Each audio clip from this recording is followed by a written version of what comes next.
And they did nothing about it and instead kept funding shitty-ass pros. Huh. Interesting. Are there any articles about that? Because I'd be really curious to read up on that subject.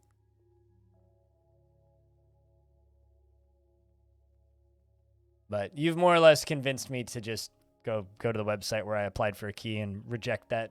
Let me just go do that, actually. So I was like, I'll reach out for a key. You've convinced me otherwise.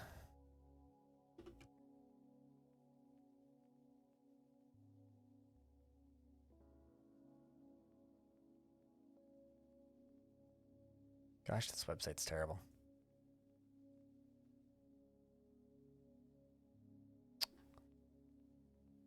And reject.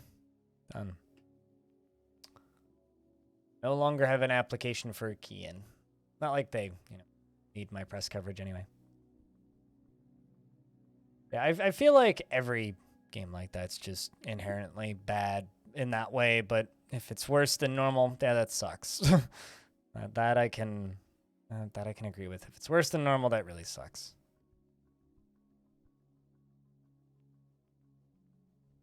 But I don't know. So this is Angelrazor, the fortress that we're going to be playing today. But the thing about Angelrazor is we're currently dealing with a were creature outbreak. There was a were creature that managed to get in through the front door, which kind of sucks. But if I remember correctly, I think that they are all sealed in the tavern. Also, I've been thinking about it, and I think that we might take a break from the Crimson Pulley and play a different faction for a little bit in this world, which would start the numbering of this series over because we'd be playing a different faction. Because there are several other factions in this world that are equally interesting. But, we're going to play the next little bit kind of slowly for what's going to be obvious reasons. So, are we currently in a full moon? No, we are not currently in a full moon. So there's dead things everywhere. Bunch of zombies over here. There's, actually, are those zombies because the tavern's public? I think the tavern was public for a bit. It's fine. Take your time. You got all day, quite literally. It's not like I'm going anywhere. So, Animal, hello. It's good to see you. So things are kind of a mess right now. We've lost a bunch of dwarves. If I go up to the surface up here, my military kind of didn't get wrecked, but ran into kind of a shitty spot because of it. So essentially what I'm doing right now is I'm going to be spending the next little bit just sealing off my tavern. The dwarves that are currently in the tavern are Orange, Zon, Attis, Cybrek, Reg, Mist Runner. So what I'm going to do is I don't know who's going to turn into a were creature. Just period. What I do know is that I want to try and save all of the dwarves I can, if possible. But that's still going to be difficult. So, we're just going to unpause for a second here, and I'm going to run around the side here, and we're going to dig out all of this. I'm going to kind of hope that at least one of the dwarves in this tavern has a pickaxe. And if they have a pickaxe, they're going to hopefully go do that, and I'm going to try and split this room in half. Fingers crossed, I can save this goose, I can save Mist Runner, I can save Frog, I can save any of these dwarves. I'm just having a really hard time waking up today, Animal. That's about how we're doing currently. Aside from that, I'm all right. Weird in what way for you? Yeah, it doesn't look like we have a pick in here. That sucks. Because they also don't want to let another dwarf in here. Well, the walls are all sealed off. It's because that side is done. What I can do is I can deconstruct all these. Set that to marker, which I don't want to do. unset that from marker. Let's cancel all of this. Because if we can get it to full moon and have some of these dwarves not stuck in there, that's a really good thing. So what I'm going to do is I'm going to make a new squad with no uniform, and we're going to call this safe. So I'm going to add you to safe. I'm going to add you to safe. Add you to safe.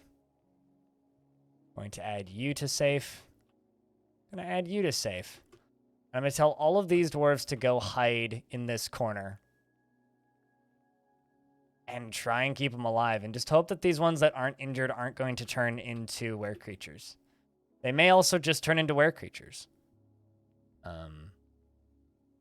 So there is that. You overslept and you were an hour late at work. Oh, that sucks, dude.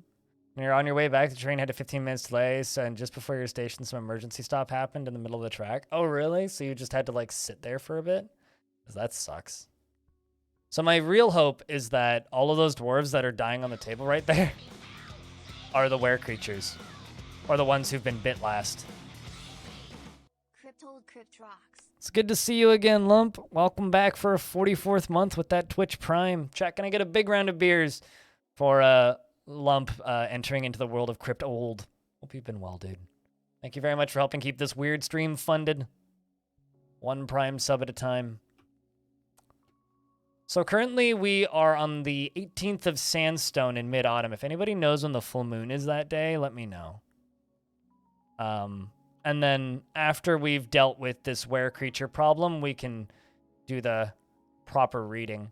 Apparently the outpost liaison is scratching a human scholar void hunter. I think my outpost liaison is tantruming. Yes, he is. Well, at least some things never change. Oven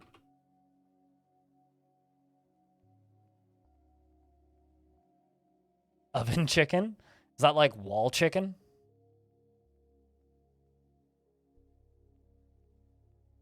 All right, let's get this sealed over here. We're gonna station safe up in here. Let's see if splitting these dwarves saves some of them. We'll find out in a second. On. Rag.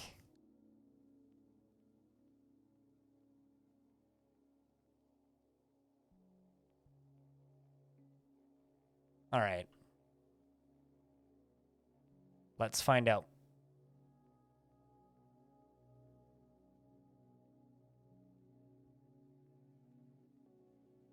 Chicken thigh. Bone-in chicken thigh or no bone chicken thigh? Don't forget to save that bone if you have a bone, though. Put it into the freezer and use it later for something else. No bone? Oh, boneless. All right, well, this is going to be a mess regardless whenever we hit the full moon. Also, hey, Snail SD. What's up, dude? Good to see you. Hey, hi, hello. Good day. We also, down here, have these little guys. We got 2 mountain gnomes in cages, which is kind of awesome. So I'm really hoping we can make like a mountain gnome terrarium or something. So I hope that this violence doesn't last too long. We also need a bunch of coffins. So let's queue up 30 coffins and also check something. My mayor currently died during the fighting, during, I guess, one of the outbreaks. So we're going to have to replace the mayor. That or you got voted out, one of the two. Actually, I think you just got voted out, it looks like. So instead, we are appointing the new mayor up fully, who wants us to make crowns. Sounds very exciting of a demand. We do also have our manager who's teched, naturally. We're gonna need a new captain of the guard pretty soon as well.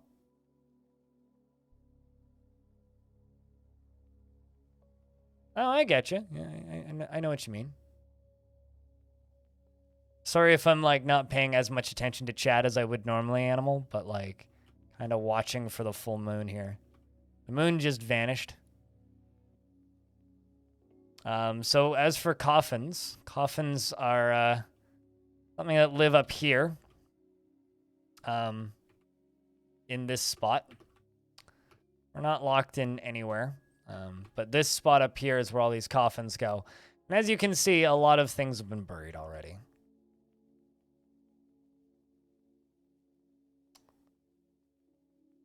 Gotta watch the moon. Yep. Trying to deal with this were creature outbreak. Hello, Bread Knight. And also all of that miasma. That's the other thing we gotta watch is all that miasma. I'm just gonna jump over here. And we are going to suspend all of the construct rock blocks jobs.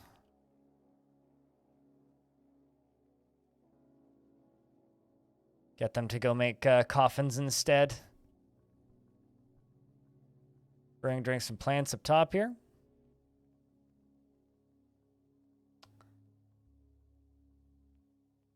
I don't know. You'd have to ask somebody who works in the food industry. You should ask Stoned Hobo that, because he works in the grocery store industry, so he could actually tell you.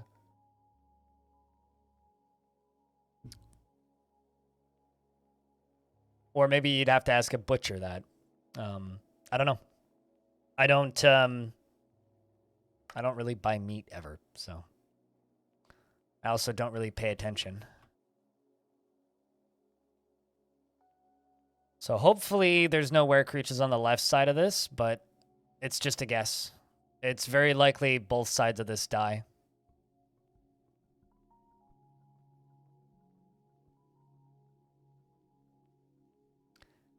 It is very likely that both sides of here die.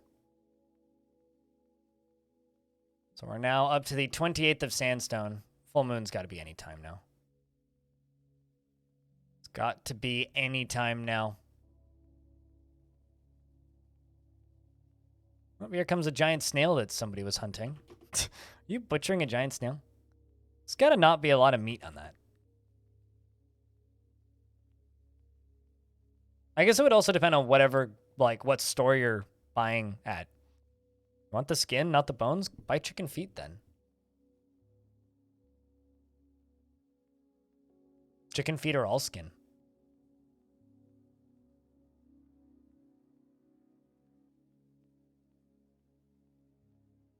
But I don't know.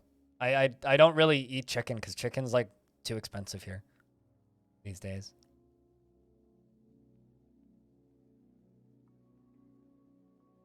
I'm just really, really hoping. Fingers crossed. No, it won't, because you can just see them from this screen. Might be hard to see them on the actual map, but I can locate them without too much issue. To the 4th of Timber. I'd actually need to look up a DF calendar.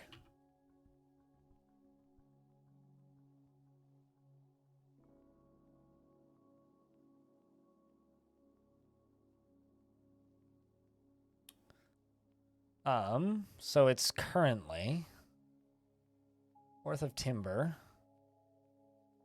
The 8th is the next full moon, so we're basically on top of it. Because the full calendar is in the wiki, and it says what days the full moons happen on. Oh. Wait, someone was found dead dehydrated? Oh, that's fine. That person had been bit, so we're good on that front. 5th.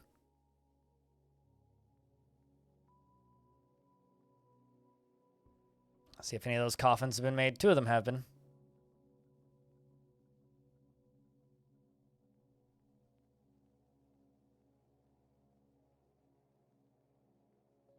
Yeah, that's probably the case. It's not, well, Canada has changed our laws on how to humanely raise chickens quite a bit recently, and it's like quadrupled the price of chicken, which is fine. I didn't eat chicken much to begin with. If I'm gonna eat meat, it's gonna be salmon because salmon is really cheap here, and fresh caught salmon during the salmon run is like cheaper than tofu. So, all right. No, meat shouldn't be so cheap. Well, I mean, we were literally talking about this yesterday. You probably weren't here for the conversation, CCJ, but there's a food analyst that says in order for chickens to actually have like decent lives as creatures and not be drugged up and turned into like monstrosities that can't hold themselves up and like kept in factory farms, in order for that to actually be the case and for chickens to actually enjoy their lives as creatures, chickens would need to cost like it was like 16 times the amount that chicken currently costs. Okay, so we're on the 7th, one day. Moon's about to be full. So the second the moon goes to full, I pause and we count. Pause, count, and nickname.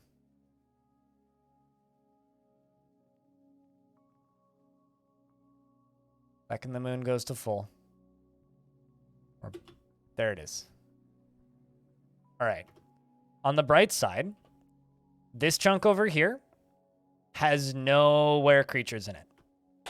So, shoutouts to Two-Ball, Mistrunner, shoutouts to Cog, shoutouts to Orange, shoutouts to Frog. I can go into the military screen and I can disband the squad safe. Now, next thing that we need to do, there are 3 were creatures, 3 were bulls to be specific. No were cattle, just were bulls in the fortress. 1 is right here. Okay, that's 1 in the tavern. 2 in the tavern. And 3 also in the tavern. So there's dwarves like this one right here, who is I can't see what's happening now. I think getting their shit kicked in now, but it's hard to tell. Did you get attacked at all?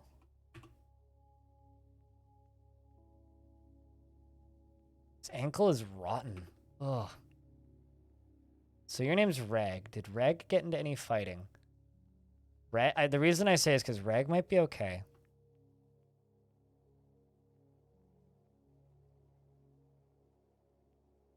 Looks like the goose is fighting, but nothing else is really moving.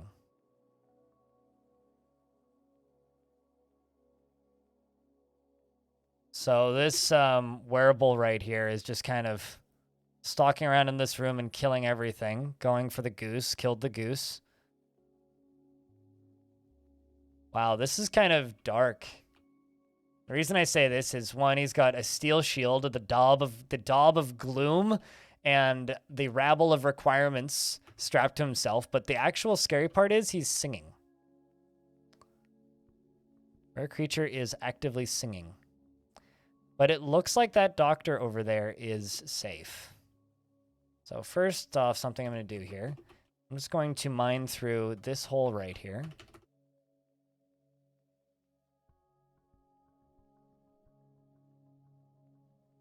Let's increase this priority. I don't want any of those dwarves to starve to death over on the side there. So Reg, the legendary hammer dwarf.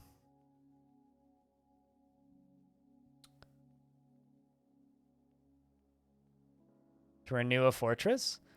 I mean, on the bright side, it's all contained inside of this tavern right now.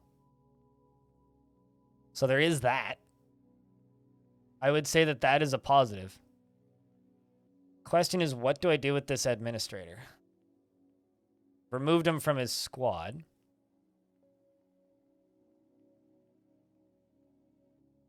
I think I'm gonna make another new squad with no uniform. Silvers of Hope. And I'm going to see if I can do something tricky with doors. You know what I think I've lost, like, the majority of my miners. Let's just give some new dwarves mining, shall we?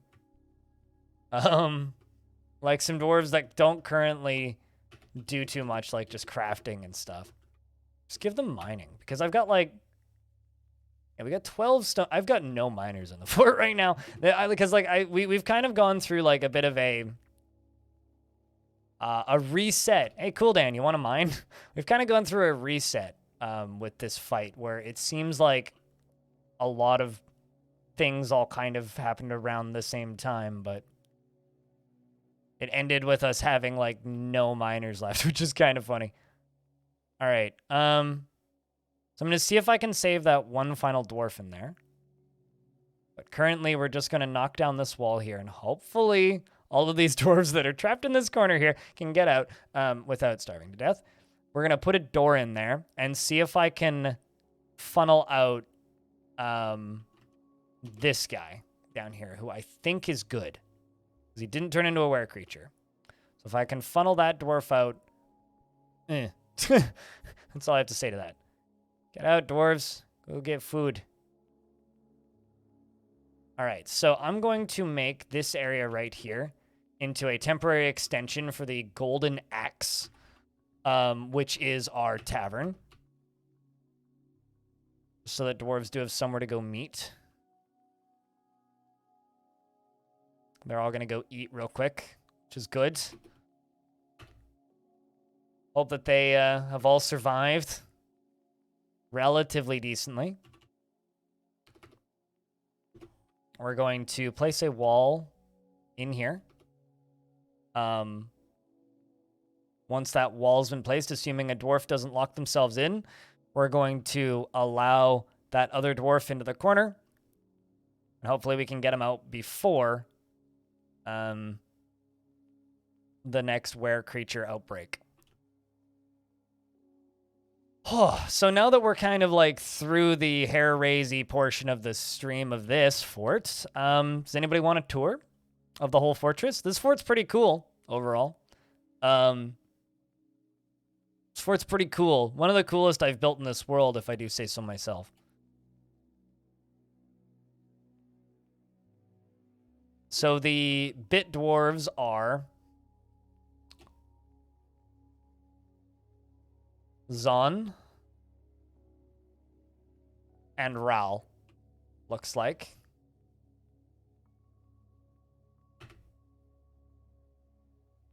Because the other one died, from what I can tell, during the last round, meaning Reg right here is still safe, or should be. And it looks like Mist Runner, the Engraver, has been taken by a Fey Mood. But you'll stick around for a tour? All right. Well, let's jump up to the surface here. And I'll give you guys a real quick tour. So this is Angelrazor, a fortress that has already killed a Necromancer tower, and has fought with a bunch of angels and exists for the purpose of quite literally eradicating angels on the surface. That is the whole point of this fort. We kind of live in this pretty badass little tower thingy that goes all the way up to here, which I'm quite happy with. It's just suspended above the ground on pillars with a drawbridge entrance. That were creature there is the one that started the infestation. We need a tower with a watchdog in it or something. Down here is the entranceway for us in the center and for the baddies over there in the top right. As we go down, the actual fortress itself is in the second cavern layer, so it's one cavern layer down. Our fortress is right here on this layer with bedrooms over on the left. We've got a library down in the bottom. In the center, we kind of have our crafting area up in the right here. Those three rooms are all different guild halls. We have our kitchens and then the very, very, very, very, very vile, bloody tavern. And then a few Z levels down, we have our farming area where we are farming in the caverns for fun, and where we've fought many a forgotten beast, and then the Bernie room, where we turn all of the baddies into burning cinders, which is please ignore the mother and her baby that drowned in the the power generation wheel thing over there that we used to pump the lava. Very sad event indeed. Anyway, this is where we pump all the lava into the reservoir, and this is where the baddies walk through to get turned into charcoal. And down here is where the lava drains out. And this is also our magma forges.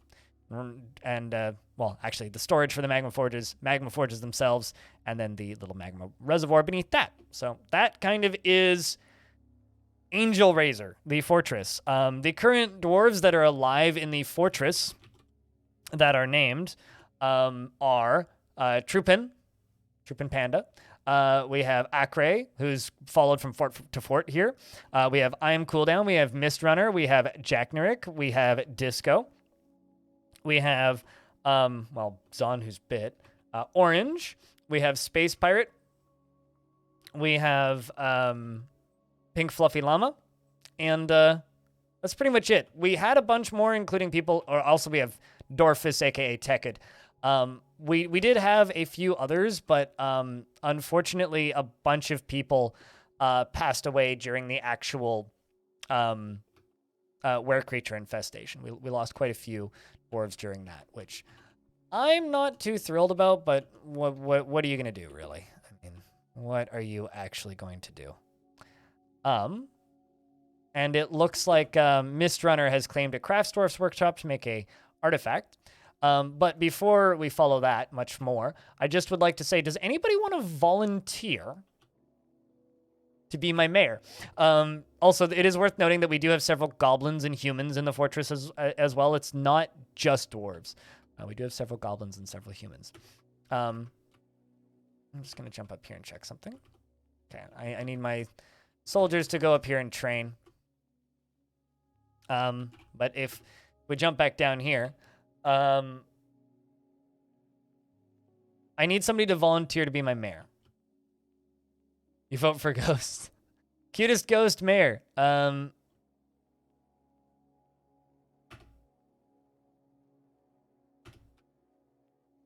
Because this is going to really say the future of our fort. I mean, that's not really voting. Do I keep my hair up or do I put my hair down?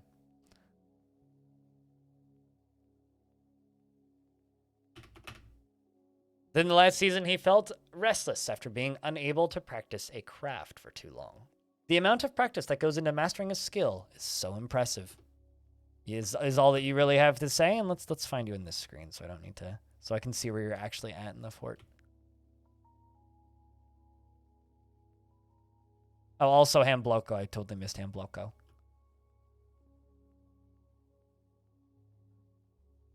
Yeah, we have Hambloko in the fort as well. Where were you?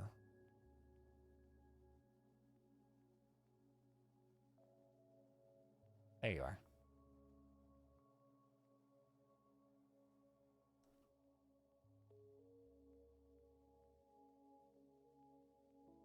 Hair down. There you go. All right. So let's read a little bit about Cutest, shall we?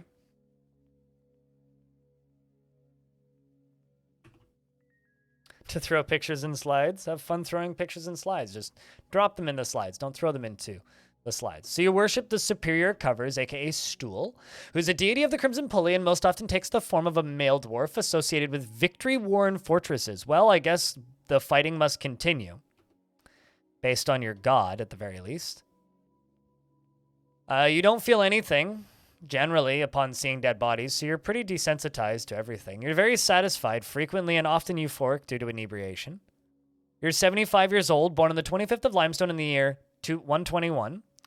His very long sideburns are neatly combed. His very long mustache is neatly combed. His very long beard is arranged in double braids, and his short hair is neatly combed. His heliotrope eyes have large irises, and his lips are thick, and he has a prominent chin. His ears are extremely tall, and his hair is black, and his skin is dark peach. He likes claystone, zinc, sardonyx, giant gazelle hoof, oyster shell, and the color flax. Tables and crowns and chickens for their scratching, and giant raccoons for their cunning, and the words of the amethyst orbs, and when possible, you prefer to consume giant roach, cuttlefish, and carambola wine.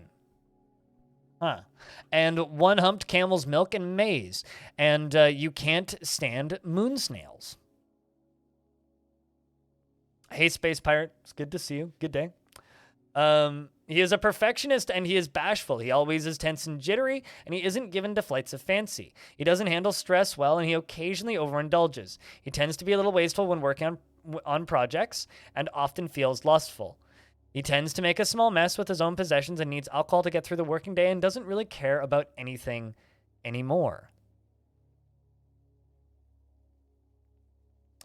That is your dwarf. So frankly, the fighting must continue, is the way I'm seeing this. Often feels lustful and has no friends and is not married. We shall start memorializing the dead, I think, is what we shall do.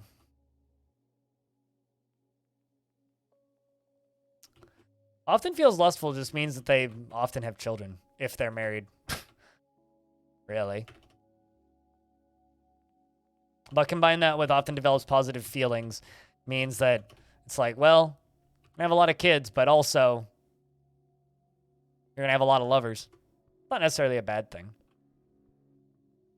It really sucks when they dream of raising a family and never feel lustful and also, like, never develop positive feelings towards anybody because it's just like, man, you are never going to succeed in your goals in life. Mist Runner has begun a mysterious construction using fungi wood logs and 2 pieces of gabbro.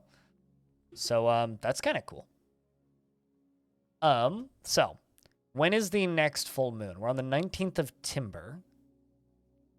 So Moonstone, on the 6th is the next thing. How'd the tattoo session go? Lake Bear? I'm going to try and go get some tattoo stuff done if I can afford it. When I go to Quebec, but we'll see. 6th Moonstone, yep. So what I'm gonna... The Silvers of Hope are gonna go stand here.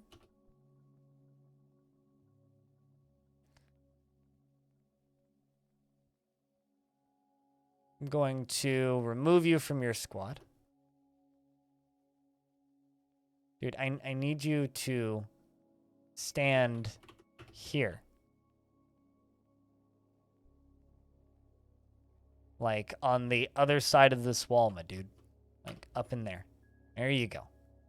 Go stand there. Now I'm going to build a wall here.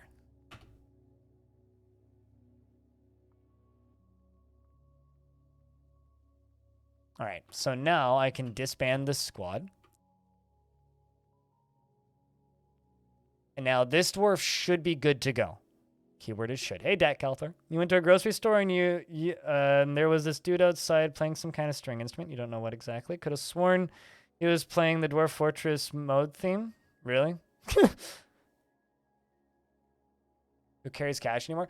I saw somebody was busking on the side of the street the end of last summer, I think, up in Vancouver.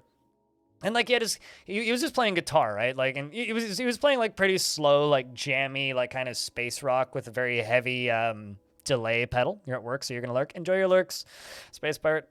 So he was playing some really slow, like heavy stuff that I like, right? So me and my friend, we listened for a little bit, and we were a little bit tipsy because we'd been to a bar earlier that day, and we were just getting ready to leave, and I was like, man, I wish I could give this guy some money, but I don't have any change.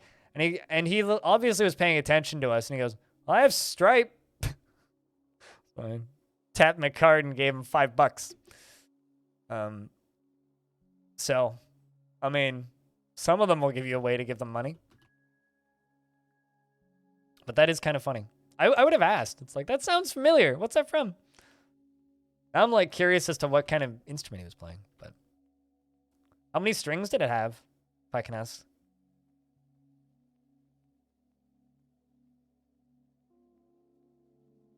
Well, I mean, buskers just need to get better at technology. This is just kind of a fact.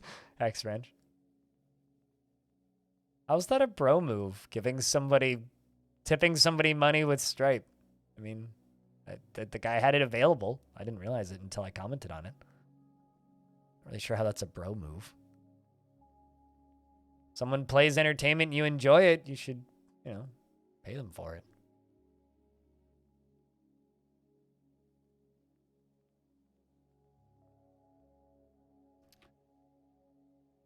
All right, let's start properly respecting the dead.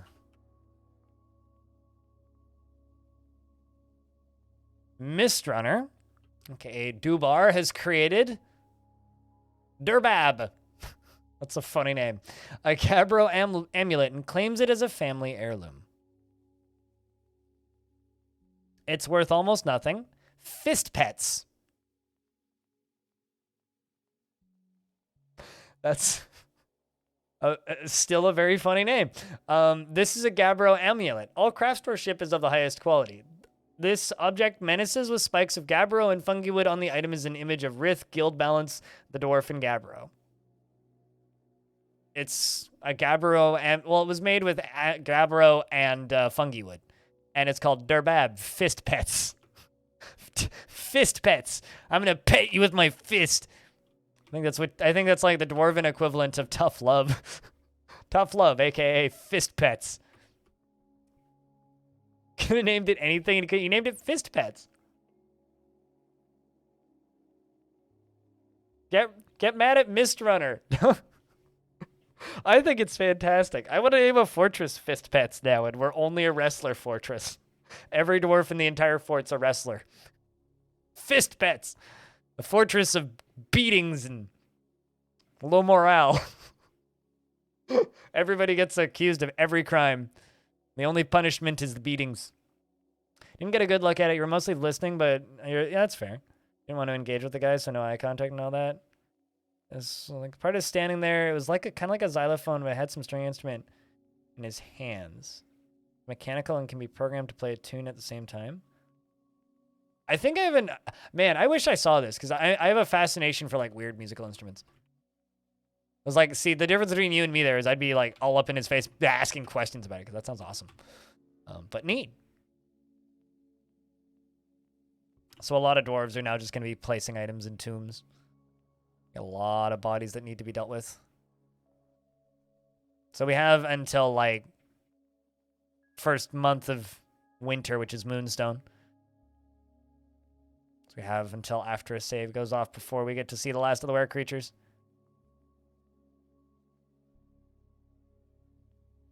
You can take a picture. I mean, also, like, if he's playing cool music, ask if he has Bandcamp. Because, like, I've done that before with buskers, where, like, I've just seen people playing music on the side of the road, and it's like, hey, do you sell your music online anywhere? Do you have Bandcamp? And then I'll just go buy their music on Bandcamp, if I like it. I've done that before. There was these two guys just kind of standing outside once, and they were plucking away and playing stuff, and my friend asked if they had Bandcamp, and he bought their music. I didn't, because I didn't like them so much, but he liked their stuff.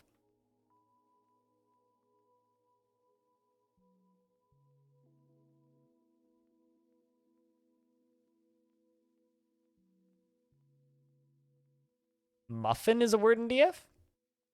You didn't until that you made a temple... Until that temple made it sound like a euthanasia? Wait, what was the name of this temple? You know, it's a very strange thing indeed that Dwarf Fortress doesn't have a word for dwarf and dwarven, yet dwarves have a word for muffin. Don't understand. What's up, Jack?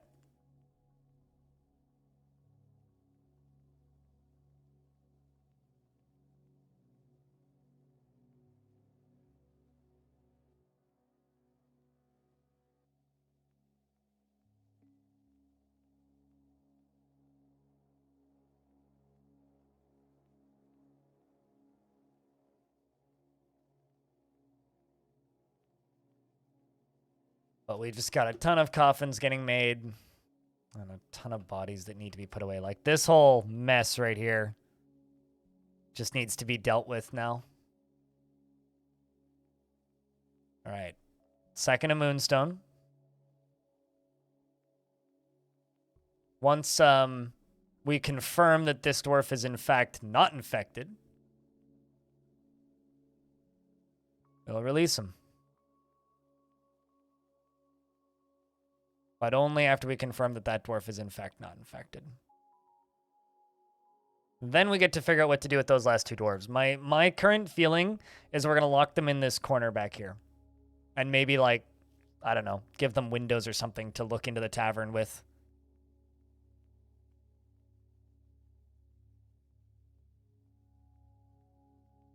So it was literally called the Hairy Muffin? Oh, that's incredible. I'm assuming that it was called the Hairy Muffin, not the Hairy Abbey. That's...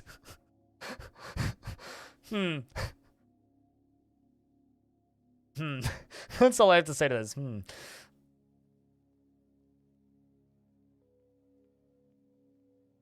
Fifth. Damn close. One more day. And now? No. Okay. Come on, time. Pass slightly quicker. That's kind of incredible, though. I feel like the Hairy Muffin is either like a euphemism or just like a very expired muffin, you know? Like that muffin shouldn't be served. Okay. We have 2 were creatures in the fort. We have this one over here. And this one over here. And they are fighting with each other. They will kill each other, most likely. But on the bright side, this means that we can remove that construction. So one of the werebulls is now dead, who bled to death. I'm kind of hoping the other one will bleed to death as well. Obviously, it's hard to see. I mean, he's pretty beaten up. Can't see behind all the miasma, but if he doesn't bleed to death, we can put him over there.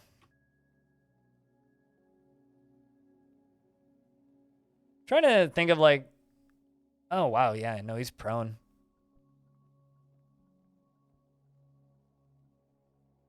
There's now only 1 were creature left in this entire fort.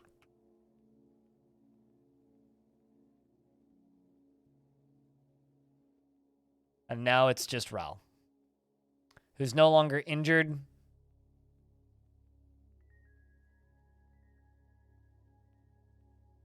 If I give you mining,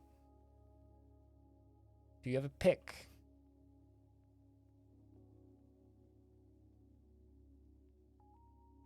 Doesn't look like it.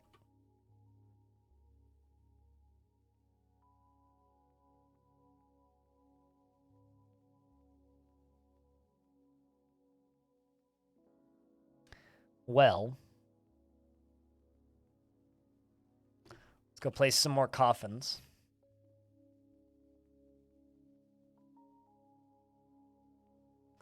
But yeah, no, I mean, my knee-jerk response to that would probably be initial laughing, and then I would justify it with, oh yeah, no, it's just a very moldy muffin.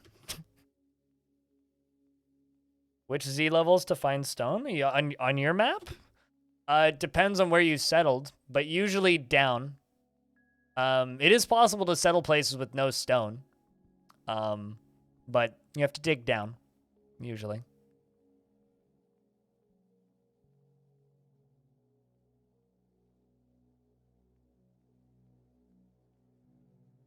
Or ask Stone, aka Seashore's Wall. But yeah, you have to dig down, usually. But hit K and look at the sides of walls.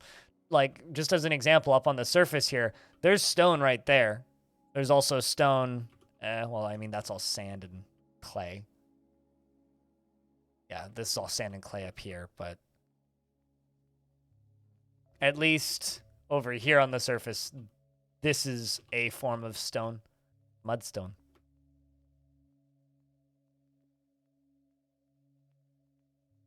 It's just oddly well-timed. The ew was oddly well-timed, so you only found soil and sand? I'm assuming you've dug down. I mean, it is possible to settle somewhere without stone, but I would just keep digging down. I don't know how far down you've gone, but are you new to the game, Bread Knight, if I can ask? As yeah, if you need help, just myself and chat, we can help. But it is possible to settle places without stone of any kind. But even then, eventually you will hit like bedrock and the deeper like rocks. So even if you settle somewhere that only has soil, you will eventually hit deep stone, but you might have to go down pretty far. But yeah, I would just dig down, and if you don't hit stone, like if you've only gone down like 3 or 4 layers, go down another 20 and you'll hit stone. But yeah, chances are real good you'll find some sort of stone.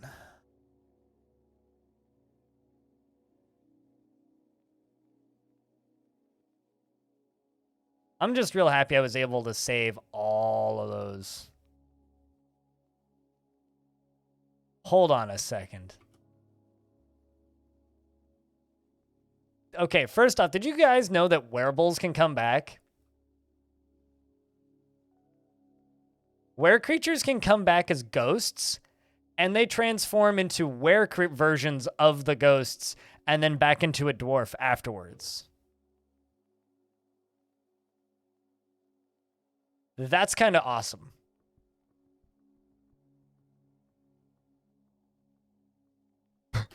I didn't know that.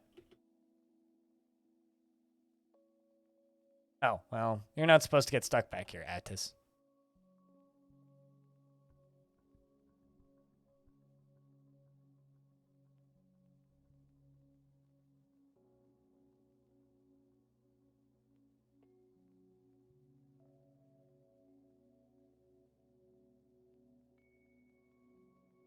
Yeah, this fortress is currently a bit of a mess, Bread Knight. But if you need on-screen tutorials and such, I can also give you tutorials and various things along those lines. This game's nowhere near as complicated as it initially seems. It's a lot of... I need 3 rock doors. I actually only need 2, but we're going to queue up 3. This game's nowhere near as complicated as people make it seem on the surface, generally.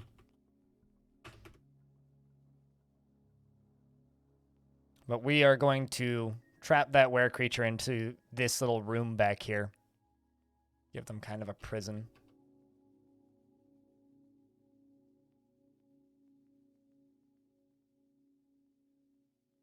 Yeah, no, we lost so many dwarves.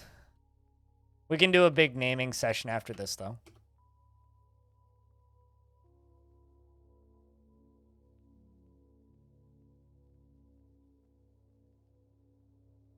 Just trying to make a stable fortress. Yeah, I mean, like, you also... do you have access to wood up on the surface? Because if you have access to wood, you also don't really need... if you have access to wood, you don't really need stone. Because you can just kind of build up on the surface, right? But a lot of what you're going to get in that fortress is kind of shown to you when you build the fortress itself initially. So, I mean, yeah, as long as you have access to wood, you can build a little fort. Like, you can build a wall up on the surface using B, capital C, and W. You can build a little wall and make that out of wood. You can build ramps up the side or stairs up the side and then build on top of it and build, like, a little barracks or, like, palisades and build little huts or dig little dirt holes and live in those. Dwarves are pretty flexible. They can live in a wide variety of places. I mean, a lot of player set rules will pretty heavily dictate how you're supposed to build things. But you can, not, I think ignore is the wrong word. You don't need to fall within those player set rules, really. And I lost so many of my dwarves, it's ridiculous. Oh, not carpentry, that's not what I wanted to give you. Masonry, that's what I wanted to give you. Do you need workshops to make walls? So, You can turn at a carpenter shop. You can turn an individual log into 4 wooden blocks to make walls, or you can just use 1 log. So if you're worried about material amounts, you can split logs into blocks and get more out of each log, or you can just build out of the logs. So yes and no. Same goes for stone. You can build out of just boulders, or you can be specific about material amounts, and instead of just using boulders, you can use instead of just using boulders, you can use I think I should actually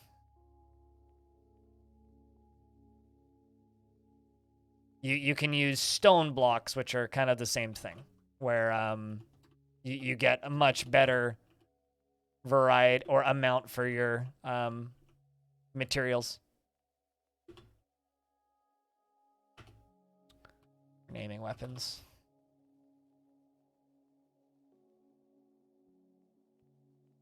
Yeah, you almost never see people making wood into blocks, but you can. But the only time that's really an issue is if wood is very scarce and you need to multiply it. But if there's plenty, then I wouldn't worry about it too much. But if you do hack down too much wood, the elves will eventually get annoyed at you. But you need to hack down a lot of wood consistently for a while. If you're just building a fortress, you're kind of fine.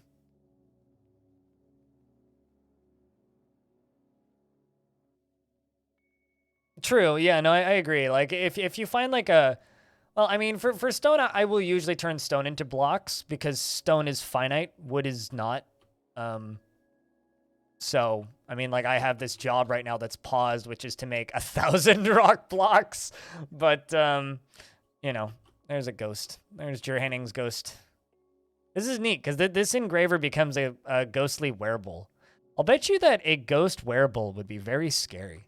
Imagine like a ghost were creature haunting your space of living. I feel like that would be kind of scarring.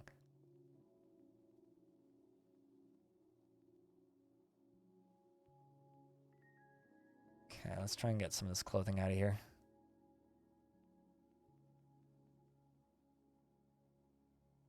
Just trying to reclaim this. But Pi, my day is going pretty good. It's taken me a while to wake up today, but we're getting there. Getting there slowly. Slowly. How about yourself?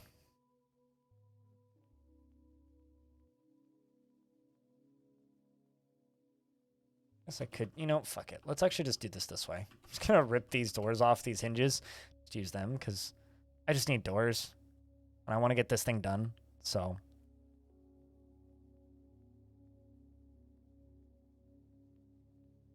I just need doors, and I want to get this thing done. Because I want to reclaim this tavern, and in order to reclaim this tavern, we need to get this dwarf out of this room. Which is you! Right there, in the middle there. Raoul.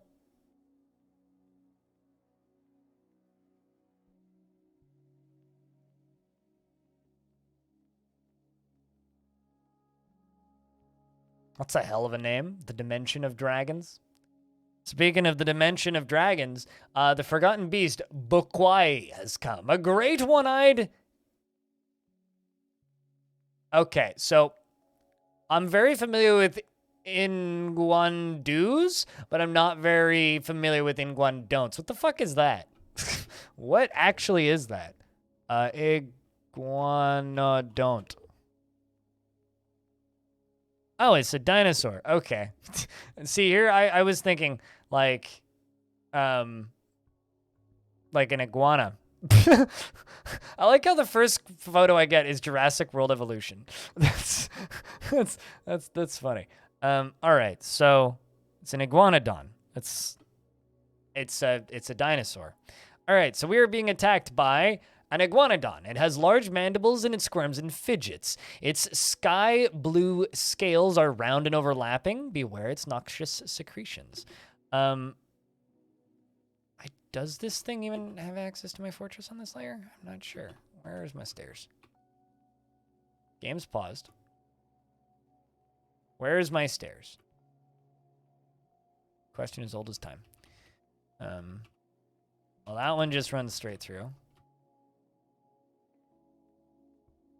Potentially it has a way into the fortress? Potentially. We should probably kill that thing anyway, regardless. Much more concerned with everything else in this fort right now. Hell does that mean?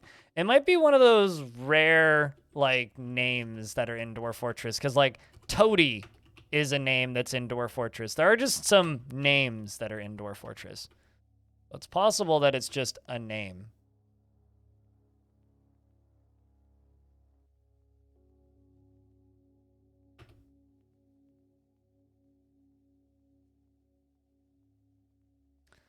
So I'm going to...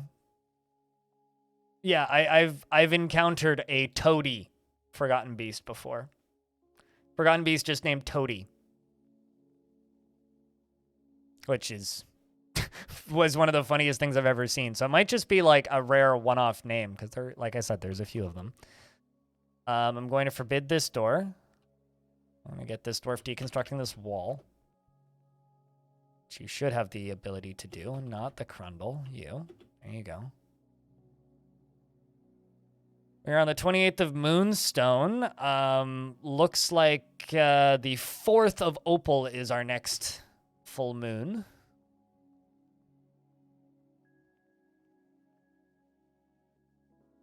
Literally means nothing.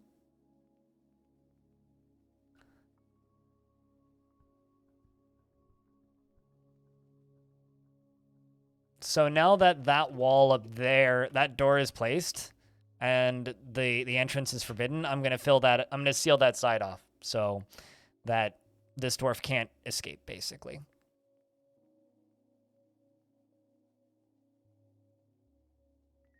Who's the second person in the constructive stakes? Oh. I'm going to disband that squad. Didn't realize that.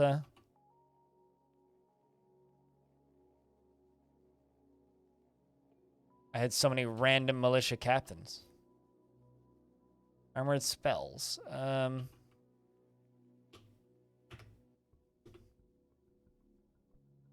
Okay. Going to seal that.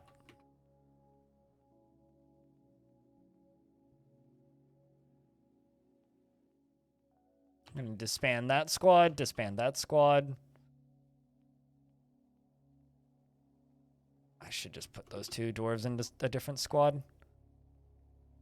All right, so now this dwarf is sectioned off and in their own room now, which means I can go in here and we can, unfortunately, witness the destruction and sadness and horrifying, monstrous result that is my tavern, with the corpses of Erish, Kogan, Cybrick, Ficod. Ficod died in a traction bench. What a way to... Imagine being, like, tied up in a traction bench, like, realigning a broken limb, and then you just get attacked by a were creature. We have Nish, Bomrek, Dodek, and Domas all in one tile right there. These are all corpses. Yeah. Mangled corpses, as well as a goose.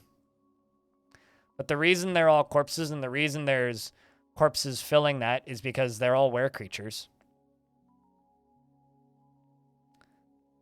We got hit by a were creature outbreak, which is... It's been a long time since that's happened to me.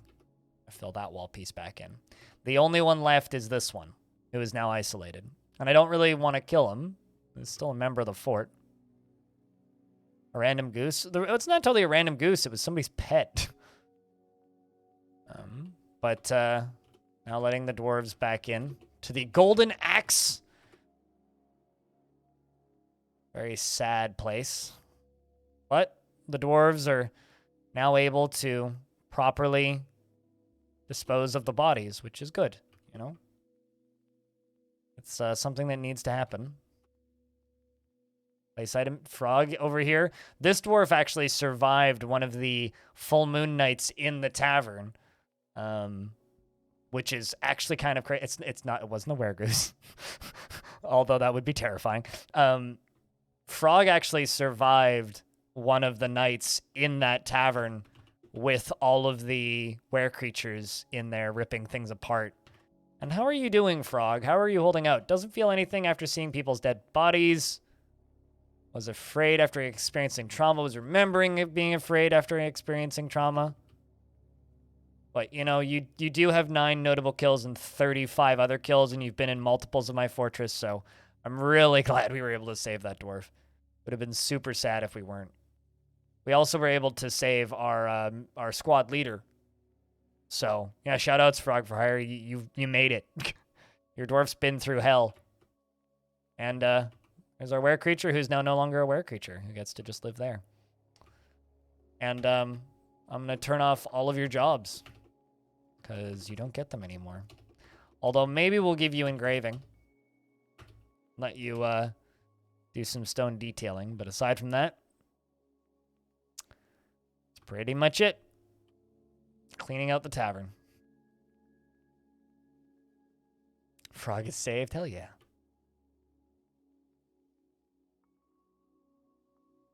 But yeah, I did my best to save you. One of the best parts was when the were creature outbreak happened in my hospital initially. It was like 2 dwarves turn into were creatures, and there was a visiting necromancer hanging out across the hallway, and those 2 dwarves started ripping bits off of people, and so suddenly I had like 20 zombies and like also a bunch of were creatures all in one place. Fortunately, like I said, we were able to isolate them all. Uh-oh. Forgotten Beast that we were talking about, Bakwai, seems to have made it into this hallway. But it also looks like Pink Fluffy Llama has encountered it, who is terrified while in conflict and most recently screamed, "Oh, where is Edom, builder partner? I cannot give in to sadness." Who's Edom? Who's Edom? Is that a family member? Edom. Your cousin. You really want to see your cousin. Well, first you got to kill this Forgotten Beast, dude. So, let's see how the actual fighting has gone. Not so good for the Forgotten Beast, it looks like. Looks like it's missing everything, and the Hammerlord is like kicking it in the head. Yeah, I don't actually think the Hammerlord has their hammer right now. They're literally just like punching it. So the Hammerlord punches the Forgotten Beast in the lower body with his right hand, bruising the muscle and bruising the guts. The Hammerlord punches the Forgotten Beast in the left hand with his left hand, fracturing the bone, and the force bends the left lower arm. Well, I mean, good for you, Pink. Keep beating it. Up. Yep, still beating it. Forgotten Beast is caught in its own extract. Meanwhile, it misses the Hammerlord. And the Hammerlord scratches the Forgotten Beast in the lower body. It looks like more dwarves are showing up to help. And I think the Hammerlord punches the Forgotten Beast in the right hand, fracturing the bone. Force bends the arm. Did you get him? Yep, looks like it. 196. Our good friend dwarf here, Pink Fluffy Llama, has killed the Forgotten Beast, Bakwai. You found an okay spot. Oh, are you embarking somewhere else? Or starting a new world or something? But yeah, just my recommendation is when embarking, hit tab a bunch. I'm assuming you don't know what that button does, but hit tab a bunch, and it will tell you on the right side what materials are in that spot. Just make sure that you have some sort of stone, some sort of dirt, and some sort of metal. And try and avoid an aquifer. If you hit tab a couple more times, it'll say what your neighbors are. If you don't want to get attacked, make sure that there's no like red lines or war written next to your neighbors.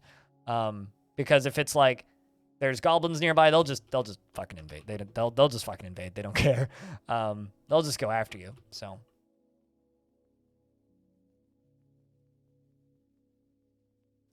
Man, we have like named steel shields and stuff. Good lord. You know, actually, In this tavern, we have this pedestal here. I'm going to put, first off, just a bunch of, well,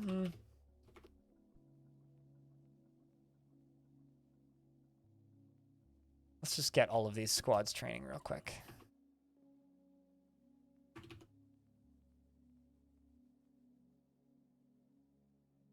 Yeah, let's get them all active in training. And then whatever doesn't get picked up is going to get put onto that pedestal, because there's a bunch of like legendary weapons and stuff right there that I really want them to do stuff with.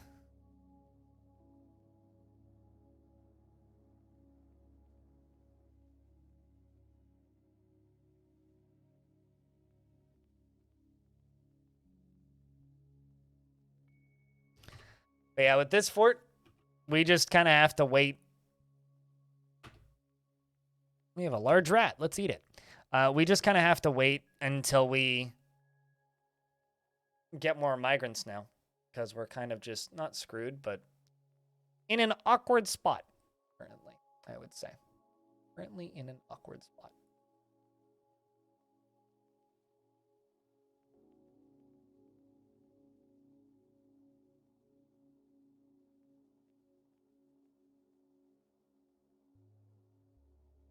But we are on the path to recovery now, which is good. Like that were creature outbreak, if I just let it sit, it would have just taken over the whole fort. So.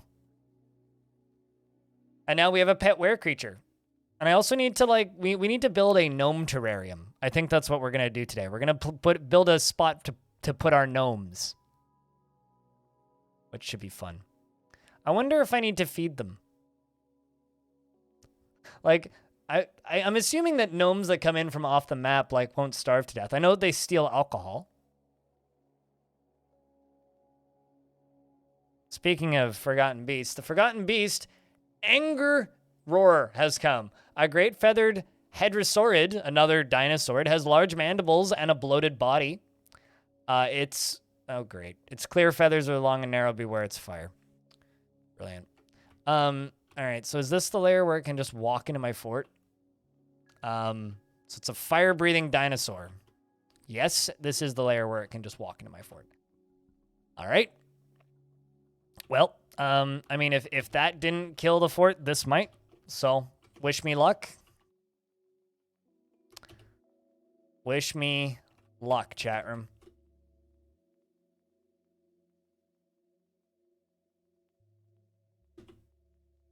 Where is it?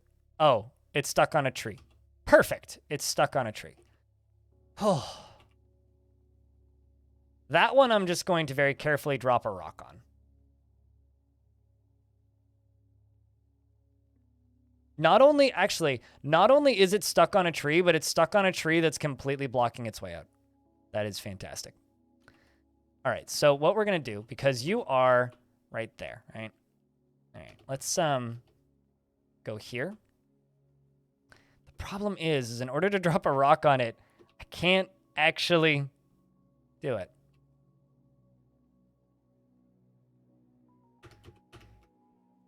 May as well be a ghost since they're up a tree. Yes, but they may as well be a ghost since they're up a tree, but that also means that it's pretty easy for me to redirect them somewhere else.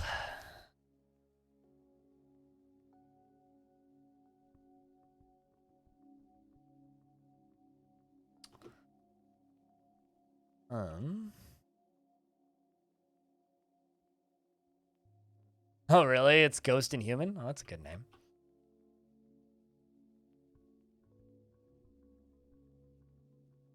So I'm going to put my gnome terrarium back here. It's going to be my gnome zoo. I mean, who doesn't want a bunch of pet gnomes in their fort? I mean, come on. So this is going to be my little gnome terrarium. The little gnome terrarium is going to have a little entryway right here. It's going to have a collection of doors, as well as a lever spot right there. So that right there is going to be my gnome terrarium. The front of this gnome terrarium is going to be full of fortifications and vertical bars.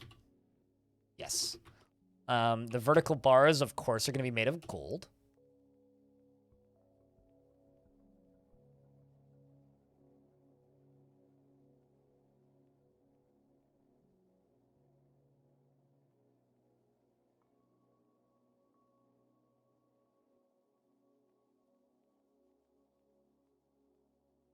Then what does it mean, Stone, if it doesn't mean ghost? Also, chat, we're a little lurky today. It's been kind of a quiet start to the stream, so if you're lurking in the channel, could I just get a round of beers? Type in the word beer.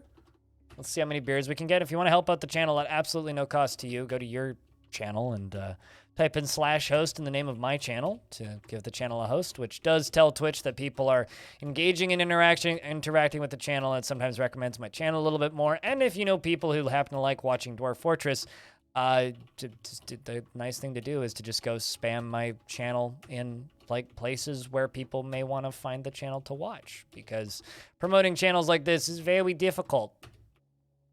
So any assistance you can give, direct or not, is appreciated, because this is my full-time job, making stuff for YouTube and on Twitch.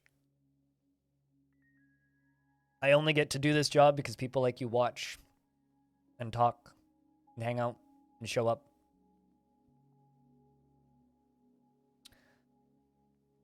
All right, here come all of these metal bars.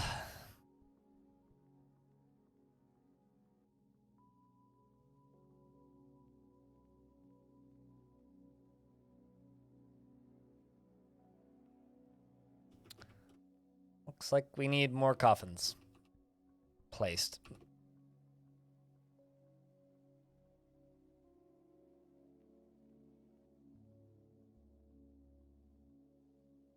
There we go, man. I place all of those and immediately they're already full. There's so many bodies. So many bodies. So many bodies.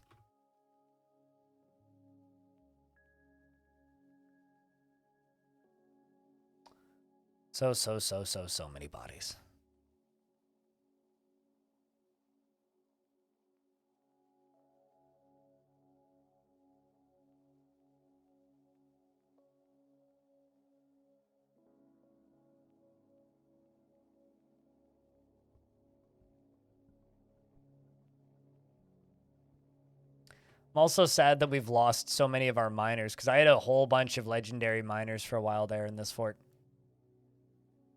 Not having them kind of sucks, if I'm being honest. I miss those bastards already. They used to be able to finish mining jobs so quickly. Now they're so goddamn slow. There we go. Place item in coffin. That's what we need to see. More items getting put away into coffins.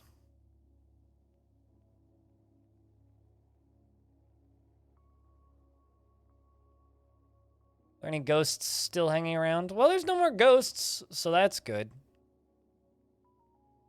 Also need to go on a Forgotten Beast extermination session pretty soon, I think.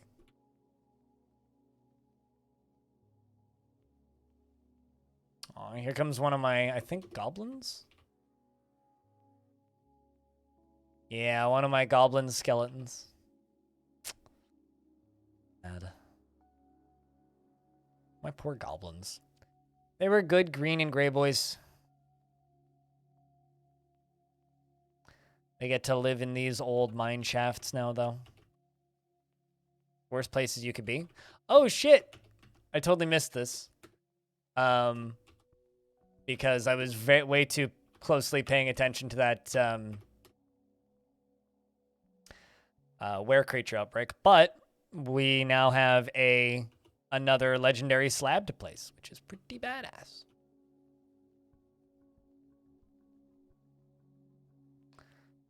Forgetting? Yes, we need to go on a beast forgetting session. Well, the past few sessions have been just me ignoring the beasts, so we have to stop forgetting them and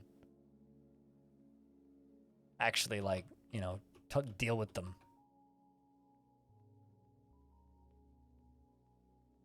Few bodies still left in here.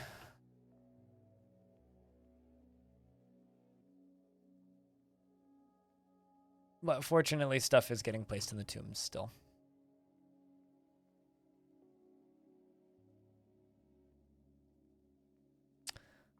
Cannot wait until the traders show up. I'm going to place some engravings in here and let our were creature friend draw some pictures, and we'll see what they draw.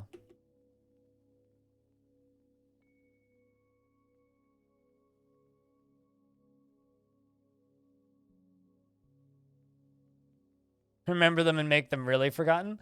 Remember them and make them non-existent. More like.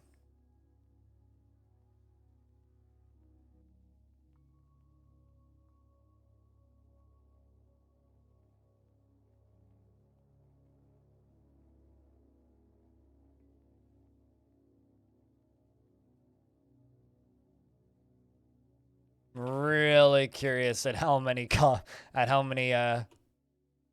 more coffins am I gonna need? Because I've made 30 coffins and we're still going through them. Let's queue up 30 more. Keep them coming.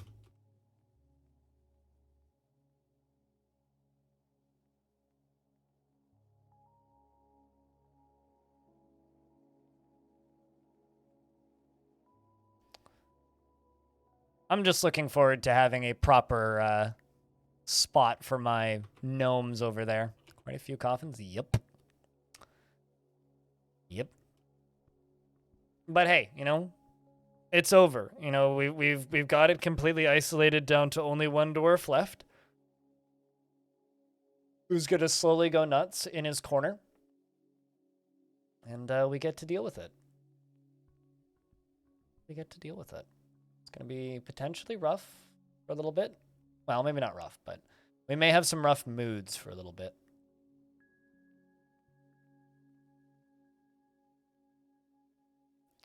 You know, you once put coffins right near the bedrooms in little inlets in the walls. Right near the bedrooms. You know, honestly, I kind of like doing that. Sometimes I'll just, like, put coffins everywhere. Oh, here's a depressed dwarf, a dwarven child. Haunted by his own dead mother. I was haunted by the ghost of my mother. This is truly horrifying. Yep, Jer Henning. Not only was a ghostly engraver, and who's still a ghostly engraver, but is also a were creature corpse somewhere. Working on it. Working on it, kiddo. Trying to get your mom's corpse properly remembered here.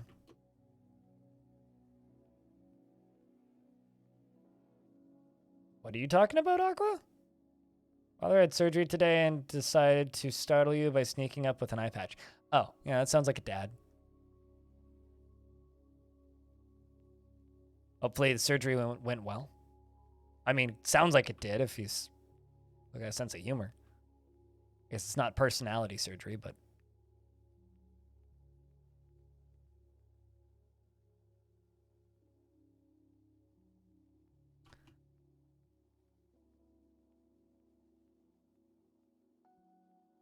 And there's our one wearable. Our one remaining wearable, which sounds a lot like gerbil to me for some reason. Yeah, please don't tell me anything in regards to details about that. I do not need to know. As somebody who deals with a lot of eye stuff already, I don't need to know about other people's eye stuff. That's all I have to say about that. Hey, Cooling, what is up?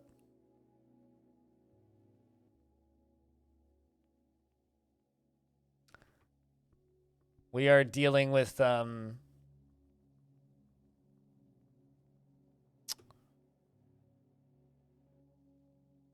remnants of a were creature outbreak.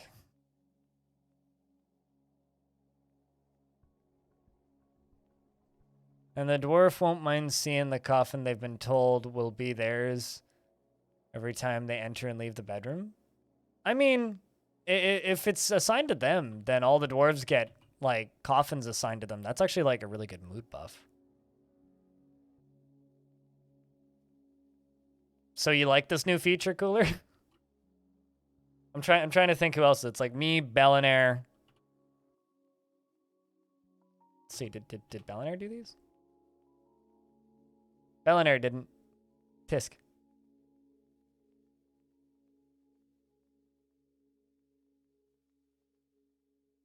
Tisk, tisk, tisk. So are you telling me that I need to go pester Bellinair? I mean, you now have to go to Bellinair's channel and be like, Bell, give me credit! Credit for the art! Ugh. That's probably pretty quickly going to become a requirement from artists. It's like, has to be accredited. It's probably going to be something you're going to see more on Twitch. It's a good feature, though. I like it. Well, was I the first? I'll take that as a badge of honor. If I was the first to give you credit for your art. To be fair, it's not hard to do. It's just a little tedious. It takes a minute. So overall, the named dwarves that were lost in that fighting were Anander,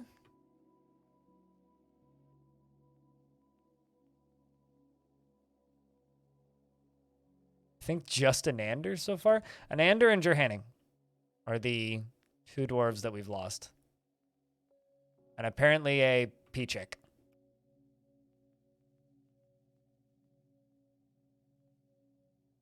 What day of the year is Talk Like a Pirate Day? Because your dad might be already ready. Berries.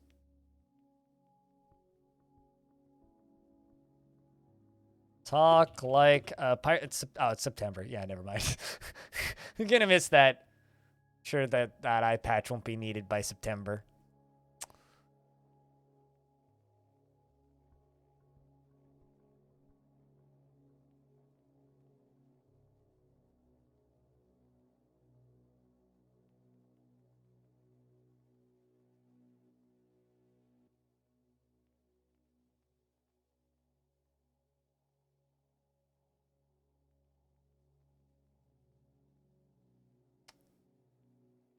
Sometime in September.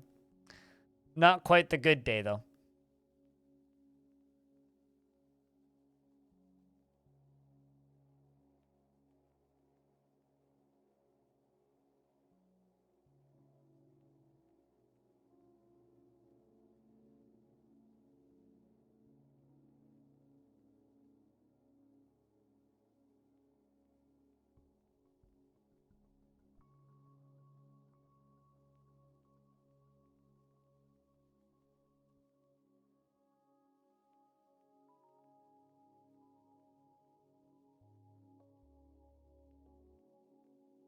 I'm going to hop off, but you'll be on later tonight. Alrighty. We'll see you when we see it, Taylor. Of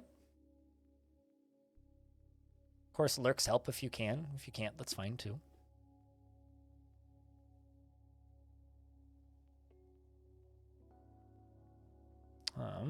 Dwarven child is throwing a tantrum. This is the one that's being hunted by their mother. I don't know where their mother's body is, so I'm just going to make them a slab. We're just going to engrave their mama's slab. I think that their mother's body's right here. Nope. That it? Nope. Man, I do not know where that dwarf's mother's body is. So let's just get that done, and we'll get her done now. Got a rush job on that stat.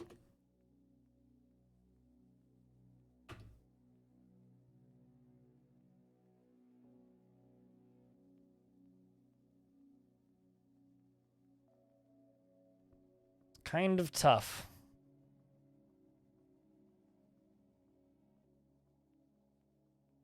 There you go. I'm Cool Dan is placing this slab. The thing is, though, even if children commit crimes, they can't be put in prison like regular dwarves, which is kind of tough to deal with sometimes. We'll deal with it as best we can, but only so much we can do. Man, could you imagine to be constantly haunted by your mother? That literally just sounds like hell. Also, Brewhugger. Brewhugger is getting haunted by the dead. Fortunately, not by his mom, though. So, Brewhugger, if you're lurking, you're also getting haunted by the dead. The ghosts that we have in the fort right now, or rather ghost, is kind of obsessed with haunting children, it seems like. Did feel that family was one of the most important things in life.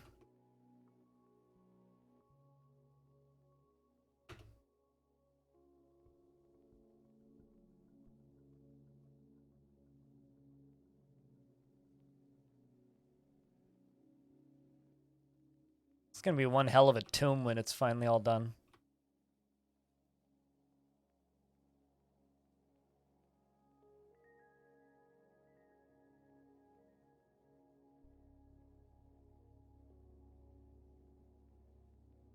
They're going to get yelled at when they go. I wouldn't yell at them, but I'd ask them politely to never call your mother again. But that's just me. I try to be nice to my pharmacy because generally they're nice to me if I'm nice to them. And I, need my meds to get filled. But, you live your life. But that's also kind of fucked up. Yelled is a strong word. Yeah, you need to know that she's not your emergency contact for a reason. Yeah, no, absolutely. That absolutely makes sense. Sounds like my assumption would be honest mistake, but Dwarf is placing Erish in a coffin. How about this one? One is now unused. It's now Dodik the Gelder. See if I can place that slab just yet. Yes, I can. So Jurhaning gets theirs, so they stop haunting their kid.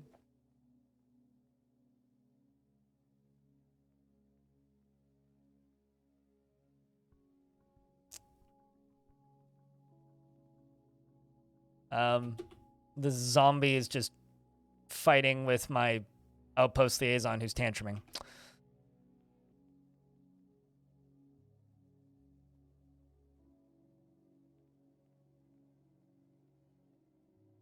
Did your mother ever go to the same pharmacy?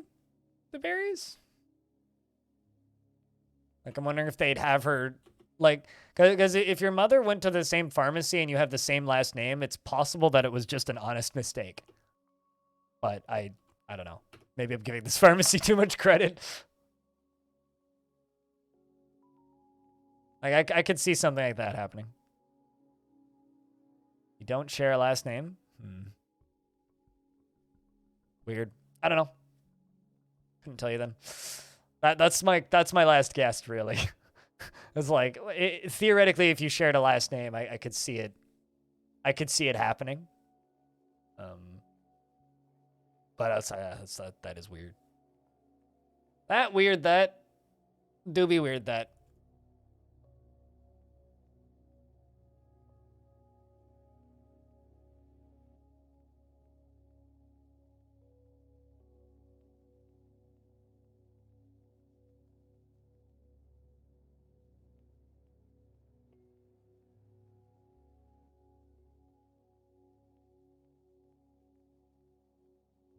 Alright, so you go over there and you place that slab down, which should deal with the last ghost that we've actively had problems with. We've got 2 more coffins to place. At least we've got plenty of booze. I'm sure these dwarves need it.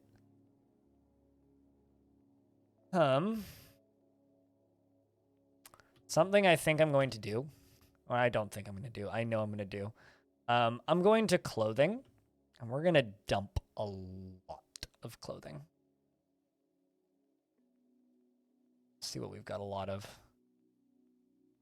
Well, let's go to legwear.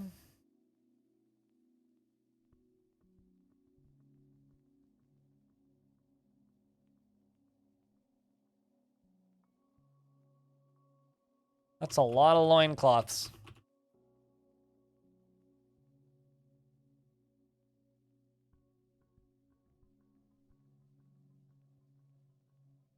For the iron stuff.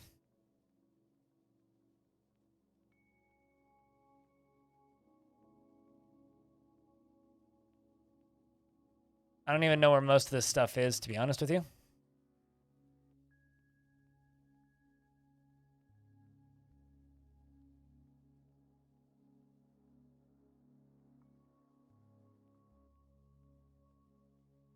Yeah, I mean, I don't know your mom, but your mom might be just. Who? Hold on a second. Who told you that they called your mother? Did the pharmacy tell you that they called your mother, or did your mother tell you that they called her? Because your mom might be as confused. But I don't know. Like I said, maybe I'm giving people too much credit. Place item in tomb. It's going better now, Jack Nurick. I sorted out the were creature problem. We had 5 were creatures in the fort for a minute there. Is the Steam version going to be the same as this version, but with actual graphics? And some, like, patches and changes and, like, quality of life features. Yeah. It's just, it is the exact same game. Just with the usual updates. 5 were creatures and a goose. Well, do I still have a goose in the fort? Currently no goose in fort. There is a cat, though. That's pretty scary.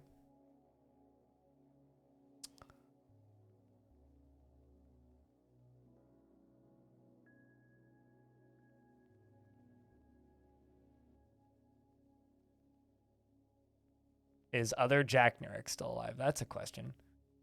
I'm Cooldan, Mist Runner, Frog, Mark, Sideways Ghost, the Were Creature, Acre, Rupin, Space Pirate, Hambloco, Orange, Pink Fluffy Llama, Jack Nurick. Jack Nurick the Axe Lord is still alive. And I'm working on a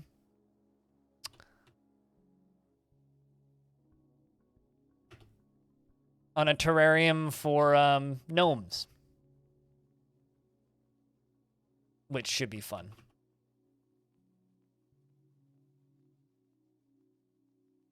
Actually, I wonder if I can hook gnomes up to chains. If I can, I'm absolutely just going to do it that way. I literally shouted at you like 10 minutes ago saying that your Brewhogger dwarf kid down here was getting haunted by a ghost and was terrified. Horrified after being haunted by the dead. You're also horrified after reliving being haunted by the dead. But you feel blissful after sleeping in a bedroom like a personal palace. And blissful enjoyment remembering playing with a toy hammer. I think it was an artifact toy hammer, actually. Unless we have another toy hammer that I'm unaware of. Which is possible.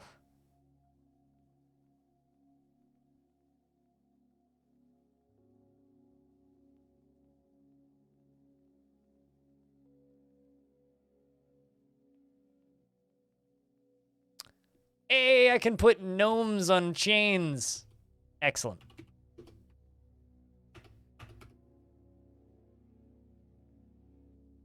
Meaning we can make a true gnome petting zoo.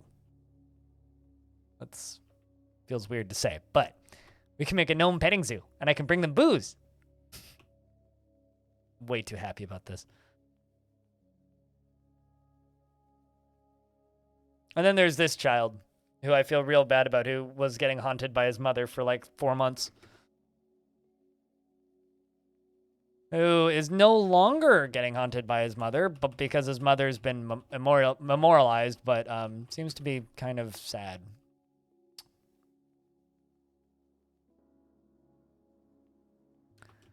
The current situation. Oh, there's the mother's body. You know what? Let's just get rid of all this stuff.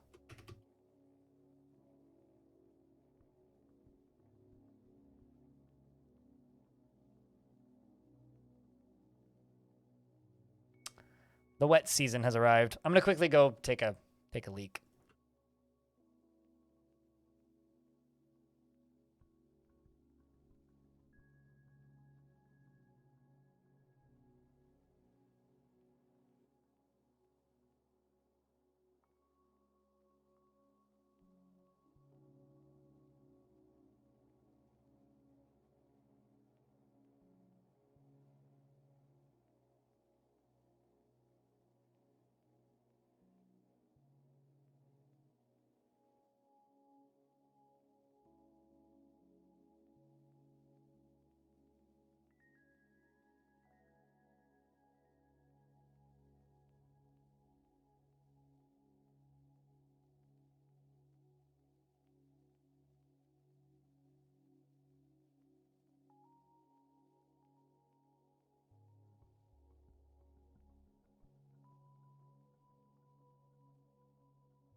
How dare you be in meetings at work and stuff while watching my streams? You're supposed to pay 100% direct attention nonstop for all eternity. Blah. Thank God it's not a direct safety issue for you at this moment. You've had issues with her in the past and do not need her updated on my future medical decisions, so you do not need her. You need her off of your life. Yeah, that's fair. No, I completely understand. All right, let's continue. I have the game set so that it saves at the end of each year. I mean, it's good to be back. All right. But chat, since it has been like kind of a slow start to the stream, anything to keep the chat moving, questions or just comments or random anecdotes about shit, very helpful. Keep the chat active, keep the chat moving, keep people hanging out and watching. You know, we don't run ads here, which means I don't really benefit from having a high view count, but I do certainly suffer when chat is quiet and the view counts are low, so. Today, chat's been quiet and the view counts have been low. So, guess everybody's watching V Rising, whatever the fuck that thing is.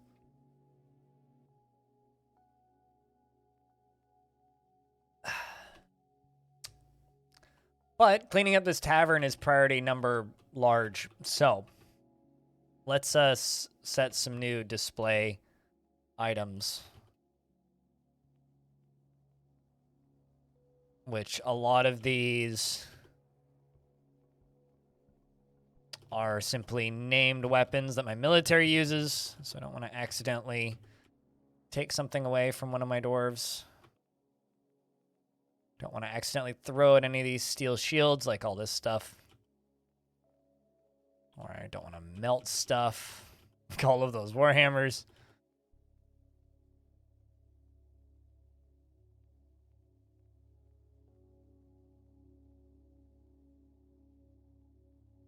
Gold goblet can stay in there. Gabbro mug can stay in there. Same with you.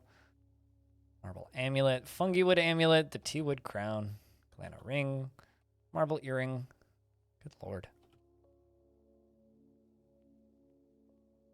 Apparently I have 2 artifact diorite mechanisms. Whole bunch of books. Perfect. How's the drinks looking? Go to the drink screen. More varied than I thought. Dwarven wine is the majority. We have whip wine, river spirits, fisherberry wine, sewer brew, unfortunately, some dwarven rum, some dwarven ale, some blueberry wine, some parsnip wine. I just had parsnips in my soup 2 days ago. Rye beer and barley wine. Good amount of barley wine. Most of that comes from the surface hauling that we do. It's a lot of dwarven wine. Yep. I mean, that's what we have a surplus of, right? So we're going to get rid of everything right here. There's a bunch of it. Get rid of all that. Get rid of all that. All that.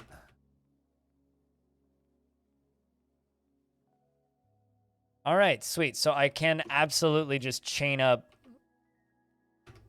gnomes.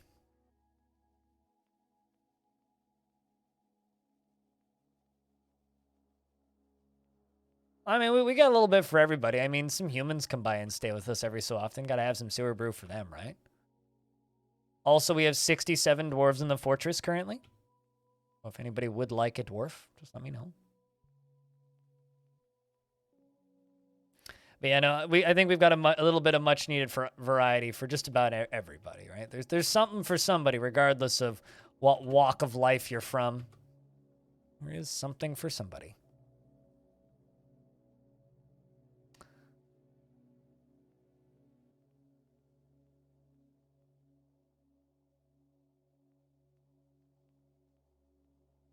But we're going to go check a few more coffins and see what else we can place.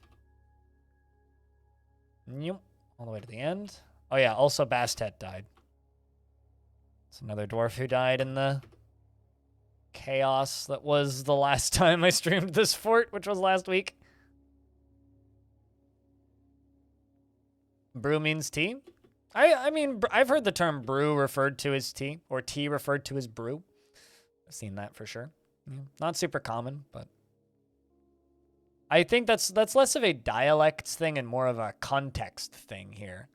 Like if I am in a coffee shop, it wouldn't be incorrect to say I'm going to get some brew and be referring to coffee or tea.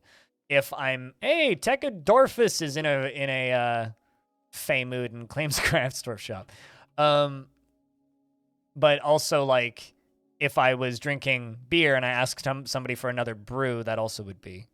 Because they're both brewed beverages. Tea, coffee, or all of them. Tea, coffee, and beer are all different formats of brewed beverages, right? Start every morning with a pint of sewer brew. You have no teeth left, but totally recommended. Well, I mean, it's very coarse, right? Gabbro and rough brown jaspers. Man, these are some of the simplest artifacts I've had in recent memory, just period.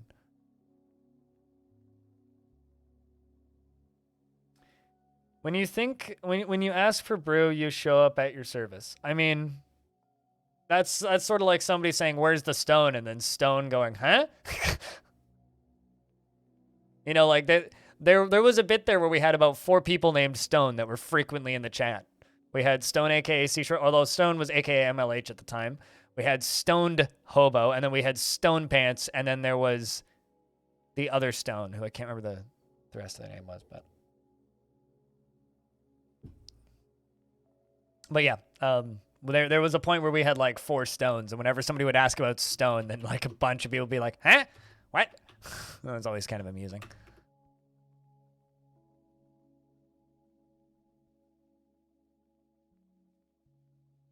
Every time the word brew is mentioned, your spidey senses start tingling? Huh. Oh, also, I was thinking about this, Brewhogger, because you were asking how can you throw more money at me on YouTube previously. One way that you could do that is wait until I premiere a video and then gift subs, because that's something you can do now on YouTube. Not that that would be beneficial to anybody, but you could do that.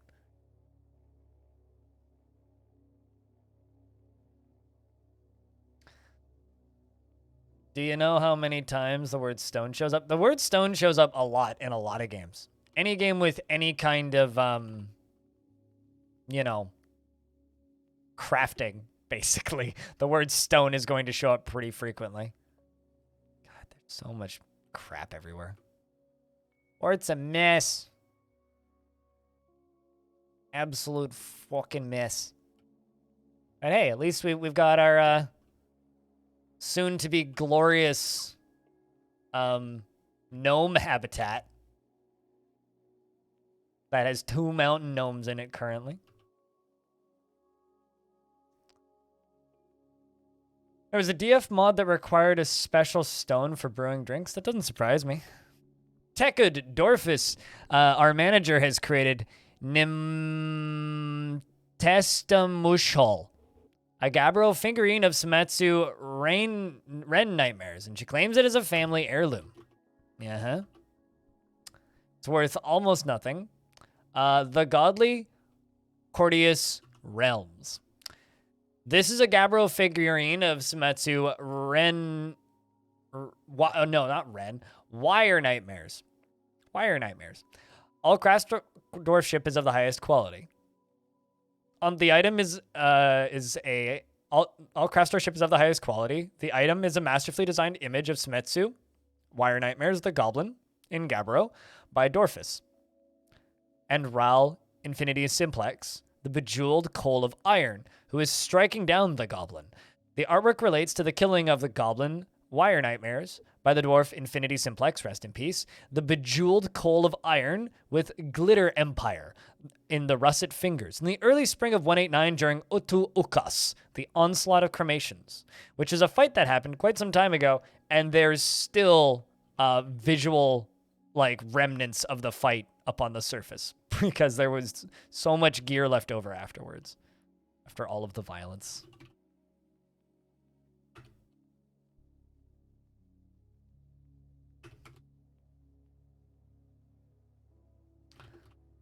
We're also going to dump all of that, all of that, and all of that. I'm getting rid of a lot of things, but frankly, it's for the best.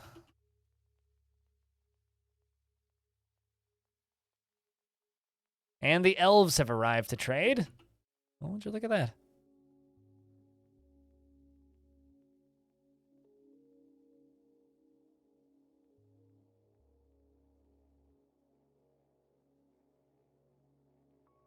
Giving these dwarves a break so that they can help with hauling things. Getting rid of stuff. Mostly because I've got a lot of things I need to get rid of. Even though a lot of masterworks are being destroyed, I really don't care. I just need to clear this.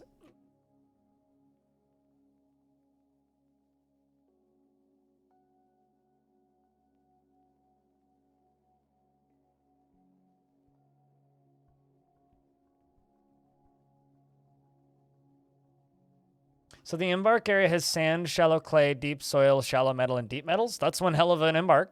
Yeah. I mean, you'll get stone, but you'll have to dig down, right?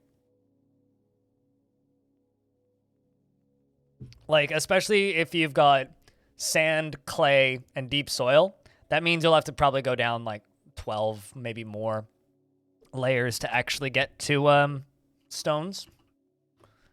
Might take you a while before you get to what you're trying to get to, but whenever you do finally get to it, it'll be good. You'll have a little bit of everything.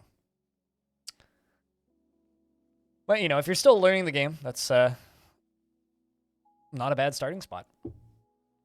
Don't be, oh no, the child has slipped into depression. Don't be too worried about the cavern layers. A lot of people talk about them being very scary, and they can be, just don't worry about them so much. You'll lose fortresses, and cavern layers will help with that.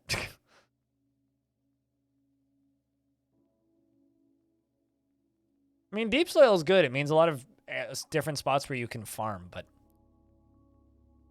you do need to be aware of the fact that you're going to have to dig pretty far before you actually hit, like, what you're looking for.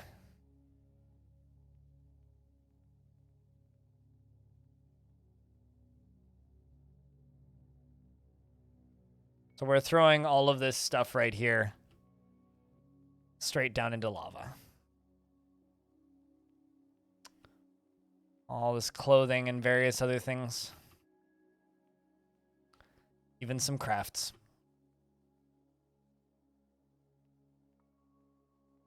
Even some crafts that, like, aren't cheap.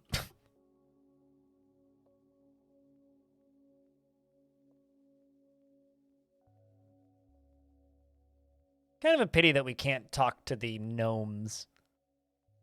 Although I don't feel like their conversations would be great, even if we could.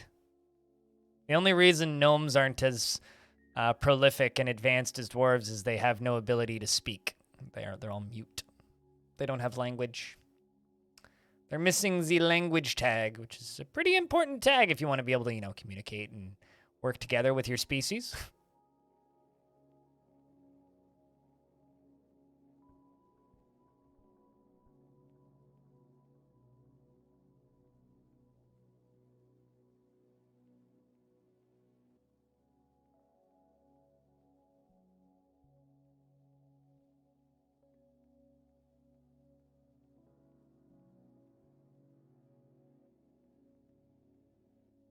But that down here is going to be our lovely, lovely, lovely little gnome terrarium.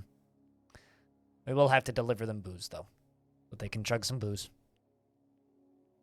Looks like you're on top of a hill. Ooh, that sounds fun. Lots of variety and places to hollow out and dig into when on top of a hill. Thou art the monarch of the hill. This is true. You can be the sole owner of a grand sloping hill. I'm gonna melt some items. A lot of items to melt. Might as well remove the dump on those extra items.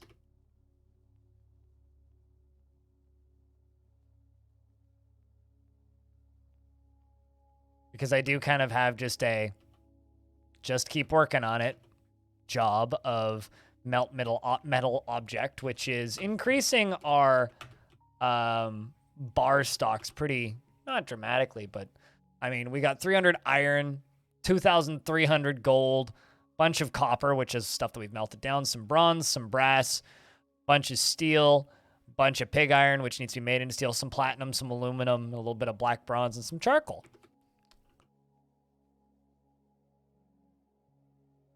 Not too sure what we're going to do with that copper, but maybe see if we can make it into bronze. Not sure what materials I need for bronze because I almost never make it, but Cheesemaker's fighting with a one-humped camel. Go Cheesemaker.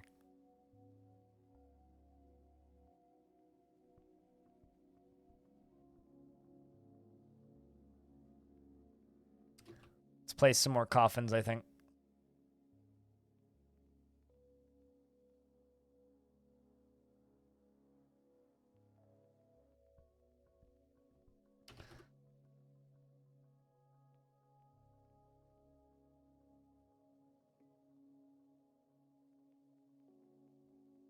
And our plan today is to put a good 6 to 8 hours into this fort.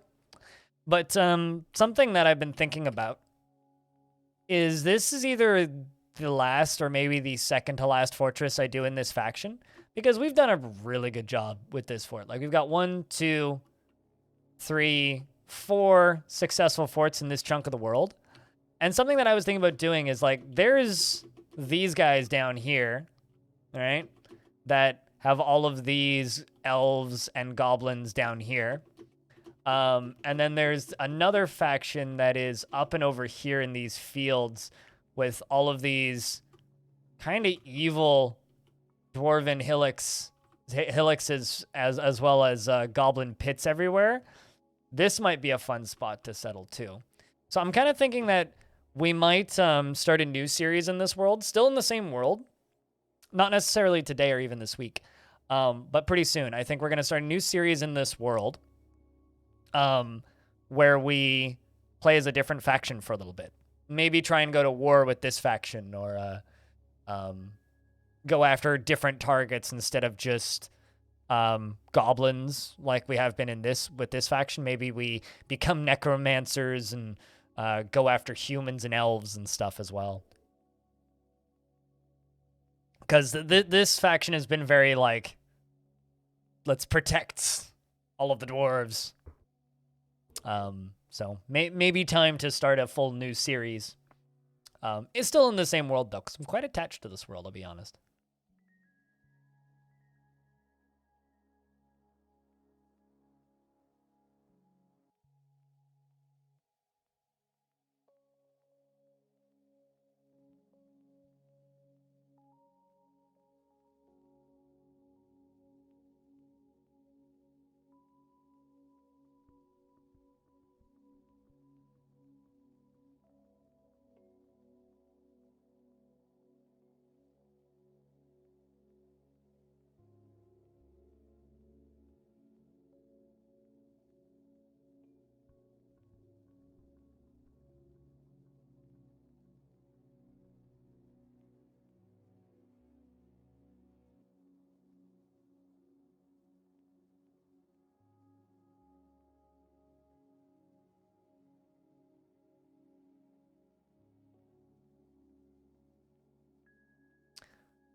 But, random silent spot aside, we are finishing up these coffins, finally. And I don't think that we're going to have a lot more dwarves that are going to need to be memorialized, fortunately. Maybe unfortunately, I don't know. I always feel bad when I lose large groups of dwarves like this. I don't know why, I just kind of do. Let's jump down here. Go to this guy. Spitalier apparently died. Yeah, it looks like I've got 4 more dwarves that need to be memorialized. Let's make some slabs. 10 more slabs, because I don't think I actually have enough slabs right now for all those. And then we can let the dwarves make a couple more mason shops. And then after that, we can go back to just making blocks. And then we just need to wait until we get, you know, more of that. Wait, what about dwarves going into the Bronze Age? Oh, you mean like start making bronze? They tend to skip the Bronze Age and just go straight to steel. Like they have all the knowledge, but it's just very rarely that it's necessary for dwarves to actually have bronze. You know, sometimes you put lay at the end of a word if there's an English place named it. Fishley. I mean, I kind of read over it when you do that. I read it as a typo and I read over it. Like a lot of your intentional accent writings that you do, Stone, I tend to just read over because I'm used to reading typos, right? And I read them like typos. So I just kind of miss them usually.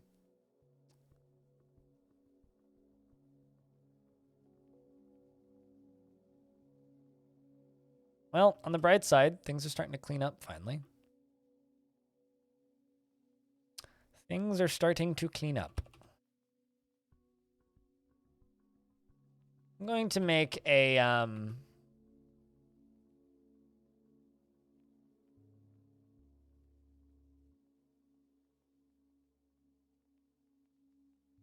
think another stockpile, but I'm not exactly sure.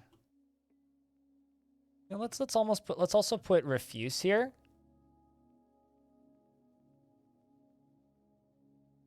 Yeah, let's also put refuse there because I need somewhere to get rid of refuse. Well, why do you feel sad about that? I stream on Twitch for a living. Of course, I'm used to reading typos, dude. Not everybody's at a keyboard all the time, right? Like, do you have any idea how often I've had some of the dumbest typos ever because I'm on a phone and paying half attention? Like, I don't know. That makes sense.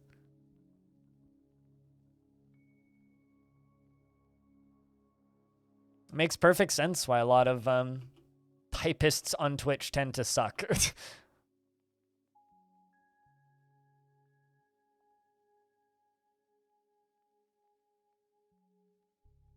So, the other thing that I placed up here, this, Briom, the native gold slab.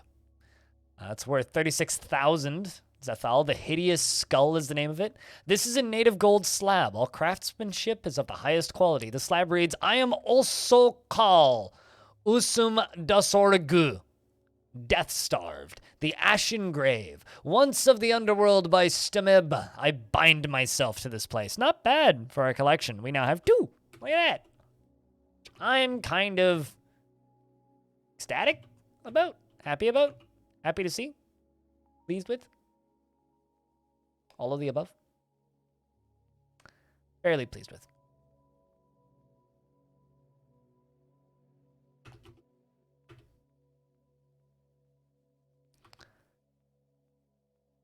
Fairly pleased with.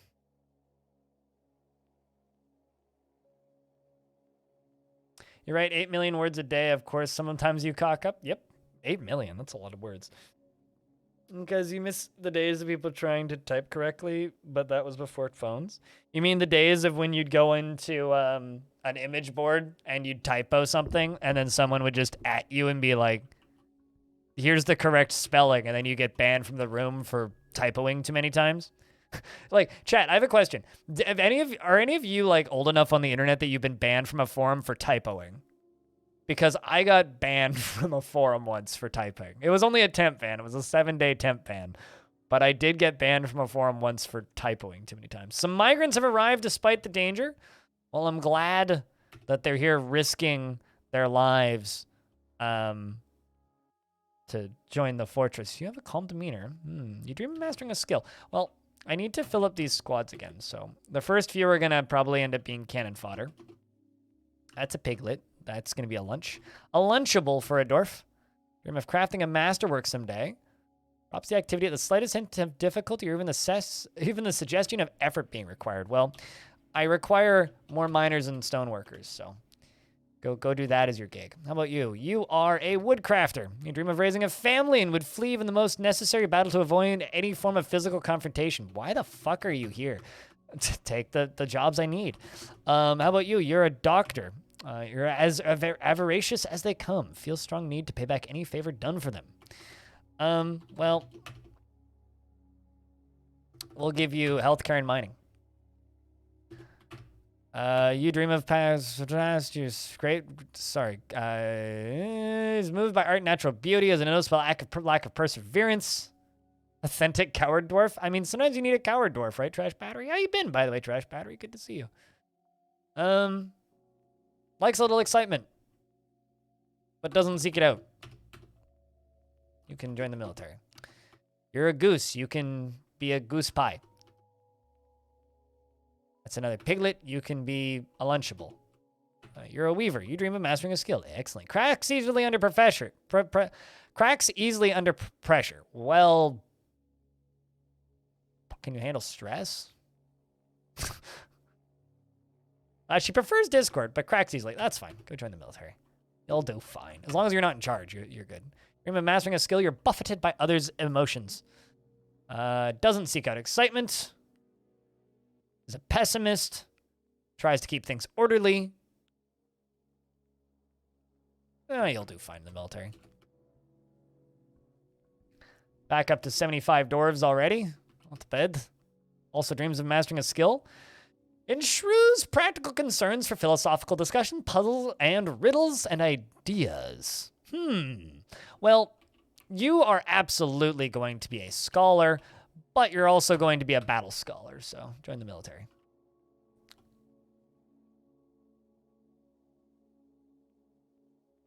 Been busy, but you're back.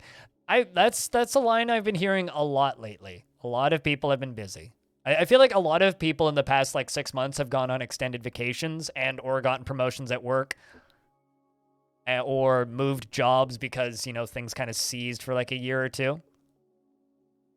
Battle Scholar, yes. Everybody's favorite class in Warhammer 40,000, I don't know, something, mega church in space. Deeply into the abstract, is assertive, somewhat uncomfortable with those that appear unusual.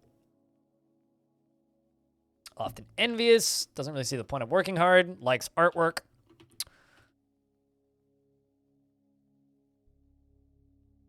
How about you? You're a mechanic. Shameless, sometimes cruel, and finds helping others emotionally rewarding. Well, you can go lead the inky kindness, which maybe we should rename to the inky ironicness. You can be slaughtered. It's a baby. I wonder who the baby alpaca belongs to. The sometimes crew new militia captain has a baby pet alpaca. Well, very happy and optimistic and doesn't mind wearing something special now and again, often nervous and polite and finds himself quite hopeful about the future. Dreams of mastering a skill. You can join the inky kindness. Oh, my squads are repopulating, so that's good.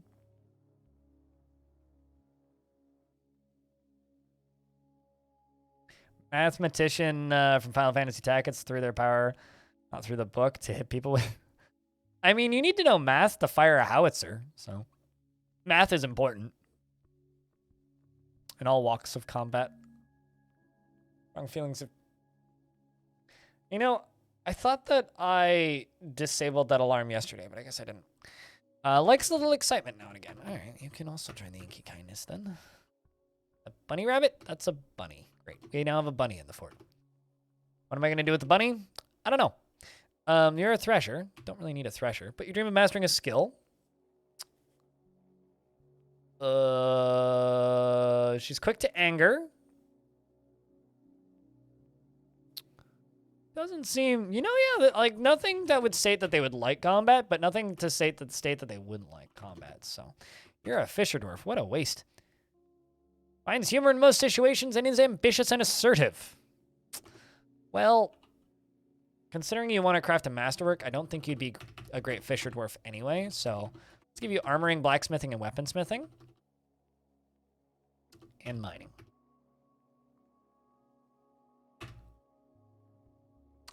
Dreams of mastering a skill. Interesting. Hey, it's Bellinair. Bellinair was one of the younger dwarves we had in a previous fort. Well, Bellinair, you can go join the military. I'm pretty sure you were in the military before. You're a soap maker. Dreams of crafting a masterwork someday and is incredibly brave in the face of looming danger. Sorry, that's too good to not put you in the military.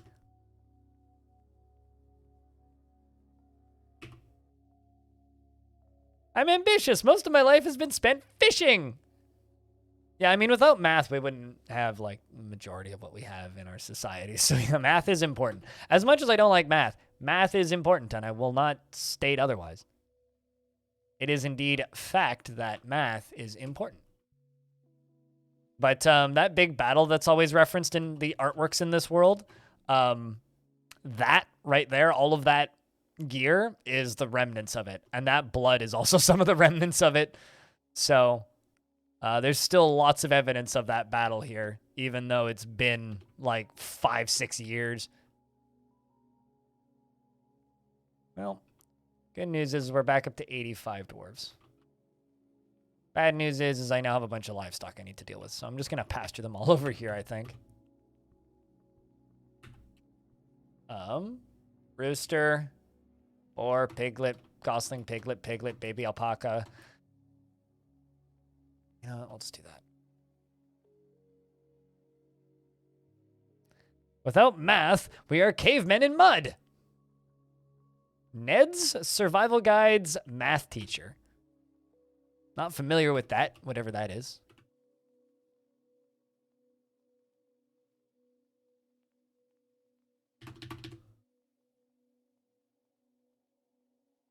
Going to get that set of recruits training.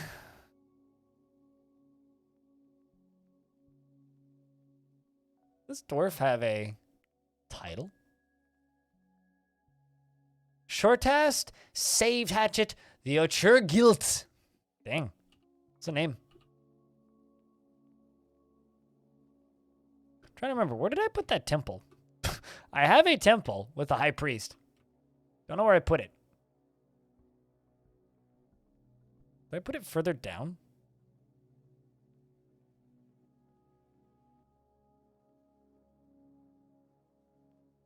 Nope. I don't actually know where I put this temple.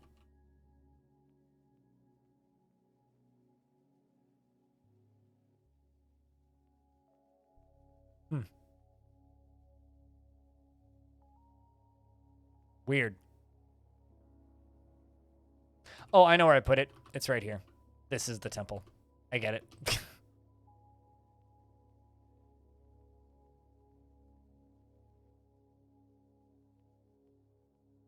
Yeah, they're all out there just flying kites, being happy all the time. Oh, great. A slab was toppled by a child.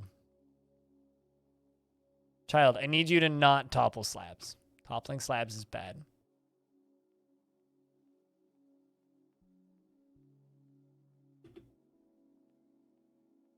Unib.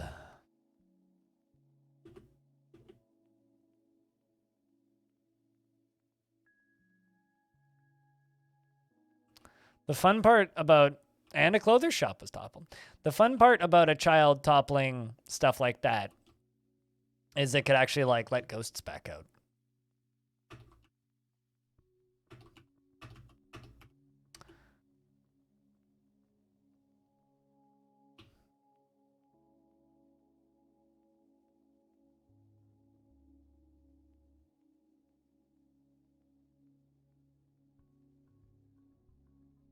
Oy vey. Wouldn't it be amazing if that child just go punches a thing in a temple and then becomes a were creature?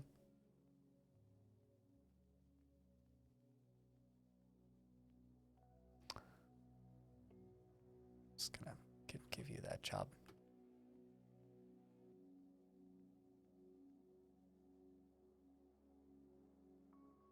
Your GM just told you that one of our D&D members died of COVID.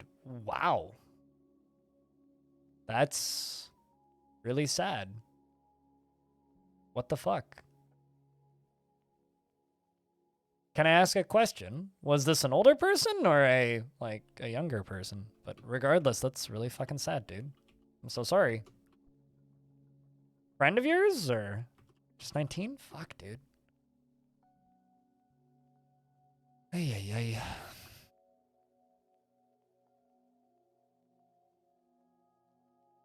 That's real sad. That's all I can say.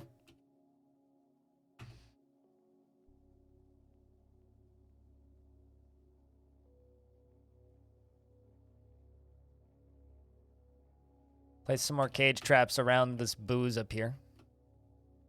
Part of the reason we're placing the cage traps around this booze is I'm trying to catch more gnomes.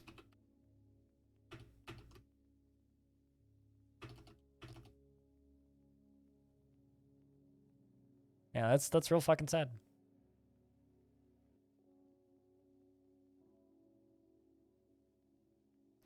Hope those 19 years that person had were good.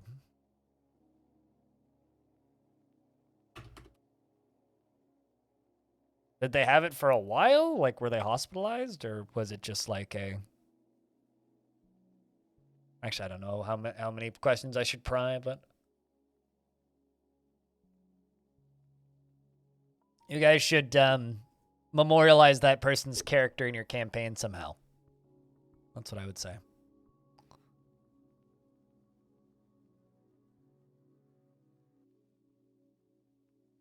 Like, make their character a reoccurring character in later campaigns or something. That's what I'd want.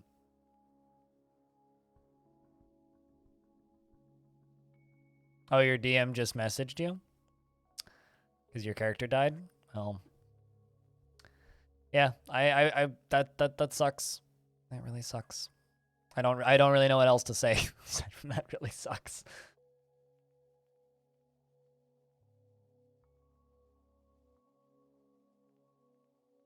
Because it just kind of does. It really sucks.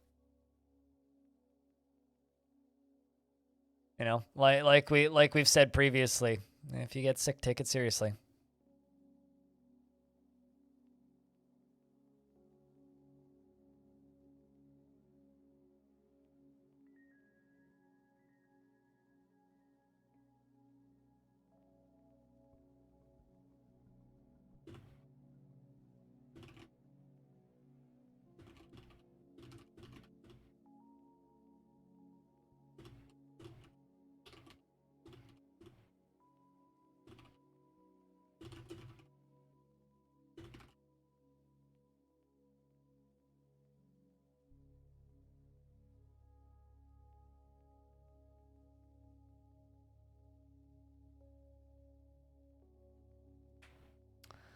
Who's there, Diamond?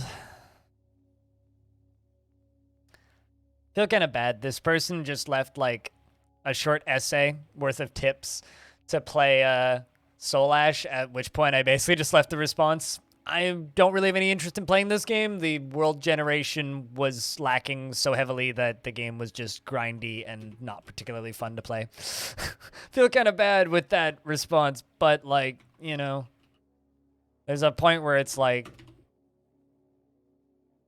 in order for me to enjoy playing a game that's a roguelike, it needs to, you know, have enough roguelike trappings that it's, say, pleasant to play roguelike instead of just, you know, wasted potential, which that game kind of is, in my opinion.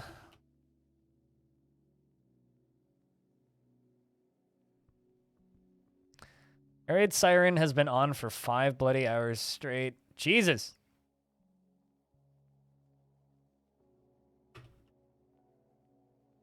The fuck? I mean, you can use normal curse words. That's fine. You know, like twats, assholes, dicks, if that's even a curse word. Cunts. None of those will get you banned. Just please no slurs. Slurs is slurs is slurs is slurs, regardless of context.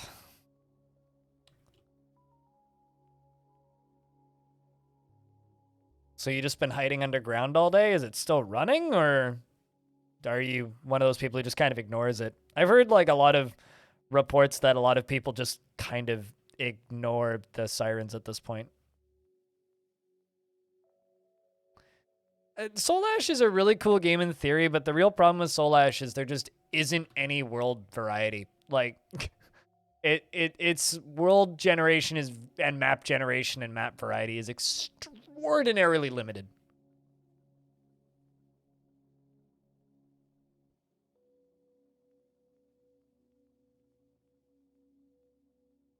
Still running, but you're sitting in the hallway of your flat. Don't really have anything better around.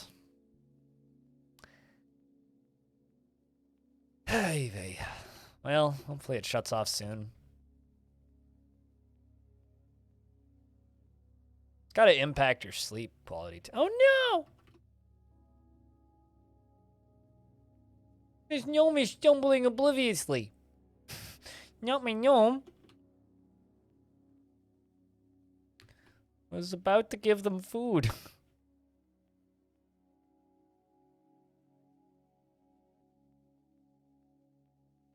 Specifically a beverages / prepared food spot.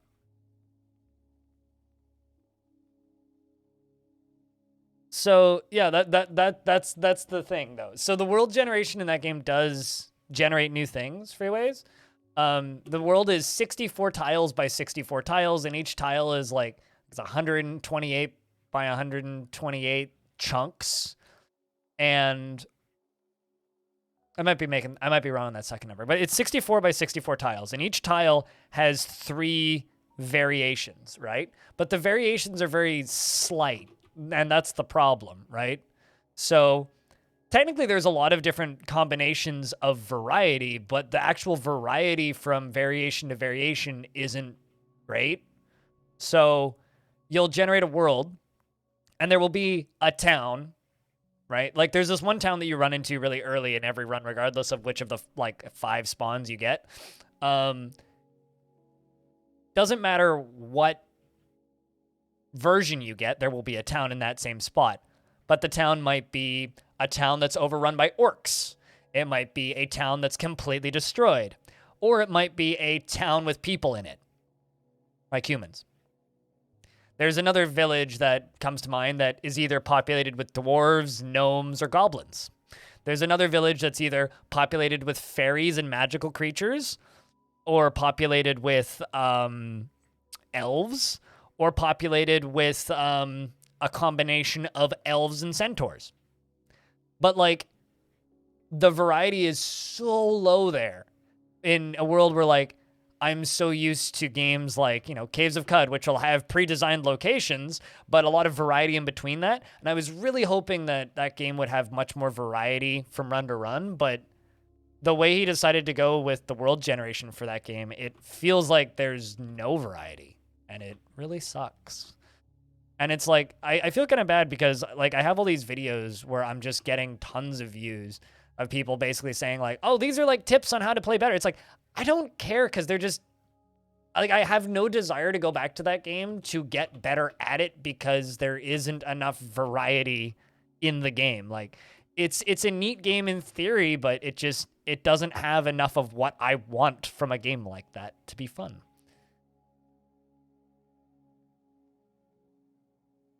On the bright side, the U.S. Embassy is back in Kiev. Let's see if those fuckers have enough lack of common sense to shell the city now. Are they still shelling Kiev? Like, have they been? I thought that they'd stopped for a while because I thought that they were too far away ever since like they moved back, but also not a military analyst. And I am paying attention, just not as closely as I was due to mental capacity to be able to tolerate what's going on.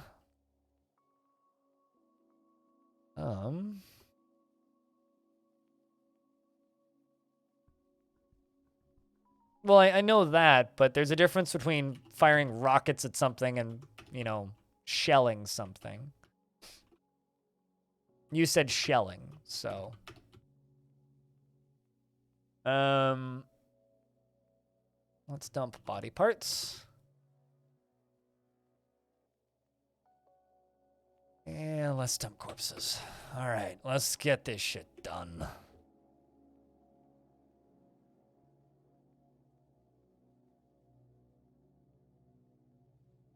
And that's my new sets of squads. All working away. Hopefully if more mountain gnomes show up, we can just remove them. So, over here in the corner, right there's this capital H. This H is a forgotten beast that I want to make do my bidding. But in order to do that, we need to dig it out of here. So I'm going to set it up so that it can. But I want to basically put it in here. what I'm going to do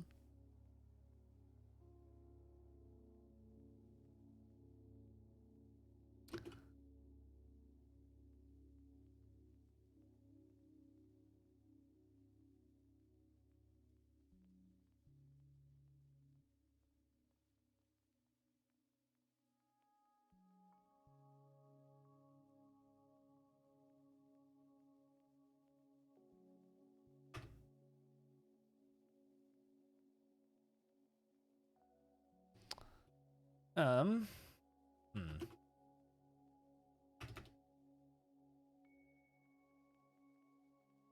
Let's do upstairs, up, down, down,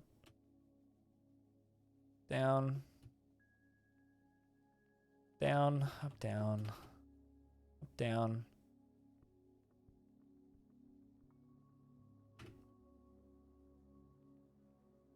That's where I want to be. So let's go. That's right through my fort. That's not ideal. Well, no, it's not even just CUD raising people's expectations. It's not that, just to be clear. It's, I already have a better game. Why would I play a game that is, by all accounts, significantly less fun to play when I could play the better game? Like, you have to offer something that is unique and interesting in order for me to want to play your game. That's always going to be the case. But we'll see you when we see you. Thanks for hanging out today.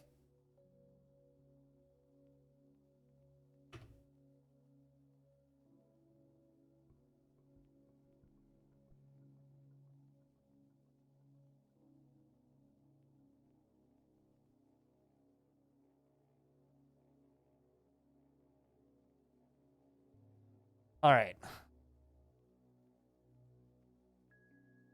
How does CUD stack up against ADOM?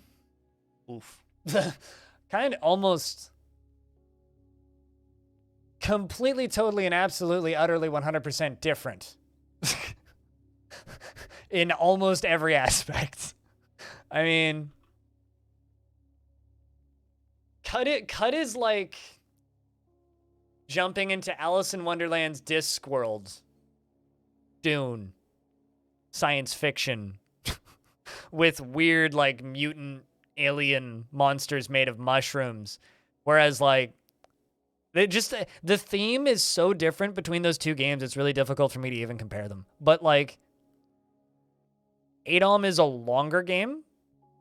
In terms of mechanics, I mean, they're both based on tabletop systems. The magic system in ADOM is very different to Caves of CUD. Because with depth mainly, similar. But like themes, the magic system, the gear system, the crafting system, everything else is different. So it's like, they're both very big, long games that will kill you in 2 shots. Very difficult for me to compare them in that respect. But both very good games. Hambloko has named their Steel Warhammer, which they've killed many things with. We're going to go follow Reg, this miner. Is Freeways also heading out? Go to the gym? All right, you have a good time at the gym, man.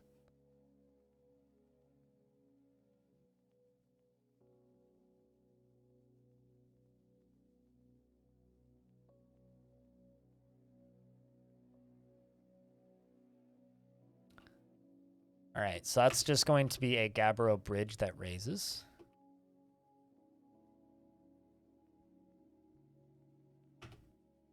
I'm going to make a lever in the middle here, and it's going to be called Fire Beast. Because the next siege is going to have to deal with a flamey forgotten beast before they deal with anything else.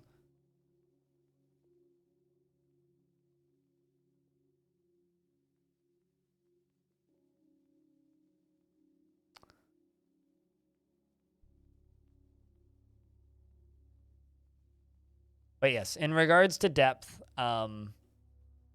both extremely deep games.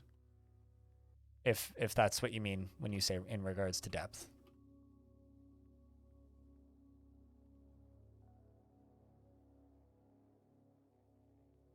So I'm going to try and trap a Forgotten Beast in here.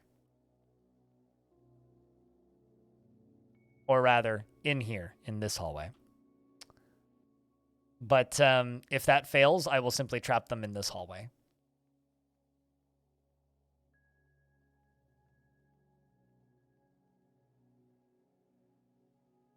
Why, are you considering purchasing Caves of Cud, Tygo?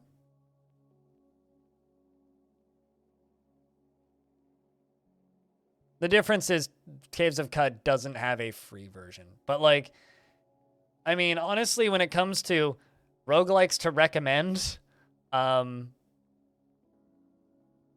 having a quick glance.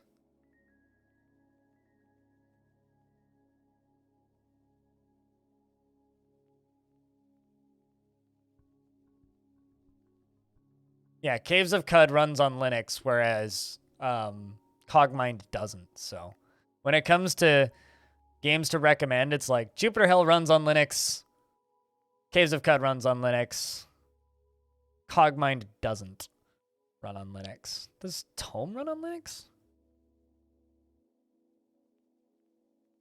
I mean, you could also play Tome. I don't know if you've ever played Tome, but Tome has a free version and it runs on Linux. I mean, just go to tome4.org,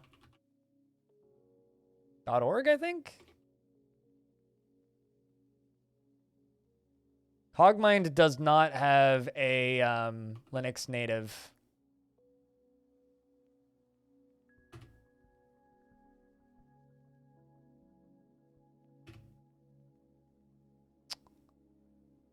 Yeah, you can get Tome for free right there. Or you can buy it on Steam for like $7 or whatever.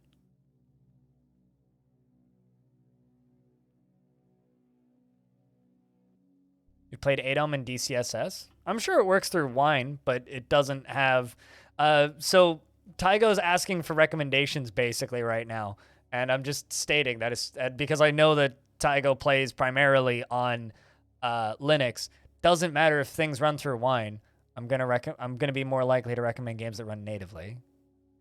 I'm sure it works just fine through Wine. Cert is indeed a stone. Very soft stone. But fortunately, Dwarf Fortress doesn't worry about density of stones. Currently, that is something that Tarn wants to work on in the future. But when I'm recommending games, I'm not going to recommend games that don't run natively. It doesn't matter if it runs in Wine.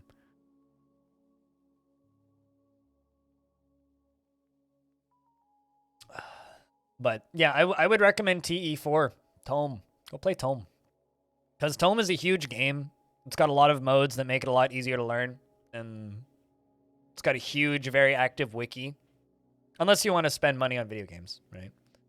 But if you don't have budget right now, I don't know what your situation is. Tome is fantastic. Basically endless. Although I've actually been... especially after playing some... what's the name of that game? Especially after playing some... Songs of Conquest, I'm now like weirdly tempted to go back to Westnoth, which is another free game.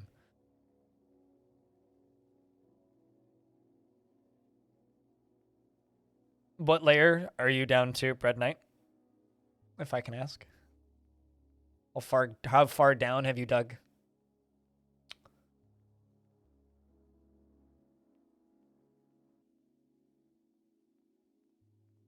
But we are digging right to where there is a Forgotten Beast because I want to set it on fire. Or I want to release it so it can set baddies on fire. That's what I wanted to do, yes. We're going to set you to be a raising bridge. Yeah. Double spot.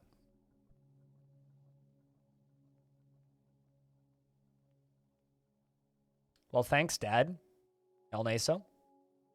I'm going to recommend games that run natively before I recommend games that don't run natively. All right? Because the game that runs natively developer put time into making it run natively, so you should try and get them the sale on the game that runs natively. If somebody is looking to buy a video game, because somebody put the time in to get that native support in. Wouldn't you want something like Cogmind to take the time to put the native support in?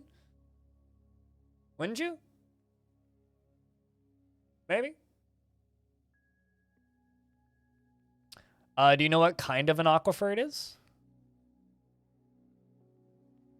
And do you know how to deal with it? Because aquifers aren't too difficult to deal with if you know how to deal with them. Sorry to just, like, explain to you how I recommend video games, El Neso, but, like, it's just, I don't know, not really relevant to the discussion. I'm going to recommend free games before I recommend anything else, and I'm going to recommend games that run natively on people's OSs if that's the option. But yeah, I honestly, if you've been playing ADOM, I would recommend Tome.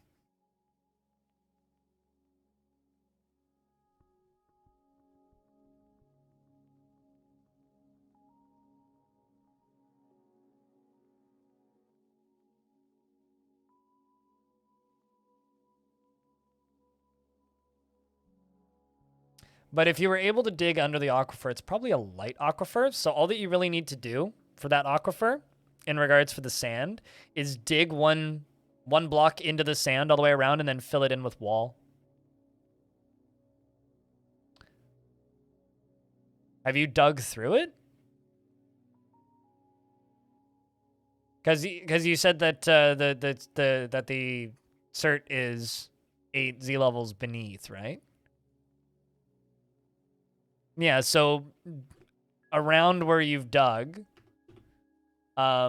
just fill it up with different pieces of wall. And you should be good to go after that. Man, we are still just cleaning shit up down here.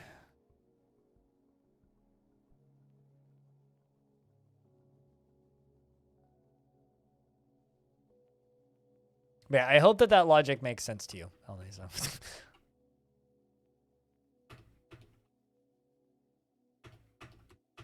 Fill it with a wall, yeah. So dig around where the aquifer is. So like, say that's what your stairwell looks like, right? And it says that these walls are damp and that there's an aquifer there. Dig one layer in, and then build a wall here and a wall here. And then when those walls are done, build a wall here and a wall here. And that will fill in the aquifer and it won't leak water out.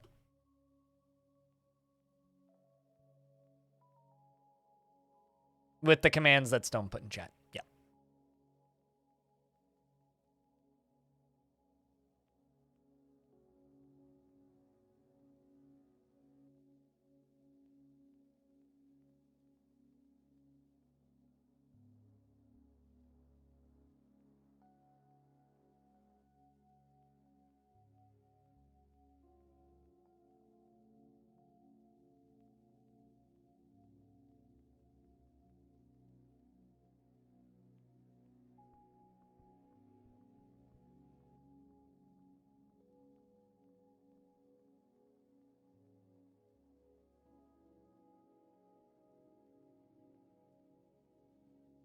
Anyway, my game's saving, so there's nothing I can do.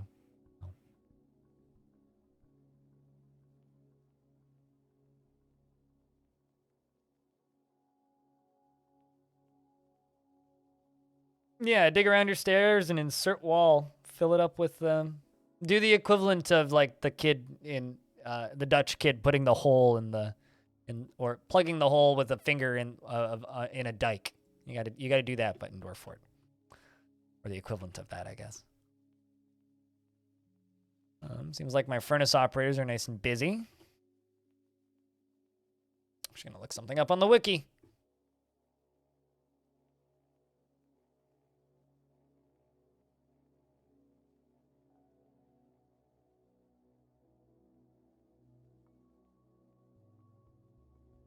Need tin. Don't actually think I have any tin.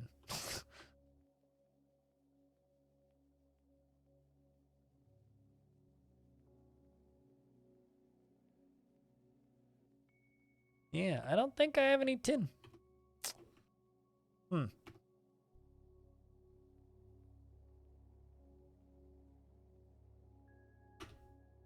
Well, at least this guy's going to be my new mechanic, who's currently just loading all these cage traps, which is going to take him a little bit.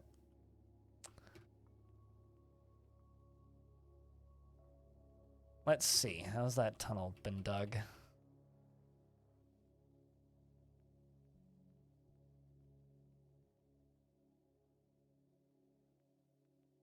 Literally just waiting for somebody to finish that tunnel.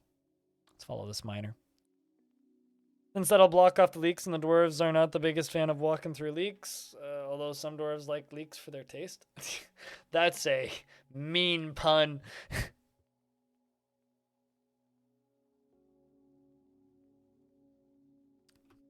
Different kind of leaks, sir. Different kind of leak. Although, Stone, if you stick around late enough tonight, you might get some, you might get to see a little bit of, what's the word? You might get to witness a little bit of the action from, Citizen Sleeper, which is possibly one of the nicest character-driven games I've played in recent memory. A lot of really good writing in that game. A lot of good characters, too. In before this child starts toppling bridges. Like, this kid's gonna be the death of me. It's very rare that I just kind of hope that a kid gets caught out with a were creature next to him or something, but to be honest, right now I'm kind of hoping.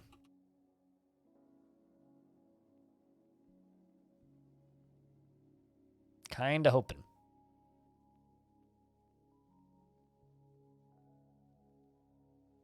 Game be good? Wait, which game? This game? This game is definitely good, but I'm not sure what you're referring to. Should probably make that stairway actually safe. That stairway is very much not safe.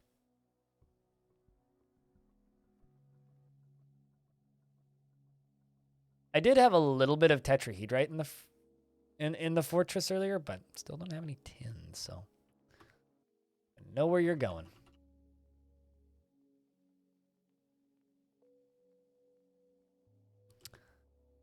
Really need more miners. Certainly don't need potters. I think we all do, Zactism. I think we all do, although for different reasons, right? Like, for me, I hope that Dwarf Fortress releases on Steam soon because I want Tarn to go work on things that he's excited about again. Because, you know, I've listened to that man talk for years, and it's kind of sucky to hear him just be all sad about having to work on another set of, like, UI screens, but I hope it's out soon because I want Tarn to go work on other things. And also I want Tarn to, like, you know, not, and I want Tarn and Zach to, like, not be worried about money. That's, as somebody who has money stresses is one of the worst stresses you can possibly have. And, those poor dudes definitely have had to deal with some money stresses recently. Have you played Dwarf Fortress outside of, like, waiting for the Steam version, or are you just waiting for the Steam version?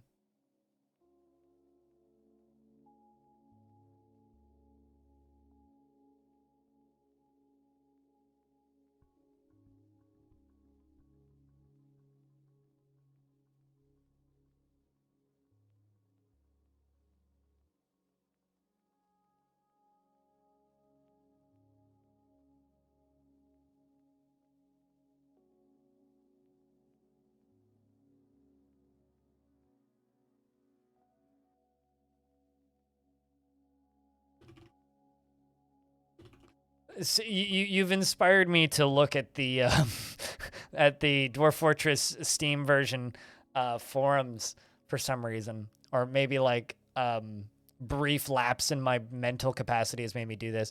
And I'm sitting here staring at this thread of this person who's asking them to add a day-night cycle filter, and I think the thing that they don't realize is that it would literally be changing every 15 seconds. Like, good lord, that would be obnoxious. There is a day-night cycle filter in adventure mode. Humans have arrived to trade. That's good. Whoa, what was that? Great. Another one? Oh, The Forgotten Beast, Oges, has come. A gigantic humanoid is composed of lignite. It has 4 short horns, and it squirms and fidgets. Beware its webs. It's literally right next to Gined, which is also on a tree right next to it. Anyway, they're fighting now. The Forgotten Beast appears to be attacking a Forgotten Beast constantly. What's the other one? I can't even remember what the other one is. A huge hairy mite, round shell, and it appears to be emaciated. Beware its noxious secretions. Oh yeah, you're gonna get wrecked. The Forgotten Beasts are sitting in a tree. Fighting. Fighting. Well, that's another one that we can imprison after we get this flame boy. So that's good. Hell yeah. Hell yeah. Play the lazy noob pack, but you're pretty new. I mean, that's still Dwarf Fort. Question, chat. Anybody here an aspiring professional video editor? Just blanket question. Because one of the biggest streamers on Twitch is hiring right now.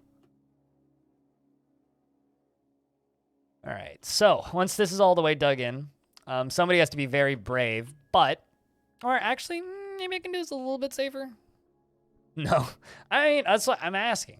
In case, do you know anybody who's an aspiring professional video editor, or somebody with video editing experience? I mean, I already forwarded it to a few people. Oh, look at this! How cute!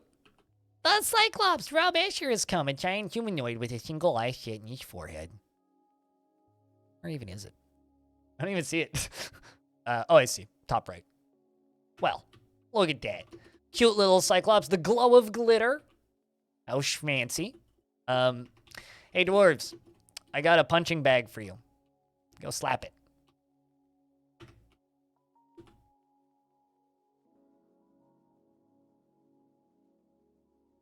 I'll be honest, if I was a little better at video editing, I'd apply to go work for Lyric. But that would also make streaming difficult.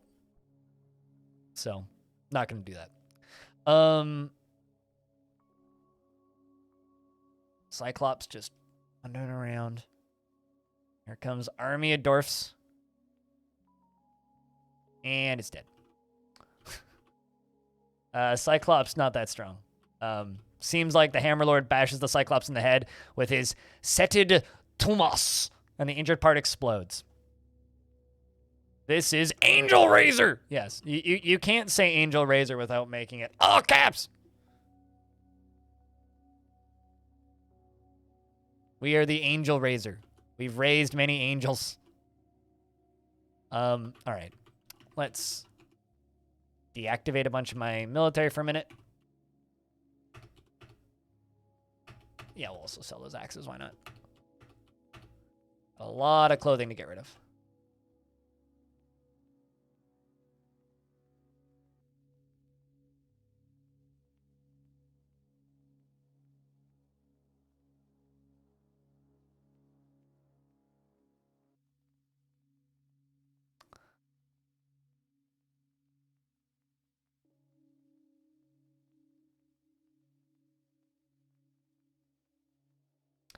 Catan, the gem setter, has been possessed. We've got a strange mood happening.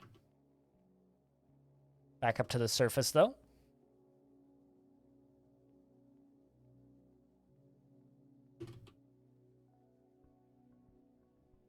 We're also going to arrange so that Dorfus, aka Tekid, brings us a things, and then our gem setter down here is going for some gems, looks like. What kind of gems? Gray Chalistones. More than just gems, eh? Multiple gems? Multiple gems. Any bets on what this gem setter makes? Grab some pieces of wood. I mean, this will certainly be more interesting than a lot of previous ones.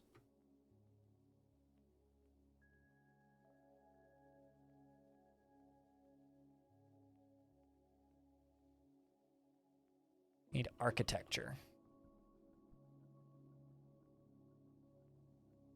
But I think that we should put that whole work job on hold for a little bit. A wood floor hatch set with gems. That would be really weird, actually, if they made that for a variety of reasons, but...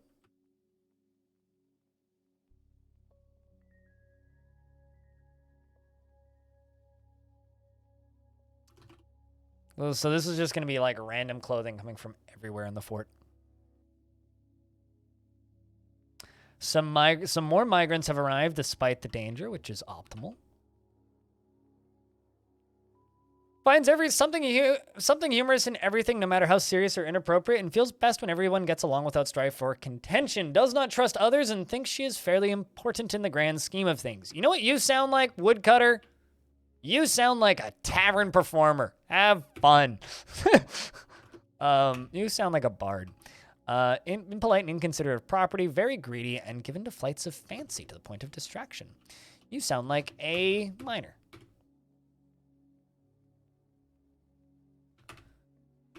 You dream of attaining a rank in society and has an incredibly calm demeanor and is greatly pleased by his looks and accomplishments and ambitious and always looking for a way to better his situation.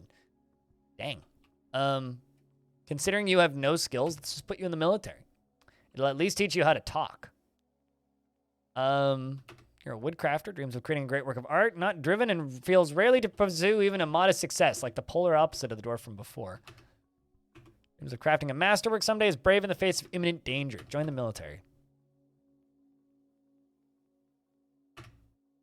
Dreams of mastering a skill and forms no emotional bonds with others. Joins the military. Naturally trustful and rarely looks on others with lust. Often feels envious. We're creating a great work of art, though. Let's go with metalsmithing.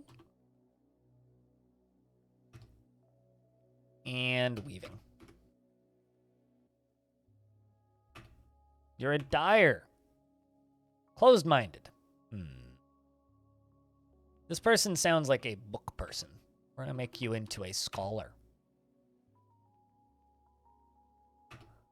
You dream of mastering a skill and is incredibly stubborn. Well, you can join the military.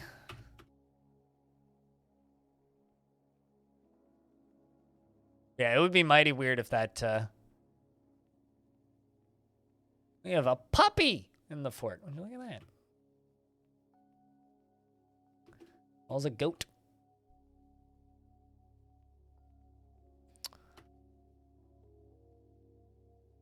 And we're up to 94 dwarves again. Considering we were at like 160 at one point before the Great Death.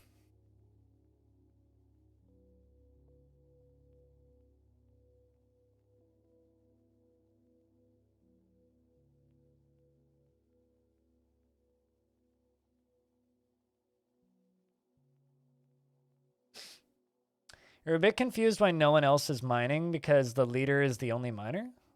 Were you able to figure out... Oh, did you just have no other miners assigned, or... Was there, like, a pathing issue? Because, like, you do need to assign jobs. And there's a few different ways you can do that, depending on how you have the game set up, but... There's nothing... told not to sell.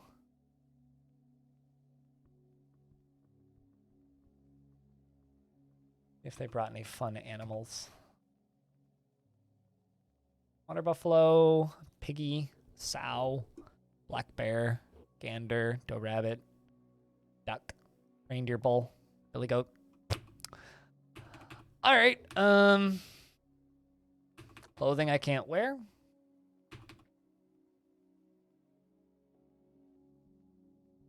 Bunch of backpacks, cheese. Take your books, I think.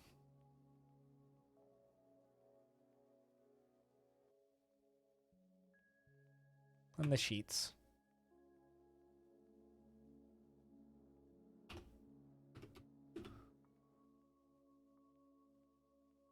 You want your stoneworker to mine? If you hit V, and you make sure that you're in the P menu, so VP, then just hit L, and then up and plus and minus on the numpad. Press enter on mining. And they need to have a pick. So they need to have a pick available, a pickaxe. By default, you should start with 3, but I don't know how many you started with. And then, yes, you have to go into preferences, labor, and then give them the category of mining.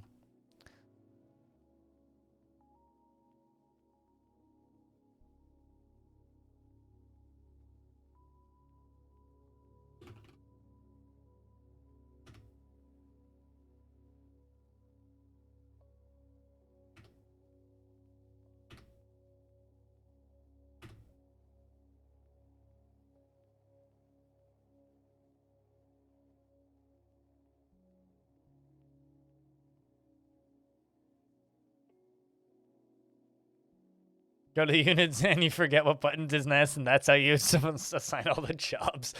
That's a very good description. You go to this menu and I forget what you press next, and that's how you assign jobs.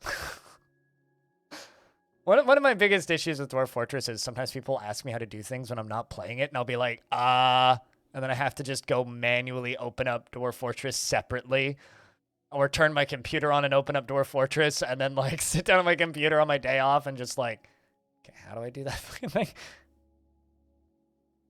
You played your first 3 forts not knowing about labor preferences. It was a pain. Yeah, that's something that the premium version UI reworks is going to fix.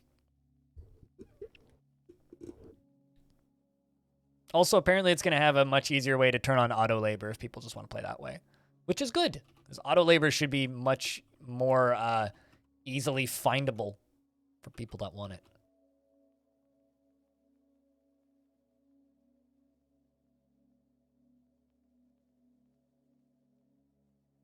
I will never forget this one stream that I stumbled into this one time, because this person was playing with auto labor turned on, and they refused to say the word fuck. So instead they said, I feckin', or feck. They used the word feck, F-E-C-K, for everything. And they kept on referring to auto labor as being feckin' incredible, and they feckin' love it. And it's the most confused I've ever been while watching a stream. Like, this kid cursed a lot, but didn't use any actual curse words. And they were just like very similar words. Like, he said shit and would say shite instead. Or shart. And he's just like, I feckin' love this. This shite is absolutely feckin' incredible. It's so feckin' convenient. It's like, I don't know. It was the most confused I've ever been. No, this kid definitely was not Irish. His voice sounded similar to me. Like, it wouldn't surprise me if he's from like Western NA. It was like that's Irish. Maybe is it? See, but that when you say it with an Irish accent, it sounds like you're saying feck, but you're actually not. You're saying fuck. You are saying the same word. It's just pronounced slightly differently. I don't know. It's just I was so confused by listening to this person talk. I mean, maybe they were Irish. I don't know, but they certainly didn't sound Irish.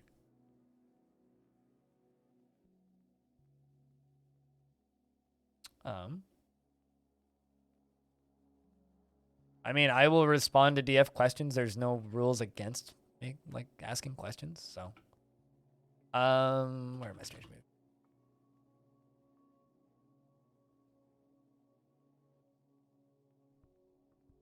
Leader has a question mark. That means that they're, like, swapping jobs. They're finding something to do.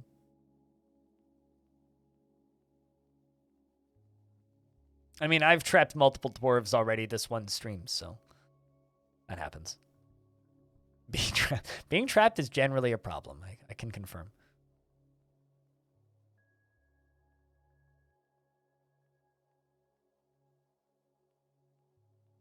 I also have this child that keeps tantruming, which is kind of a problem. But he was mining. Well, if he's mining, he can unstuck himself. Or you can unstuck him pretty easy if he has a pick.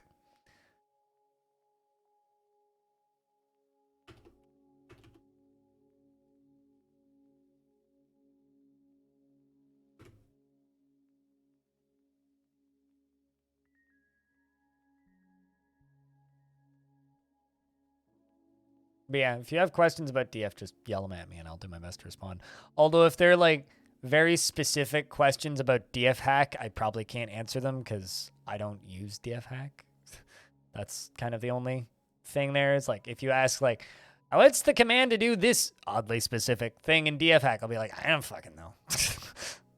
But usually, great. Got more ghosts. Usually, like, if it's something that I don't know, chat can answer.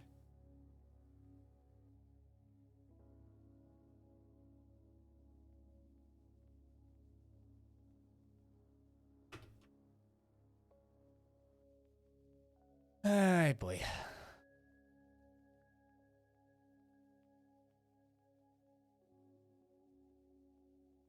This is what we call some spring cleaning in Dwarf Fort. A ghostly miner is risen and is now hunting the fortress. Maybe from one of your videos, Tarn's path towards the graphical release phase 1 was complete. The menus were all complete. Maybe the roadmap had 4 phases. Am I making this up? Misremembering? What was the step after menus? Just go look it up on this. Hold on. Let me go grab it for you.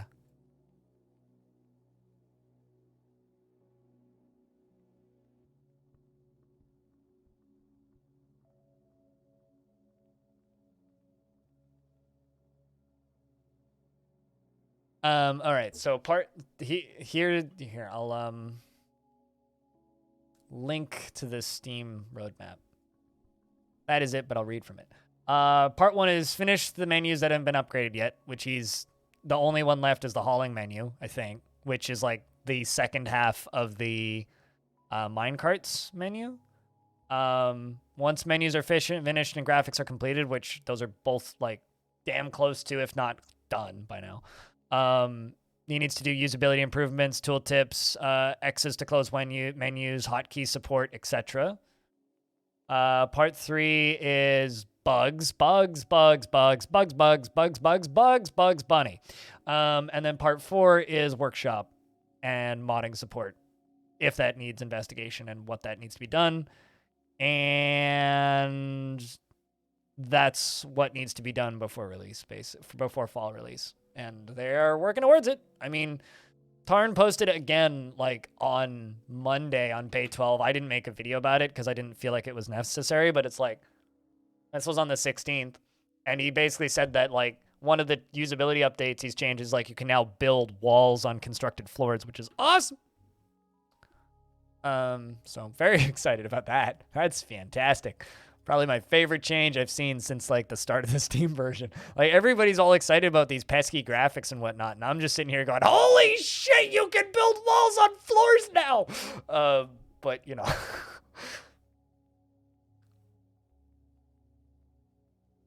just doubles the amount of swear words. All it does is it eventually attributes the meaning of those words to the curse words. Yeah.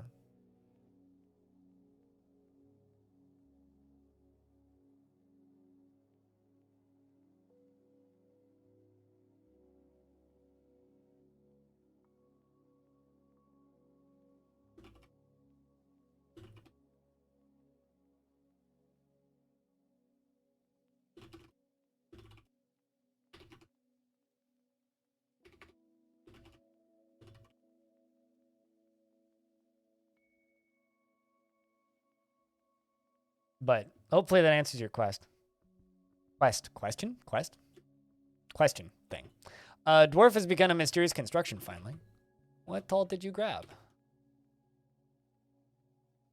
Pig iron bars, gabbro, goblin cap logs, iron bars, rope reed cloth, gabbro, spore tree logs, red zircons, gray chalistonies. That's gonna be a big one. Hopefully they make something cool.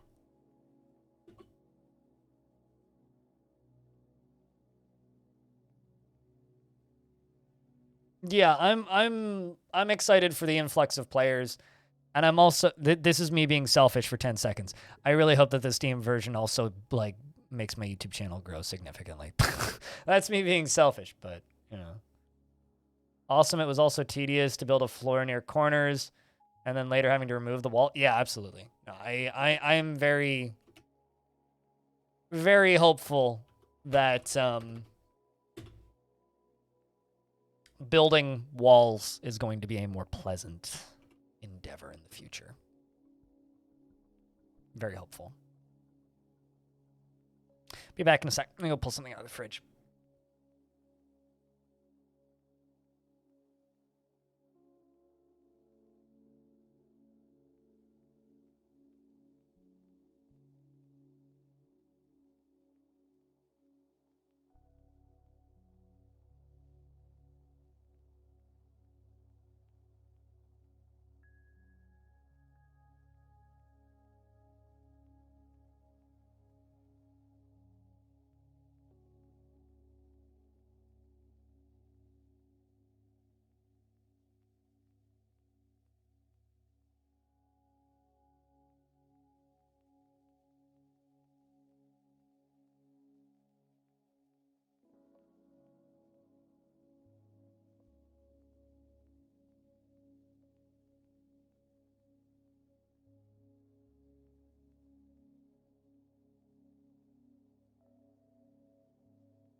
Aw, man. Didn't get to trade with the humans one more time. Well, no matter.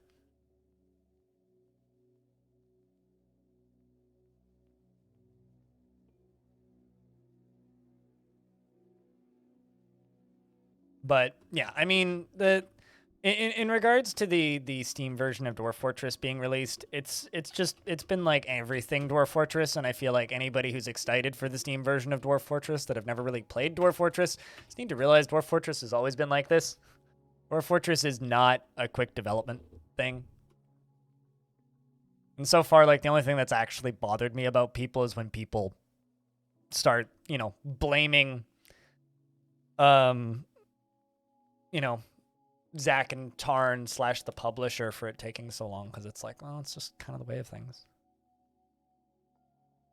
That's awful. I'm so sorry. Super Cookie. This is now your #1 game that you're looking forward to?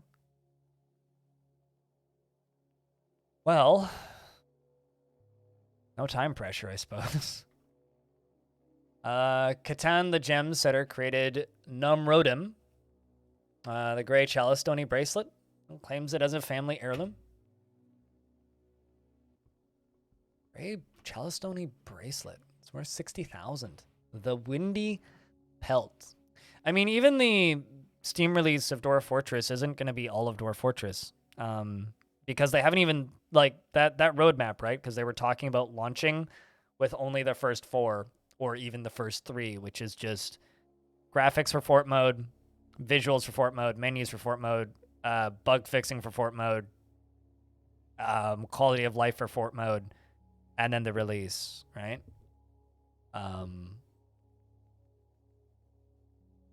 So it's not even going to include adventure mode, right? So that's still just going to be left out. You can go without adventure mode. Well, I mean, everything that I've seen is pointing towards release this fall. And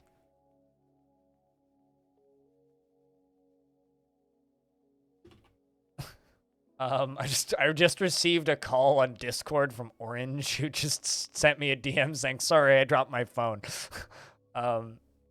Hi, Orange. Thanks for calling. What's that? You know, this is what streamer mode's for. I wouldn't have even known that you called me until you sent me a DM, because it doesn't even send me a notification about missed calls until after I turn OBS off. Gray Chalistone bracelet. All craft store ship is of the highest quality. It is encrusted with rectangular gabbro cabochons and studded with iron. This object menaces with spikes of gray Chalistone, spore tree, and gabbro. On the item is an image of Tekid diamond grip, the dwarf and dwarves in red zircon.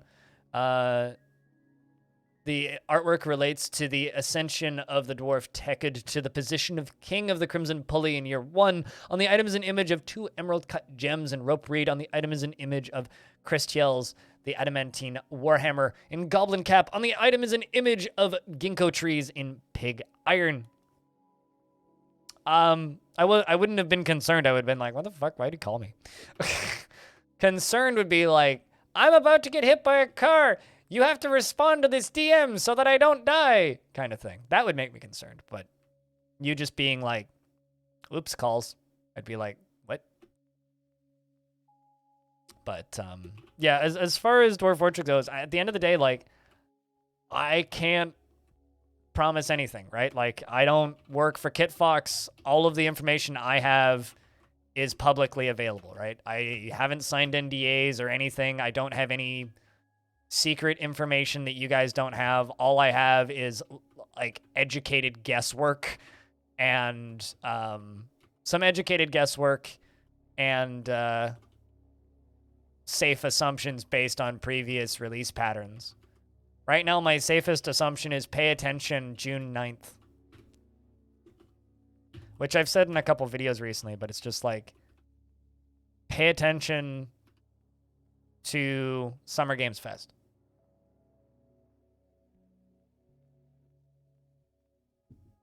Because the premium version of Dwarf Fortress was originally announced at a Summer Games Fest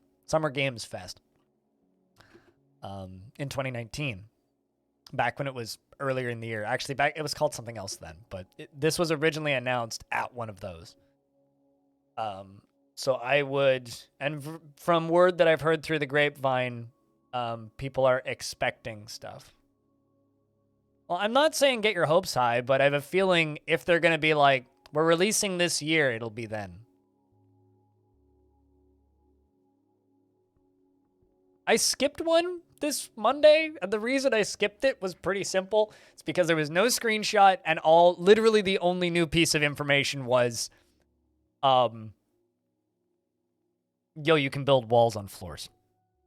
Which is what I was kind of rambling about right when you popped in, was like, oh, well, guess what? Like, you can just fucking, like, build walls on floors now. That's fantastic. Screw all of this WX, like, changes. I don't care. I'm just excited that I get to build walls on floors. That is my most anticipated change for Dwarf Fort. So that's me.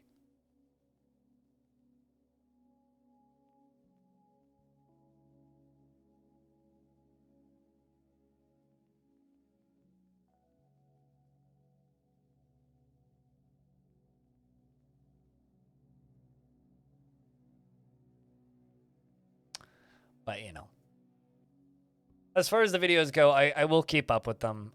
There's no reason for me to stop, and they are the videos that grow my...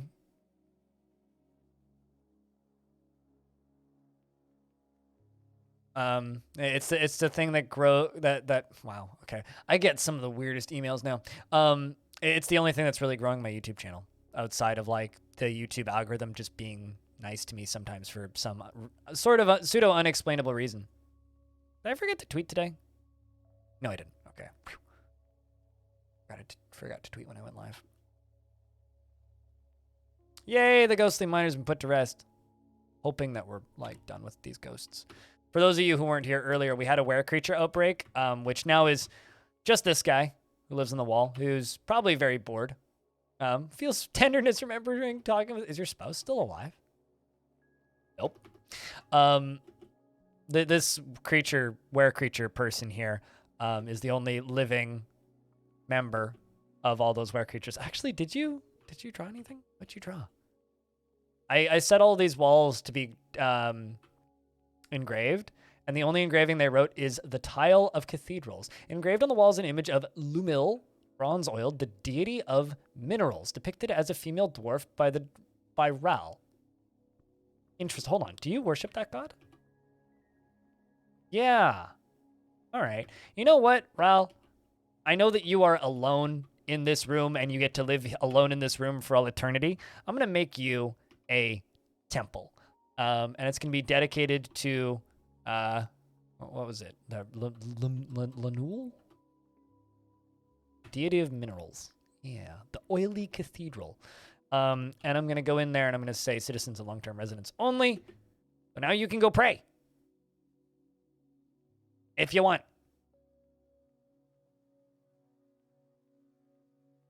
A Dwarf, a game that will get you excited about walls.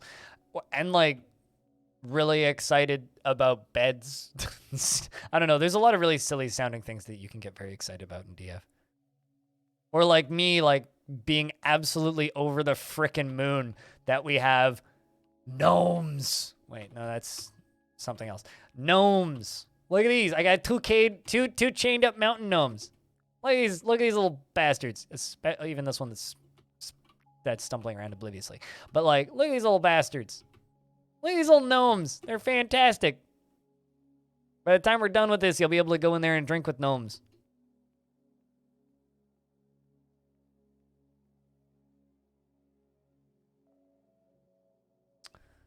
All right, let's see. Has that drawbridge been finished? Nope. I need architecture, apparently.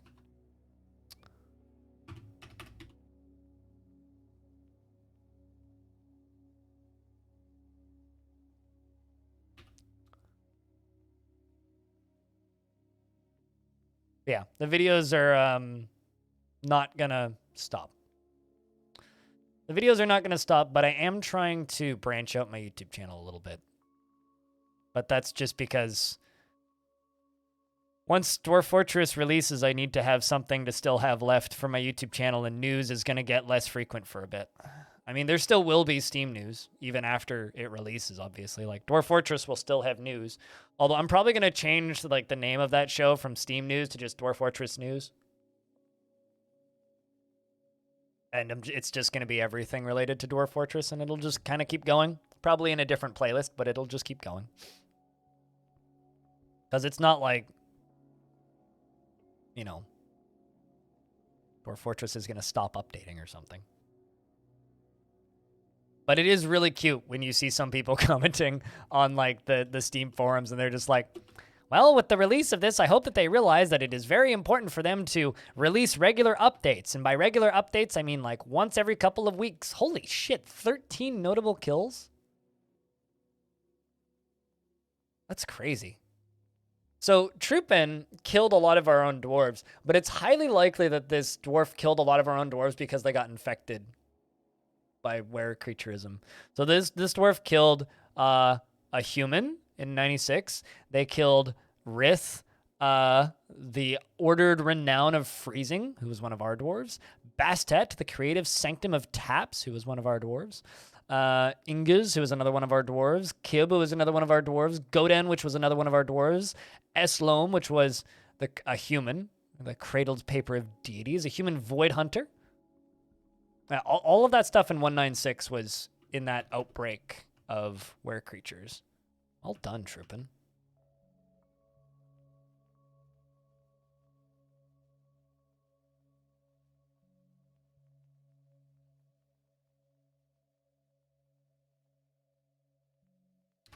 Let's get all of our dwarves training again.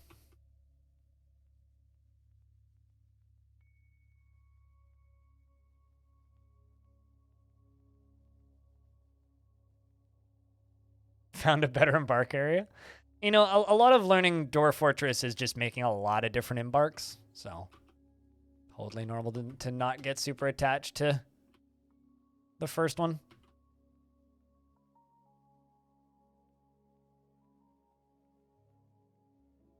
In fact, I would say it's recommended to not get super attached to the first one.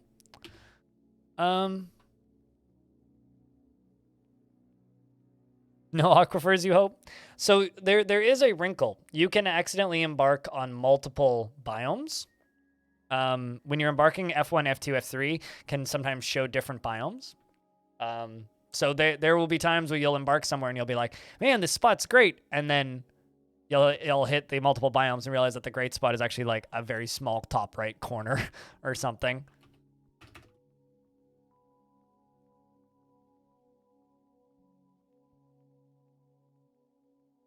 So essentially, we're setting this up so that I can release a Forgotten Beast into this corner of the fortress safely. That is the goal.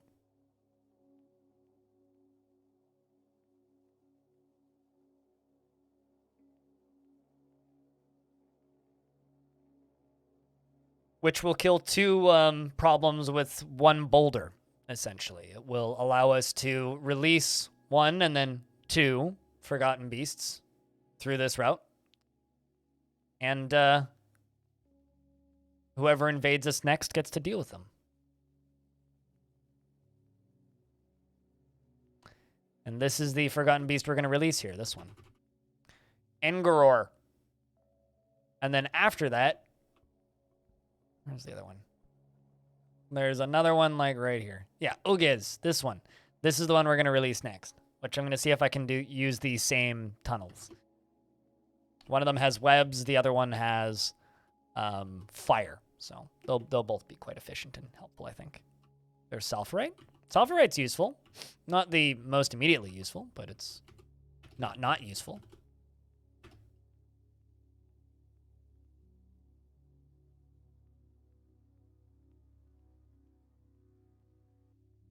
You know what?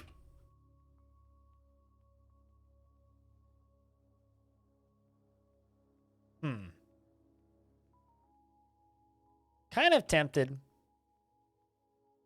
to just make a huge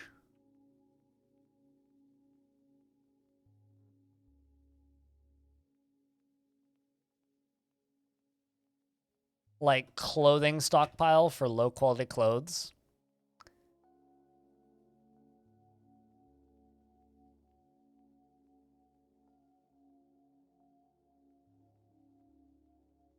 No shields. Okay, so let's just do no helms. Everything else. No high boots, low boots.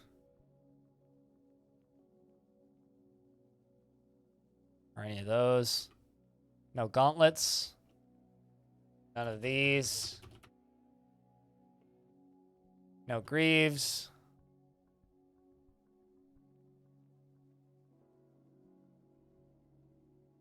None of those.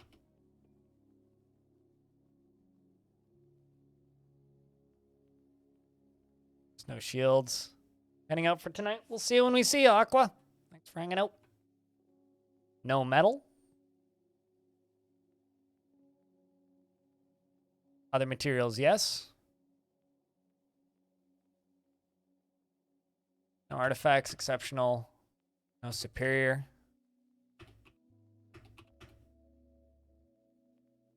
Okay. And all that stuff is going to be stored down here.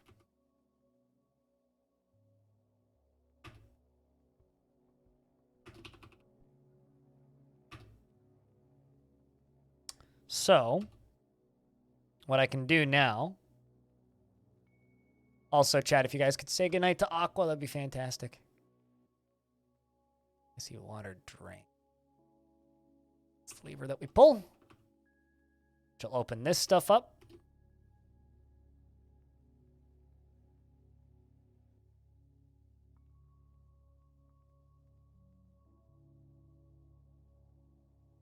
In a minute or so. Need a dwarf to come up here and pull a lever. And then these drawbridges open. And now we can put all the clothing that we don't need down in that stockpile, hopefully. Let's see.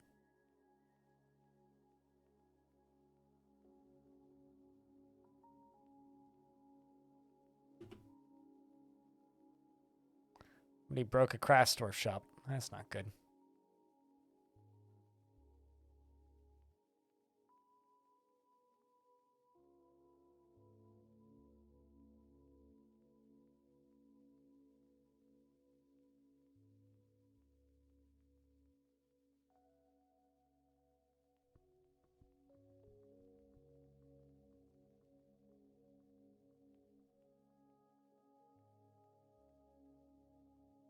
But yeah, the one thing that I'm really trying to do with the YouTube channel is just diversify. I need to get the YouTube channel to a point where I can just do a variety of content outside of just the Dwarf Fortress stuff. Otherwise, the YouTube channel doesn't have a huge future, and I want it to have a future. So you hit V to view. Select the dwarf that you would like to change. I'm assuming you're not using Lazy Noob Pack or Dwarf Therapist, because it's totally different if you're using Therapist, and I can't show you if you're using Therapist. But you hit V, and then make sure that you are in the P menu. So by default, I think it defaults to G, but hit V, select your dwarf, hit P just to make sure you're in the right menu. It should look like this. Then hit L. and then you scroll up and down through this menu with plus and minus on the numpad, press enter, and it'll either take you into a submenu, press escape to get out of the submenu. Like mining is just a job, so you just assign mining. Wood, it'll take you down into the 3 wood jobs. Stoneworking, it'll take you into these jobs. Pro tip, alchemy is not a real job. It doesn't do anything. Just throwing that out there. Alchemy's not a real job, doesn't do anything.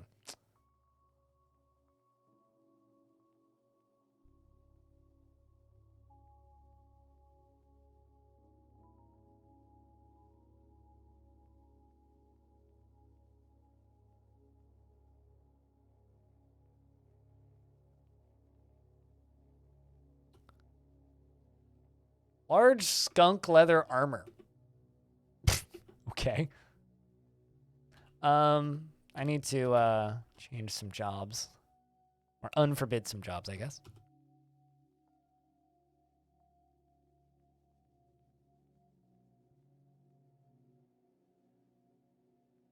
Also looks like we're back to making charcoal, and we're also back to making those steel bars, which is good. Nice to see some steel getting made again.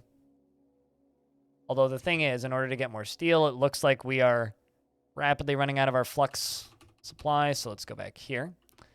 This is where we are mining fluxstone, and also apparently where I'm mining or harvesting. What's the word I'm looking for here? Also apparently where we're harvesting or going to be harvesting a lot of cloth. That's the word I was looking for. Because look at all of those spider webs up here. We're gonna have to take advantage of those pretty soon. So this is all marble.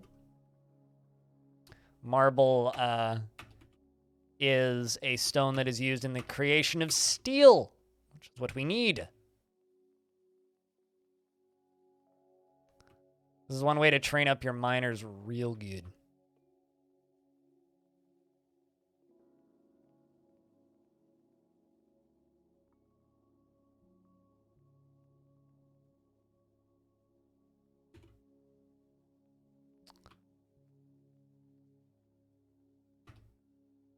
Also giving a bunch of dwarves mining tasks. Let's make copper pick.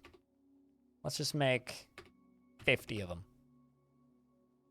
I need more picks. We need more picks. Looks like Dwarf is managing some work orders for us, which is good.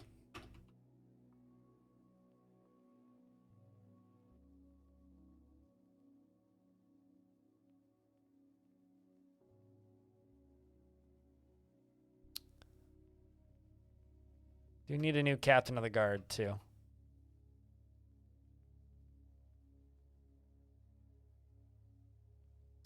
Yeah, Dwarf Fortress is just not a messy game, I think, but the current version that is free that we all play is...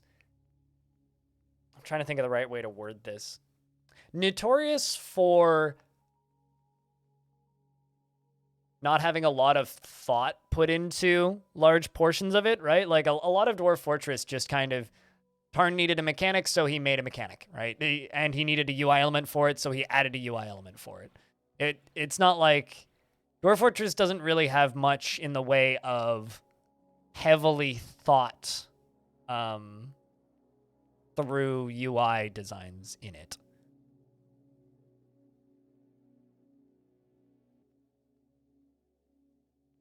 Whoa. Tesla was booted out of the S&P 500?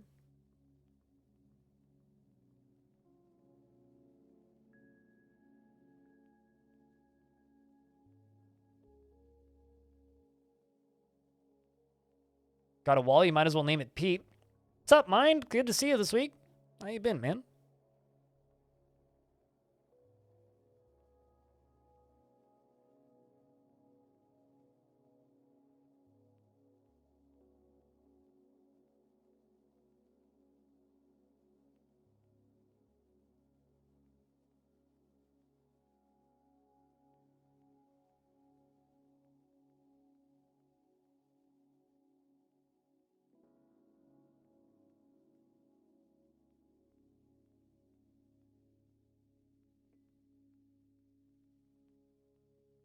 That is kind of crazy.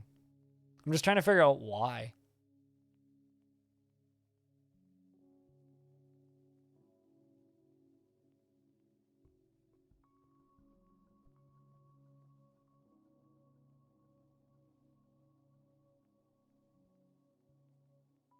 Bizarre.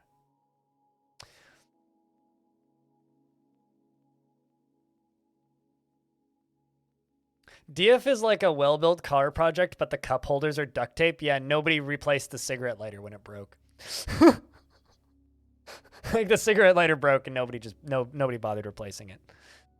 Your router is working at 2.4 gigahertz instead of 5 in order to get your old laptop talking to it. Oh, that sucks. The hell?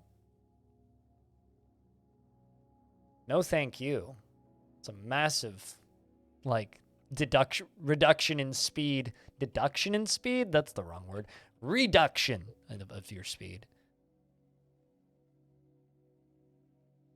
Like, are you talking about over Wi-Fi or found a red vein and you got hot? Hey, gems are important. You can sell those gems.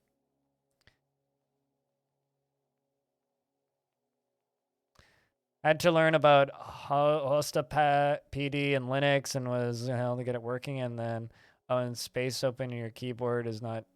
Oh, well, that's not good. That's a gem. Yep. Dwarf Fortress, you'll learn real quick about what's a gem, what's a ore of a thing, what is a, like, if you play enough Dwarf Fortress, you'll come out of it with a minor in geology, is the, like, community joke, which has some truth to it. Like, it's kind of a joke, but it's also kind of true. Also, I'm glancing at more gameplay of V Rising, and yep, absolutely no interest. Not that I've, like, really had much interest to begin with, but I'm glancing at more gameplay of it, and it really does just kind of look like top-down Valheim. Hard pass. Wi-Fi for the laptop was insanely better since it can't use 5 gigahertz. That's bizarre. But then again, I guess I haven't used Wi-Fi in ages, so I haven't encountered issues with trying to do that. Outside of, like, phones. I haven't had, like, a Wi-Fi-centric device. It's just old? Yeah, okay. I keep on thinking about buying a laptop and then snap to my senses and go, I can't afford that. And then I don't buy a laptop. Just because it would actually be really nice to do things like respond to YouTube comments and, like, write up docs for things, like, not at this computer. Be able to do that on my sofa. But, yeah. So I don't own a laptop. And I probably won't. Just no logical reason to.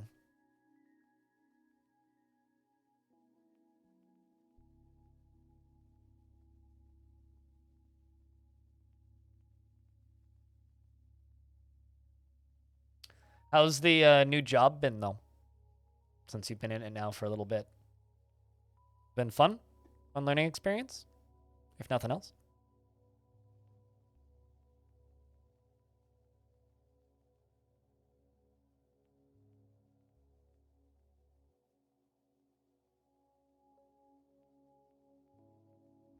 It's awesome? Hell yeah.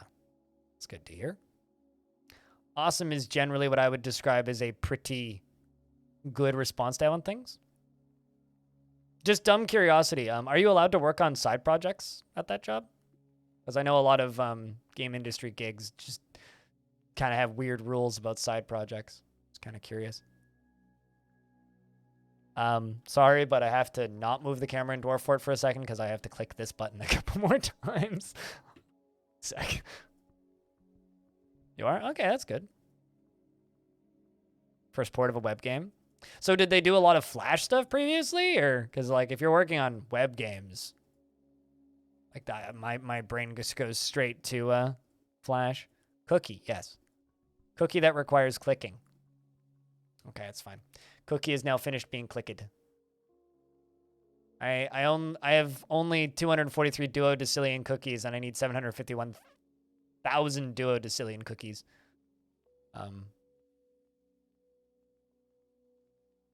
Working on it. Sweet rutile. That's a cool color stone. I like rutile. Rutile's good. Can confirm.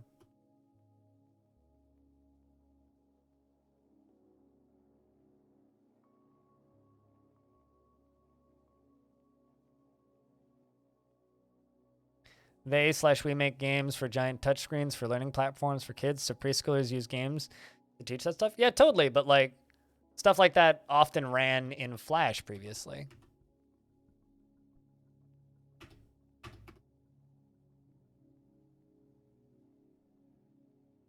Yeah, I feel like that those games wouldn't be too difficult to design and quite a bit of fun to make, I would assume.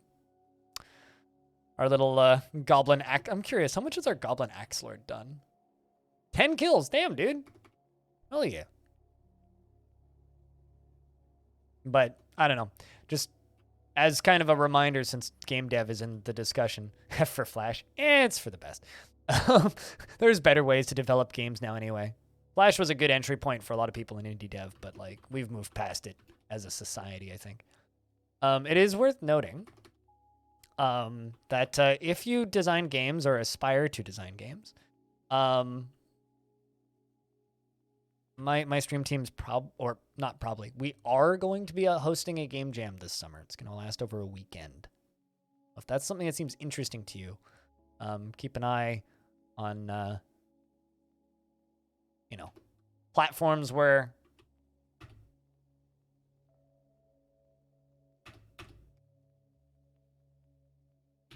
we talk, I guess, including this stream.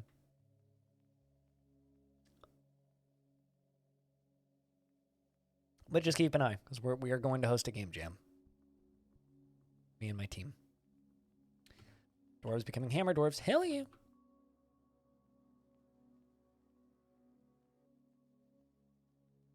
47 military dwarves out of 95. Like half of my dwarves are in the military. That's why tasks aren't getting done that quickly.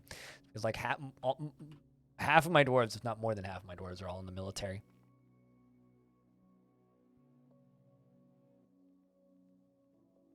Also, let's jump down here. Curious. Well, not a lot of stuff in here. I suppose.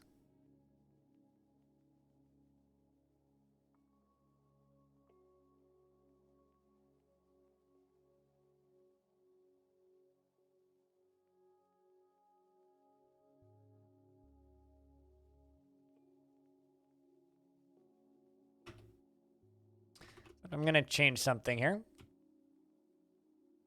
Because this is just a default everything. Armor stockpile. I'm going to go to other materials. Basically just no other materials. Just metal. All that we want. Everything else is going to get removed from that stockpile. Meaning there's going to be a lot of hauling jobs out of there for a little bit, if I'd guess. Dump all that.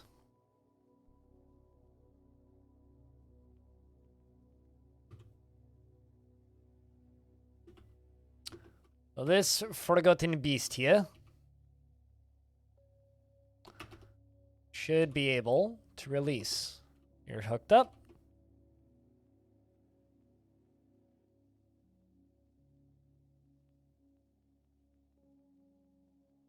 And you're hooked up. All right, so the way we're going to do this, I think it's that one.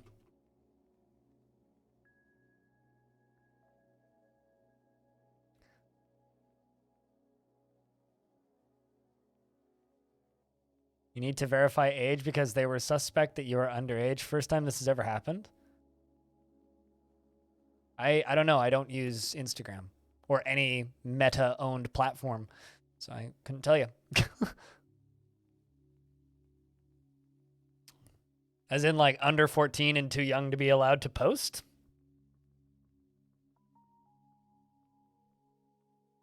Yeah, I have no idea.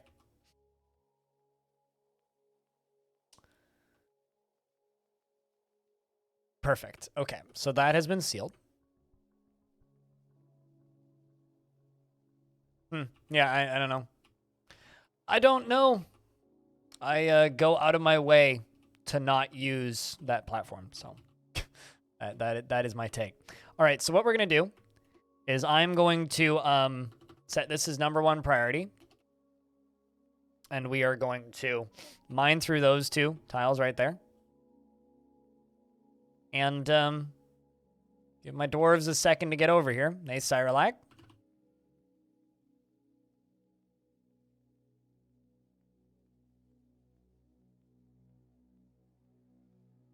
Let's go back down to that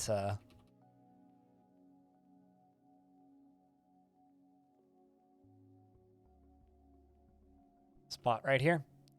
So what we're going to have to do is the dwarf's going to have to mine through those 2 tiles. Once those 2 tiles are mined through, that Forgotten Beast is going to have free range, basically. So because it is a great feathered Hedrosaurid, it has large mandibles and a bloated body. Its clear feathers are long and narrow. Beware its fire. We have to make sure it doesn't get into the rest of the fort.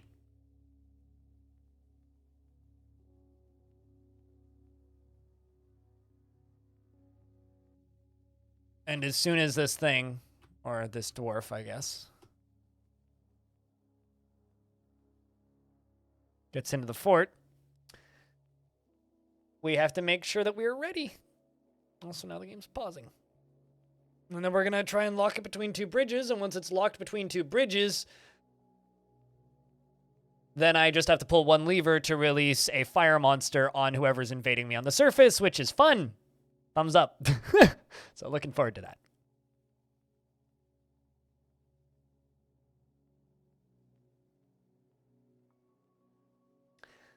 But yeah, no, I don't use any meta-owned platform for many reasons. So it is a question mark for me, but it's weird that they'd want you to re-verify your age. Remember my dad was saying he wanted to get something off of his old Facebook account, so he logged into it, and they asked him to, like, give them his driver's license, and he's like, I'm just going to go delete this. I'm like, instead of, like, giving you my personal identification information, I just delete this fucking thing. Which seems wise. Oh, also, chat, some people, in regards to DF news videos, some people have been asking me to promote Tekkid in comments. I'm going to, but I'm going to do it better than I think a lot of people would expect. People are like, hey, can you promote Tekkid? Because his tutorials are good, which is true. But instead of just promoting Tekkid, I'm making him record an ad segment for the middle of the next Future of the Fortress video. So when the next Future of the Fortress video comes out, it's going to have an ad for Tekkid's channel in his tutorial style included, which hopefully will just be entertaining for everybody. So it looks like our Potter here, Mebzuth. Hopefully you're brave.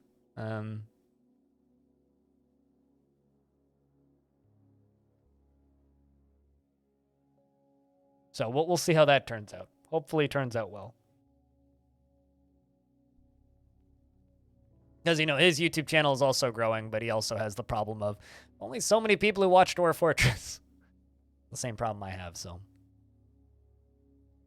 But he's going to probably be the #1 source for tutorials just because of how dedicated he is to the game.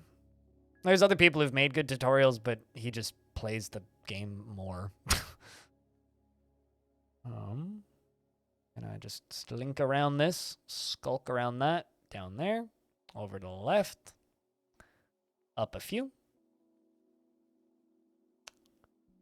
So as soon as this dwarf makes it past that drawbridge up there, I'm going to put in the order to lock it. I need you guys to pour a round of beers because this dwarf may be torched. Hopefully not. For fucking... Meanwhile, the Forgotten Beast, Cool Negethicums, has come, a towering 3-eyed Dimetrodon. It is twisting jointed trunk and it has a bloated body. Its azure scales are small and close set. Beware its noxious secretions. Another one's stuck in a tree. All right.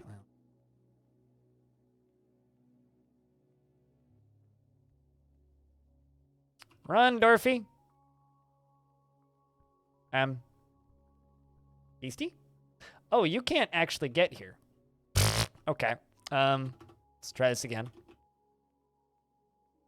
There's one more tile I need to mine through.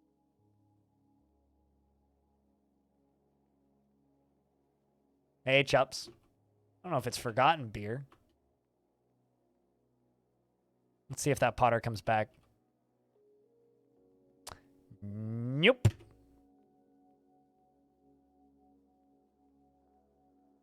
Well, never mind. Hold the beer. Yeah, gotta wait for one more tile to get mined out.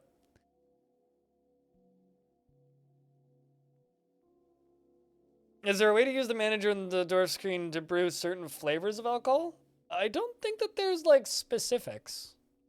Could be wrong, but I'm pretty sure there are no specifics when it comes to ingredients for booze. I don't think. Also, Chups, that game that you commented about on YouTube, you just reminded me that that game existed. On that little hex-based card deck builder thing.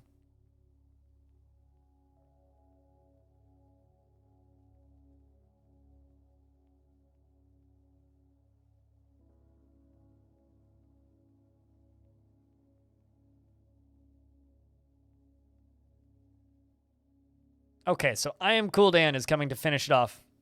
Morph Blade, yep.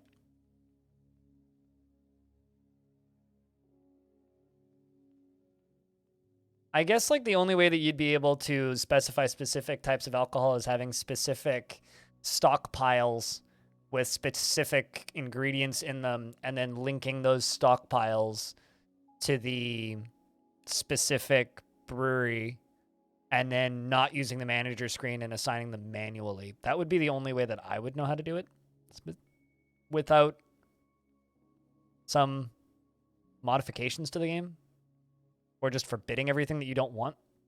That's also an option. Like if you say you don't want certain types of alcohol, you can go to the kitchen screen here and set certain things to not be brewed. So if you're like, man, I don't want barley wine, hit B on barley, and then you won't get barley wine. What's up, Nightly?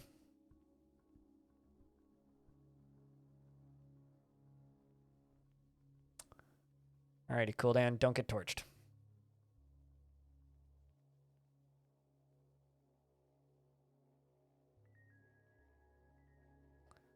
Cool Dan is running.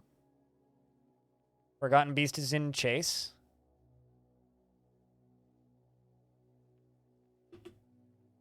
So what I'm going to do now, I'm going to go down to here. I'm going to pull that lever in the middle. Fire Beast. And now we follow I Am Cool Dan. See if he makes it out. Run, run, run, run, run, run, run, run, run, run, run. Uh-oh. Dwarves are here to trade. Attis, the woodworker, is going to go pull the lever. It's got a ways to go, though. I hope that you get there. Come on. You're literally booking. Great. Well, good job, Dan. I Am Cool Dan, unfortunately, is now I Am Charcoal. Where's this Forgotten Beast at? Damn near made it, though. Great. All right, so I need to get all of my dwarves out of here. Stat. Because there is a Forgotten Beast running around in that hallway. Unfortunate, but not much I can do. So that's been pulled. That's not what I want. That's what I want. Pull that lever. You are absolutely going to catch that dwarf and torch him, aren't you? Yep. Fs.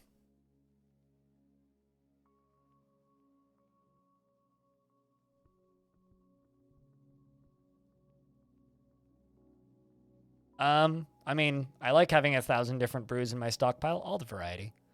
All right, so Forgotten Beast is now trapped in here, which means whenever we get sieged next, we just have to tell him to go fuck up the everything else. Let's turn on the spicy water drain. You're not going to go down there, are you? There. Or close the spicy water drain, I guess. You're watching my stream to familiarize yourself with the game again? And it's one way to do it. It's one option. All right, well, lost, what? 2 dwarves, unfortunately. His head survived. That's distressing. But we have this Forgotten Beast trapped in here now, which is kind of awesome. So the next people that siege us get to deal with a Forgotten Beast that breathes fire. Let's go trade.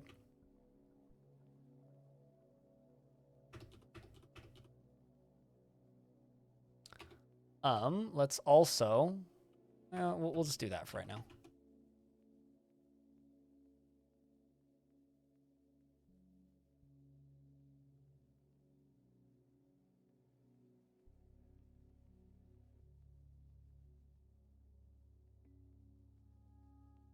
Risen says, I'm your liaison from the mountain homes. Let's discuss your situation. There's much to share. We've updated your maps. What requests do you have of our merchants?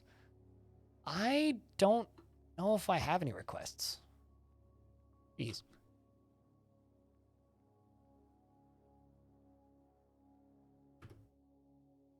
So set up for ideas and stuff. Well, this is like the 1, 2, 3, 4, 5, 6, 7th fortress I've done in this world with this faction. We are goblin hunting and angel hunting. And also killing a lot of forgotten beasts. And trying to maybe make one of these forts into the mountain home. That'd be cool. We did 2 haunted forts. One of them didn't survive. The rest all did. But we are looking to completely recover this faction. Let's see, is there any news?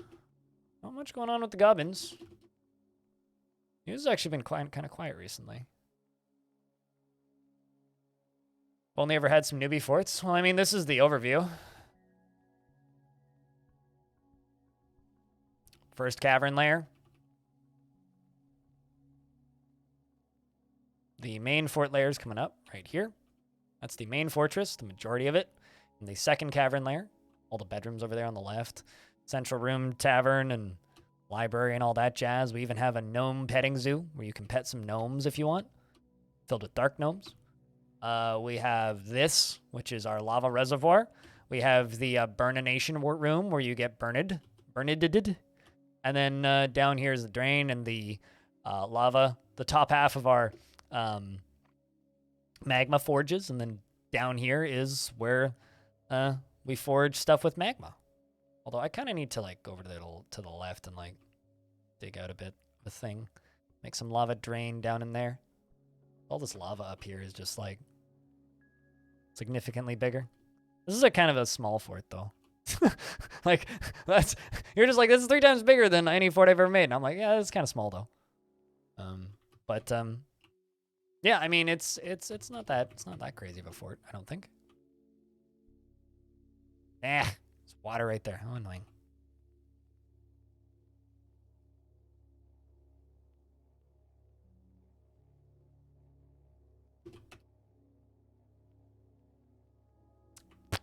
I don't know. Figure something out with that later. I want that lava over there. But thank you, Mind.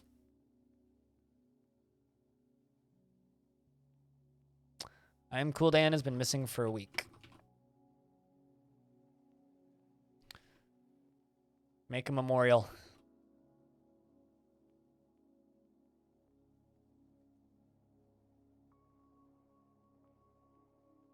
See if we can trade. Trader's been requested.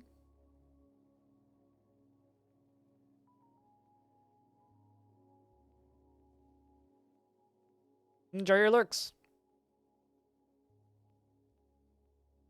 Appreciate you stopping by.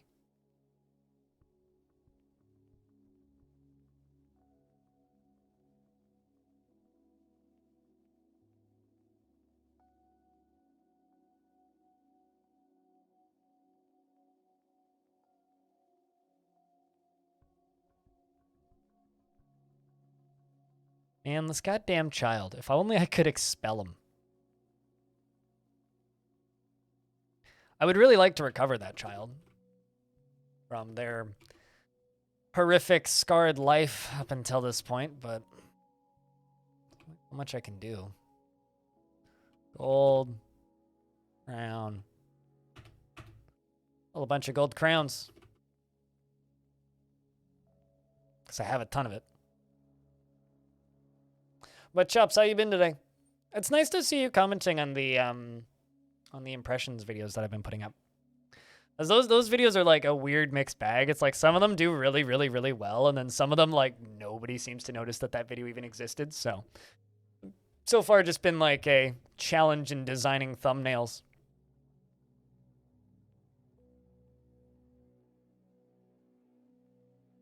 You're hearing cats having a rumble on the roofs. You suspect that yours might be involved in it. Like fighting? What do you mean by having a rumble?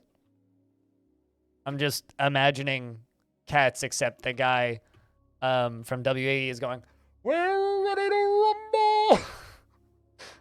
over top of everything. Hey, look, ostrich.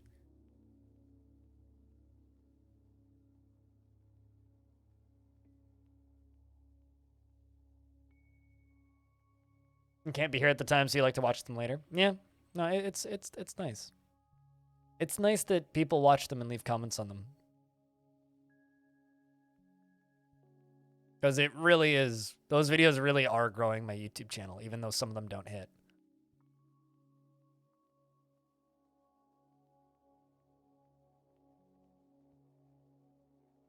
It's nice to have something that actually feels like it's growing my YouTube channel, even though it's a slow process sometimes.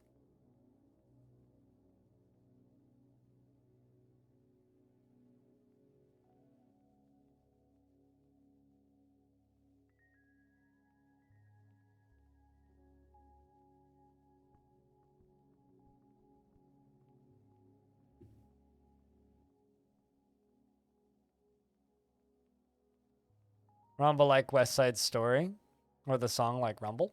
No, I mean, like, there's plenty of different ways that Rumble could work. I'm just automatically thinking about the Royal Rumble for wrestling, and because I played a lot of wrestling games at friends' houses when I was younger, so all I can think now is just, we're ready to rumble. But, that image with cats is just kind of funny. You got a petition. Oh, just look at that. The Leafy Hall has many members in Angelrazor and now requires a guild hall. The location must be built and furnished, and the hall must be designated as a farmer's guild. Well, that's good. Hell of an improvement, I would think.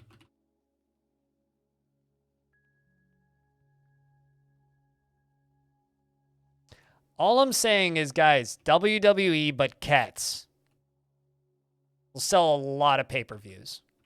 Okay? It'll be huge. It'll be the biggest shit. If we can teach cats how to wrestle professionally, oh my god. Imagine how much money we could print with that. Don't tell Vince McMahon. We might have some competition in this space.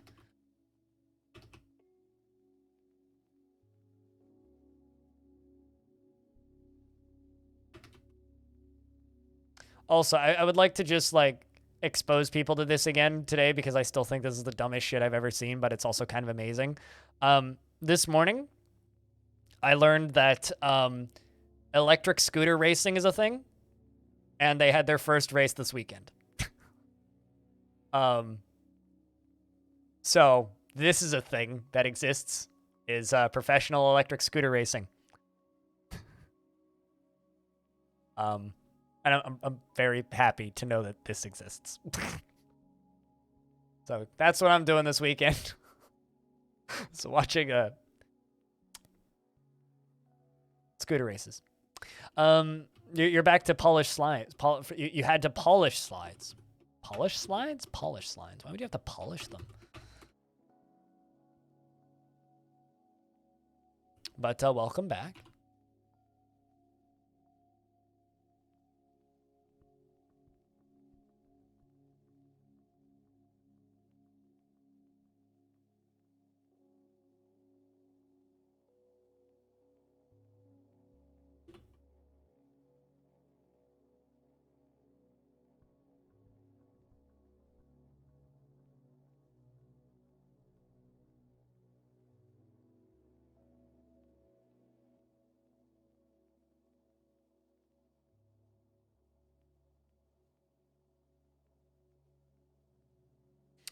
You don't know what it is? So wait, you found some materials?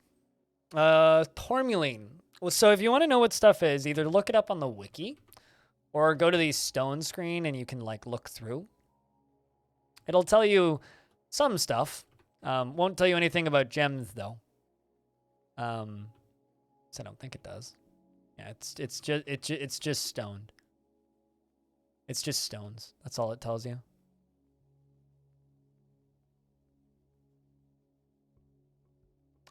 But yeah. Well, that screen's kind of useful. And if it's when you mine it out, if it says that it's rough, it's a gem. Otherwise, it's a ore. So if you mine out something that's like you struck this, and you mine it out and you select it, and it says that it's rough, it's a gem. And then you can probably Google it and get pretty pictures. Like, what are these? These are tapazolites. So if I go to Legoogs and I type in tapazolite, then you'll get images of, just making sure there's nothing not safe for work. We're good. Thunk. The urine gem. Kind of a cool looking gem. Or mineral. Kind of looks like sap, actually. Like that one kind of looks like crystallized sap. In a way. That just looks like candy. Well, look, Dwarf Fortress Wiki. Would you look at that? So, very useful. Although every now and again, like, I was looking up a specific type of ruby once. Just because I was curious what it looked like, right? I looked it up, and the literal first result on Google was a dildo made out of that gem. It's the hardest I've ever laughed while streaming, was accidentally streaming an image of a dildo.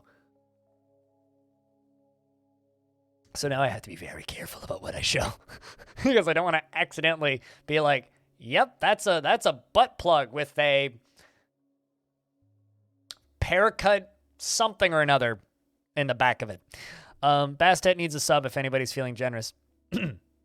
But yeah, you'll find some funny stuff when you're looking for gems on Google. How old is this child? 7 years old. God damn it. This child is very sad because they got haunted by the corpse of their dead mother for, I don't know, half a year. Oh, hey, I have to make crowns for my mare. Crown. Gold. Crown. Gold. 10. Let's make you some crowns. It'll be fine. Plenty of gold.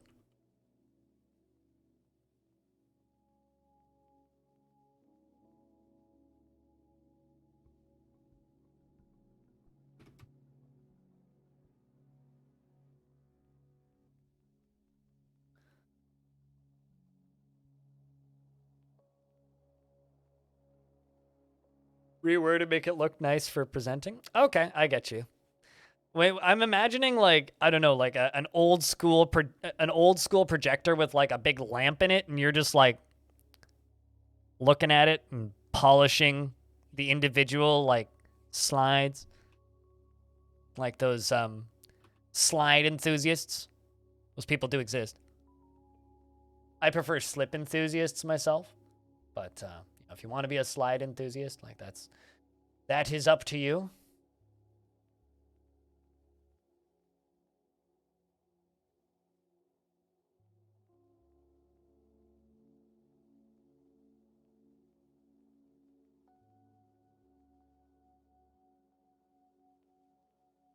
This is true, Elomino. It's always of the highest quality. How are you doing today?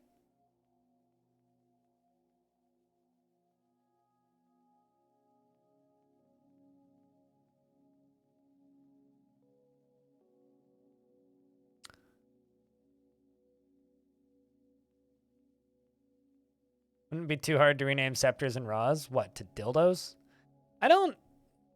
So I'm not a huge fan of that fan thing. Like, well, not fan thing. What's the word I'm looking for here? Thing that a lot of Dwarf Fortress players do when they refer to scepters as dildos. Like, come on. Don't do that. Not dildos. That's just silly. Scepters are a thing. But then again, I guess ancient Egyptian dildos were a thing. I really enjoy watching a YouTuber named Super Bunny Hop. And he very frequently gets sponsorships on his videos for Adam and Eve, the sex toy manufacturer and distributor, right? And one of like his advertisements for Adam and Eve have almost become kind of like legendary because of how much he overproduces them. And one of them was literally just like, here's a brief history on like ancient Egyptian sex toys. It quite literally was just like a brief history on ancient Egyptian sex toys and like a whole bunch of like well-researched artifacts that are suspiciously phallic, as well as a lot of images on walls of buildings in ancient Egypt. Anyway, it was a very amusing advertisement to the point where he like joked about maybe uploading it separately. But those weren't scepters though. Those were definitely dildos. But anyway, I think if you want to add a different item to the game that is a dildo, then go nuts at that point. Otherwise, I don't feel like renaming things. I like having scepters. King needs his scepter.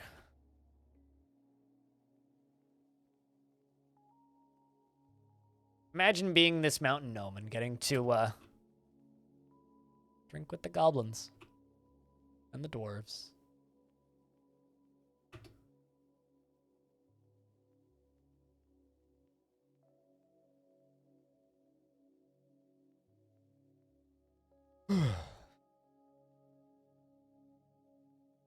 But yes, you'll find some weird-ass things in Google Images, depending on what you search for when you're not expecting it.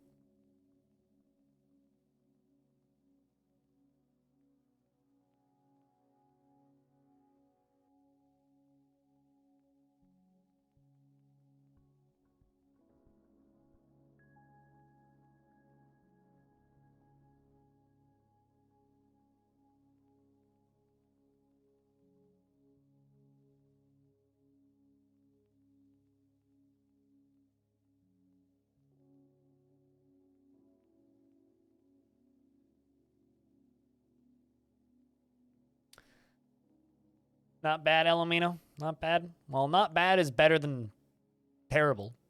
Today's mostly been like playing recovery and catch up on this fort because we started off the day kind of rough. We had a werewolf outbreak. So now I do still have one, but it's just this one who is sealed in this back room by themselves. Just completely isolated from the rest of the fort.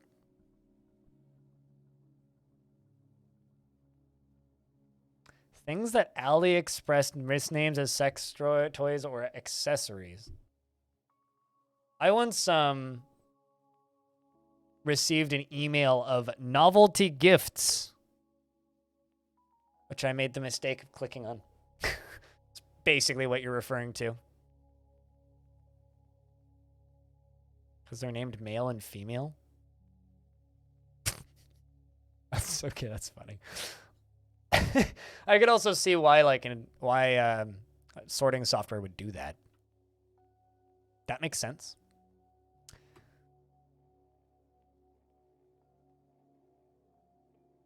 Funny, but also kind of sad, actually.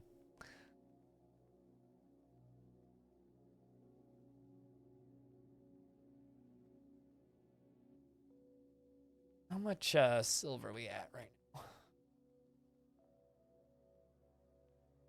Oh, I'm like out of silver. Welp, I should go mine some more silver.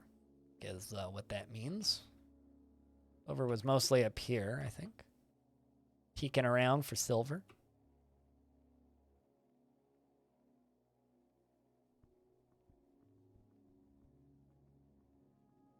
Well, some migrants have arrived despite the danger.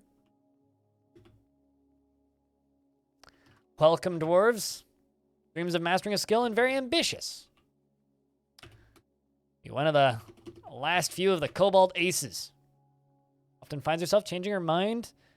You brave? Cheerful? Slow to anger? Yeah, you'll do fine.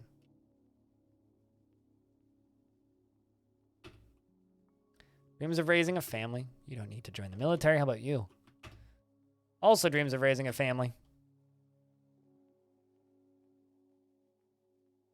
as somebody who never had a Tumblr account, I have no idea what you're talking about. I vaguely knew of like what people used Tumblr for, and then suddenly Tumblr ceased existing. Like I think I maybe used Tumblr once in like Tumblr's entire existence. So certainly never had an account or anything on there. So I have no idea really what you're referring to in that regard.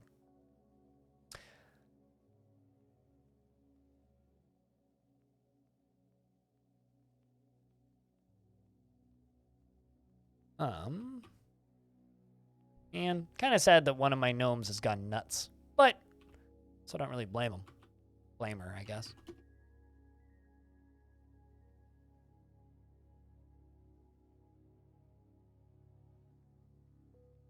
We'll just fill this up with engravings and it'll be fun.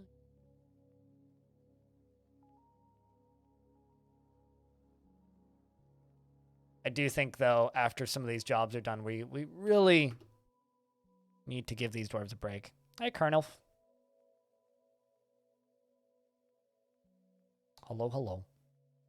Yeah, we're going to need to give these dwarves a break sooner rather than later. It's been a very long period of them working basically nonstop. With 0 to null breaks, essentially. At least we're repopulating our miner supply, so that's good.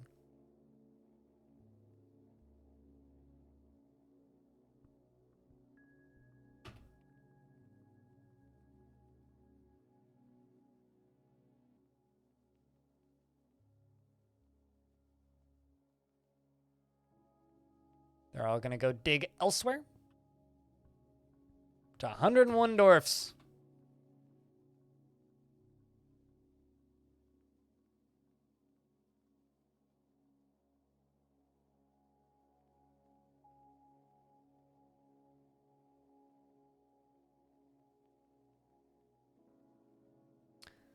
Also, I don't think that these are going. I've forgotten to. Oh God, that's a bad number of tickets.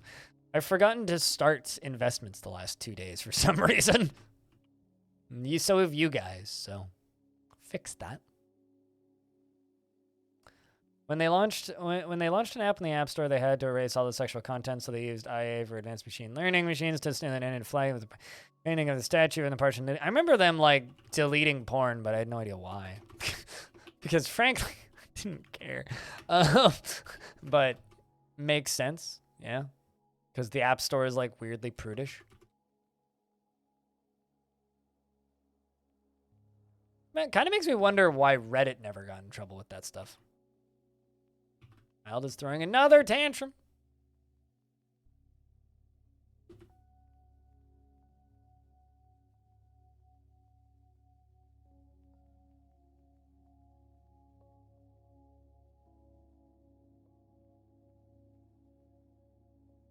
Good luck, Woot Woot and tailing. All right. Well, that's working on. Dwarves are digging a whole bunch right here. I'm going to take a break, chat, because I've been live for almost 6 hours and I'm hungry.